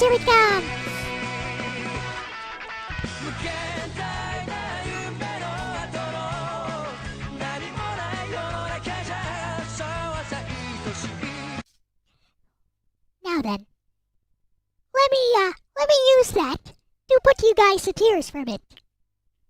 Let's watch the trailer. For Last Evolution.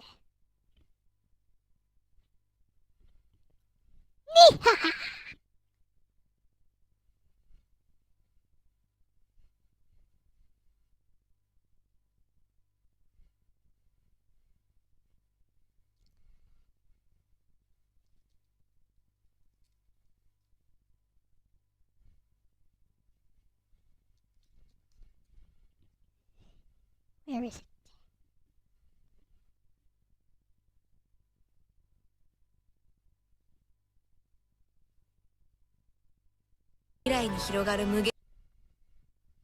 Here it is. I found it. Let's go.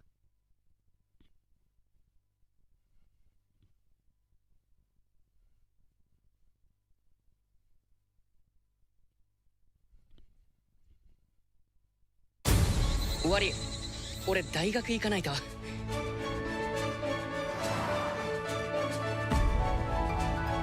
いつまでも昔のままじゃいられないだろう。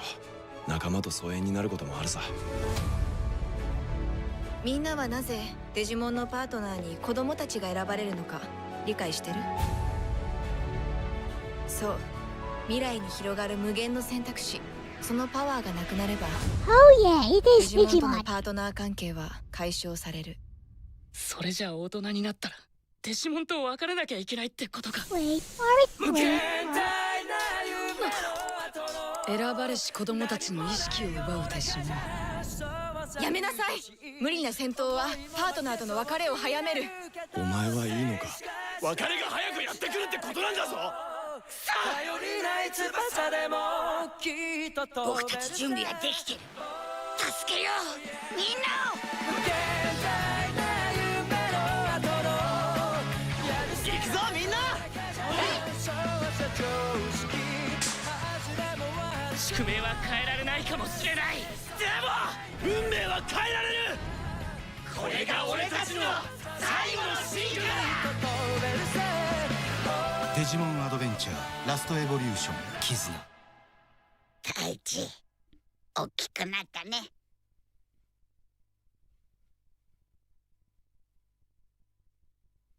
Hey,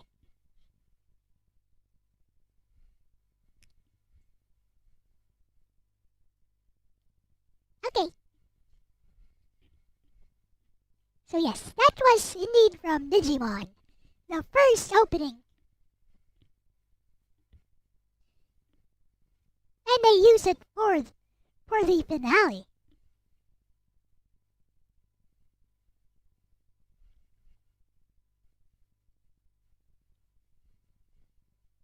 Hello, Nancy.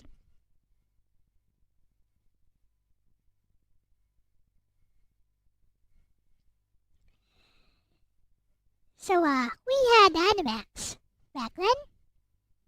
So it was an all-anime channel. And, there were tons of new anime that I got to watch. Here was one of them.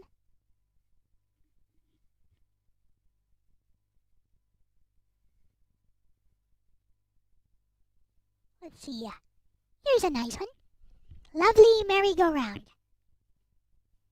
抱きしめよう君といた場所忘れるはずないいつまでもこの空の下歩いていこうどうかビューティー夢見る世界はメリメリゴーランド Merry merry-go-round.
Don't know this at all.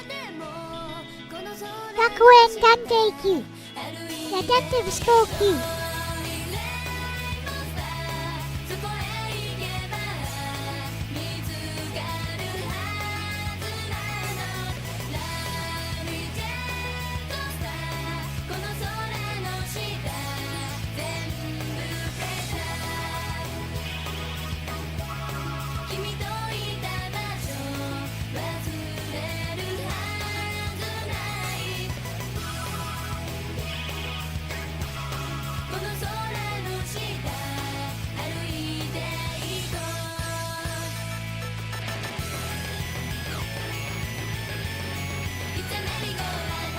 It's a merry-go-round.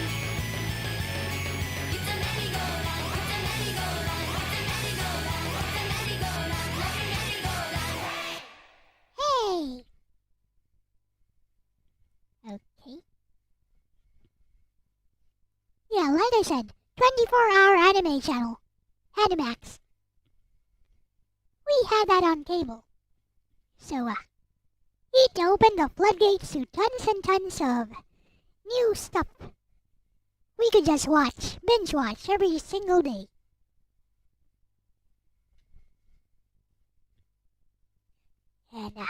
is another one, which I think some of you guys might know. I like this, but it is very grating. It can be very grating.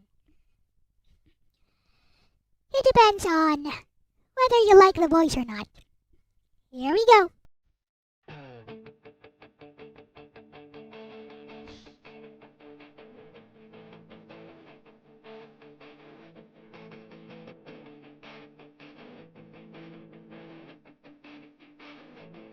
Lovely anime, by the way.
Good ending.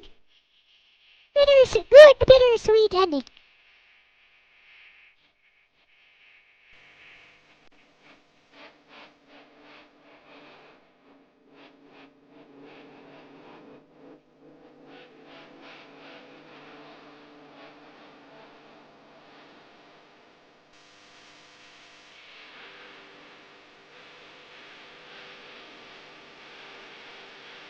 This is from opening of season 2. Yep, it is.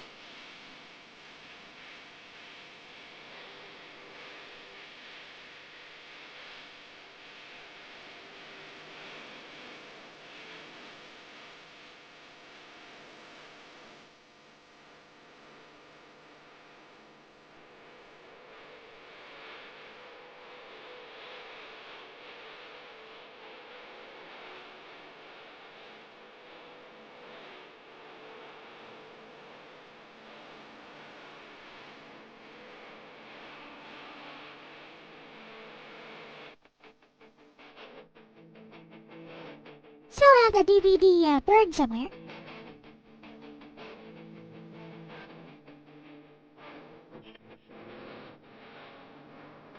Same creator as Nodame Katabile, I think.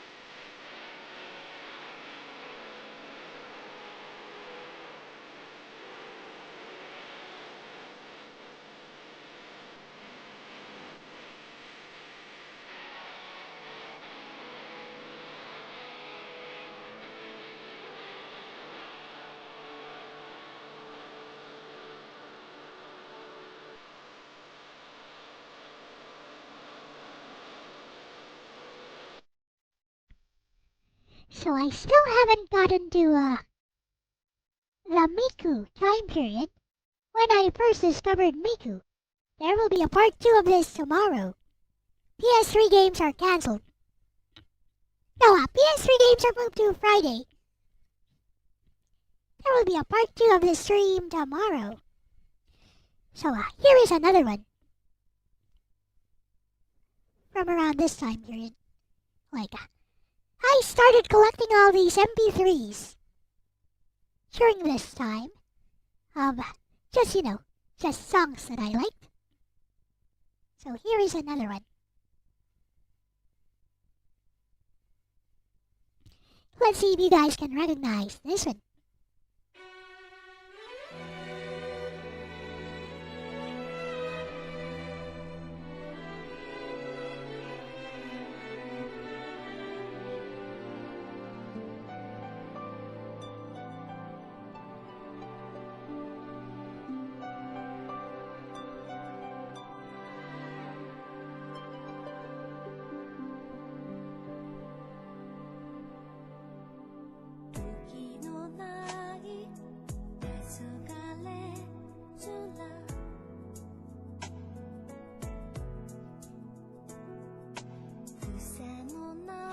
very sweet anime,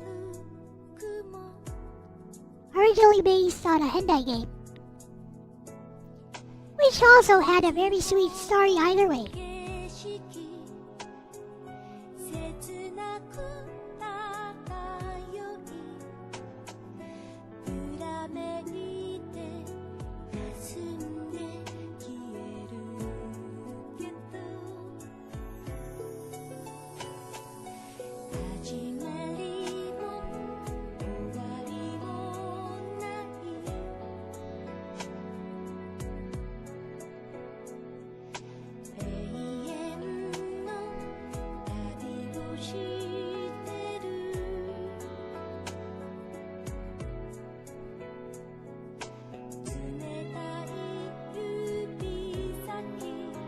Hey.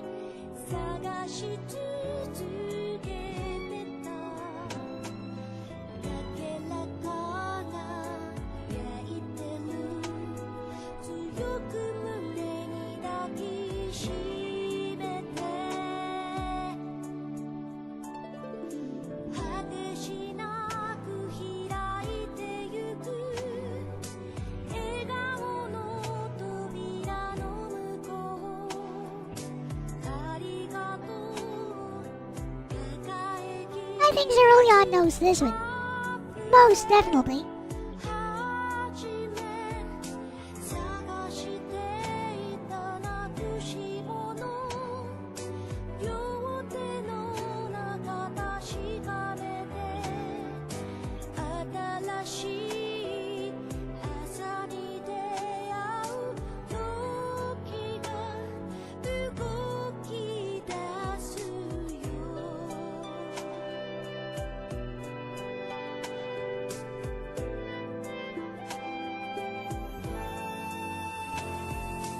Ooh, warm and fuzzy.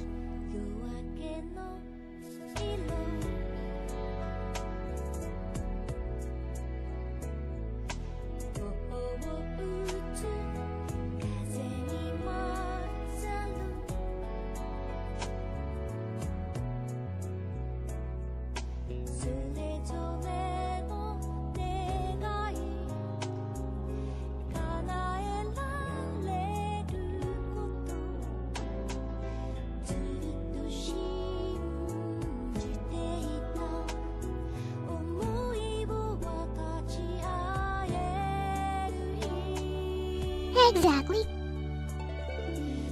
You got it right. Congratulations!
Hi dear Dayaki. Now I'd give her all my taiyaki. She cute. Anyways.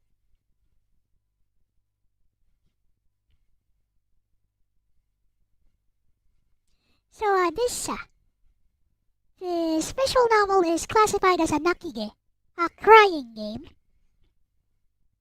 not an eroge. And for good reason.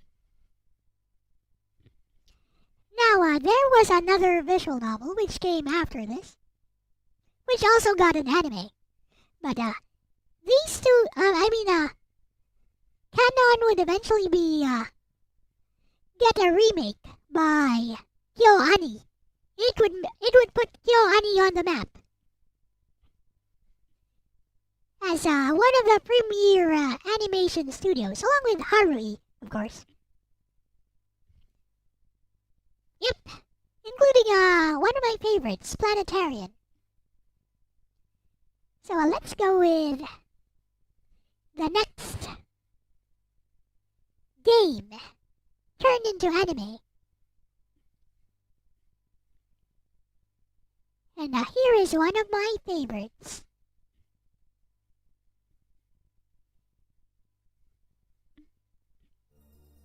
From that particular series.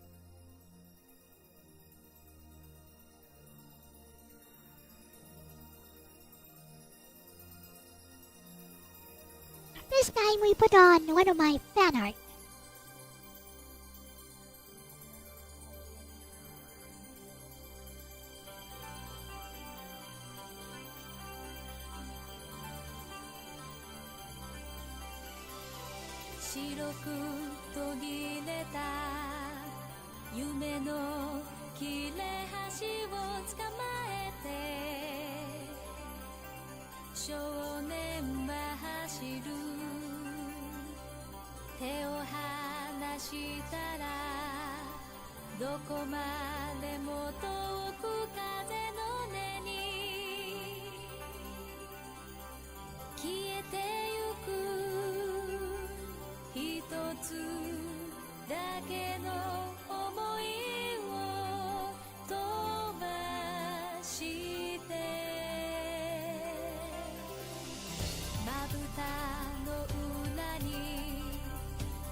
Here's your hint.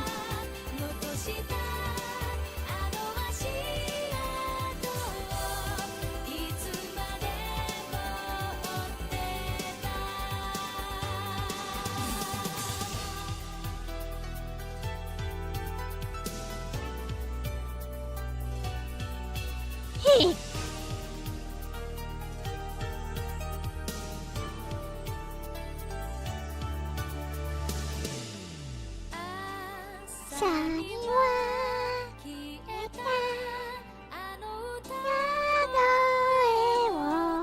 before Clannad. Before Clannad.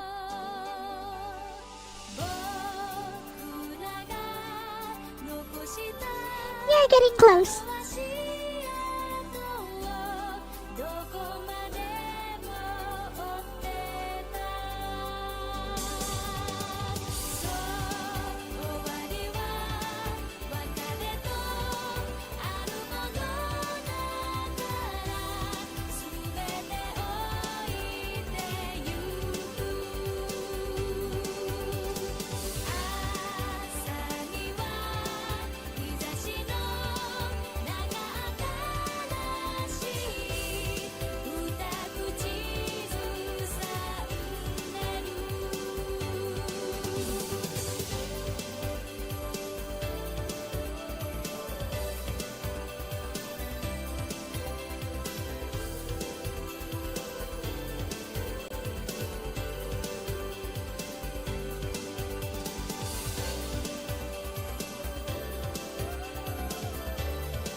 It is not Hayate.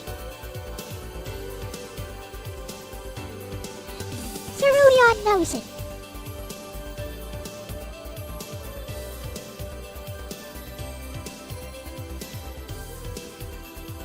I'm quite surprised not a lot of people know this one.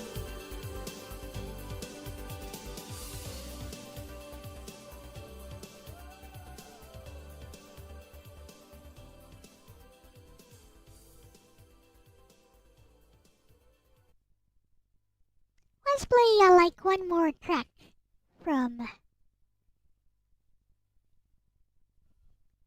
Here is Summer Lights or Natsukage background version. As I end the stream.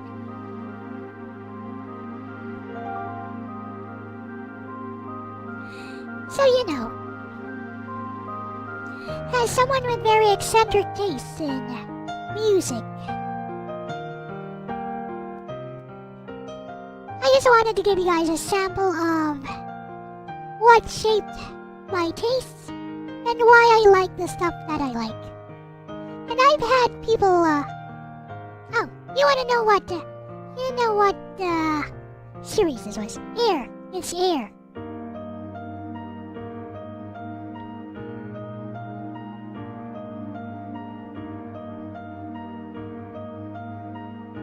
It's called just Air.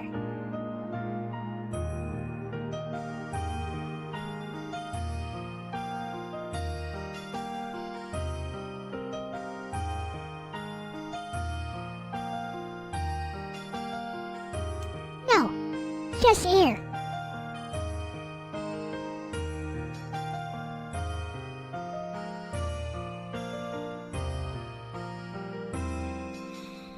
So anyways, I will continue this tomorrow, but I wanted to show you guys today a sample of what shaped my tastes in music and why I like the stuff that I like. Yes, it did, Aris. She was not a lolly, but yes, she was blonde. And I've had people call me names for my taste in music or make fun of me, both mostly offline and also online. I've had people like laugh at me in their streams, call me a weeb in their request streams, and be like, oh, I have to cater to this weeb's requests. Yeah. Because, you know, I really have no taste for some of the more popular stuff that people like.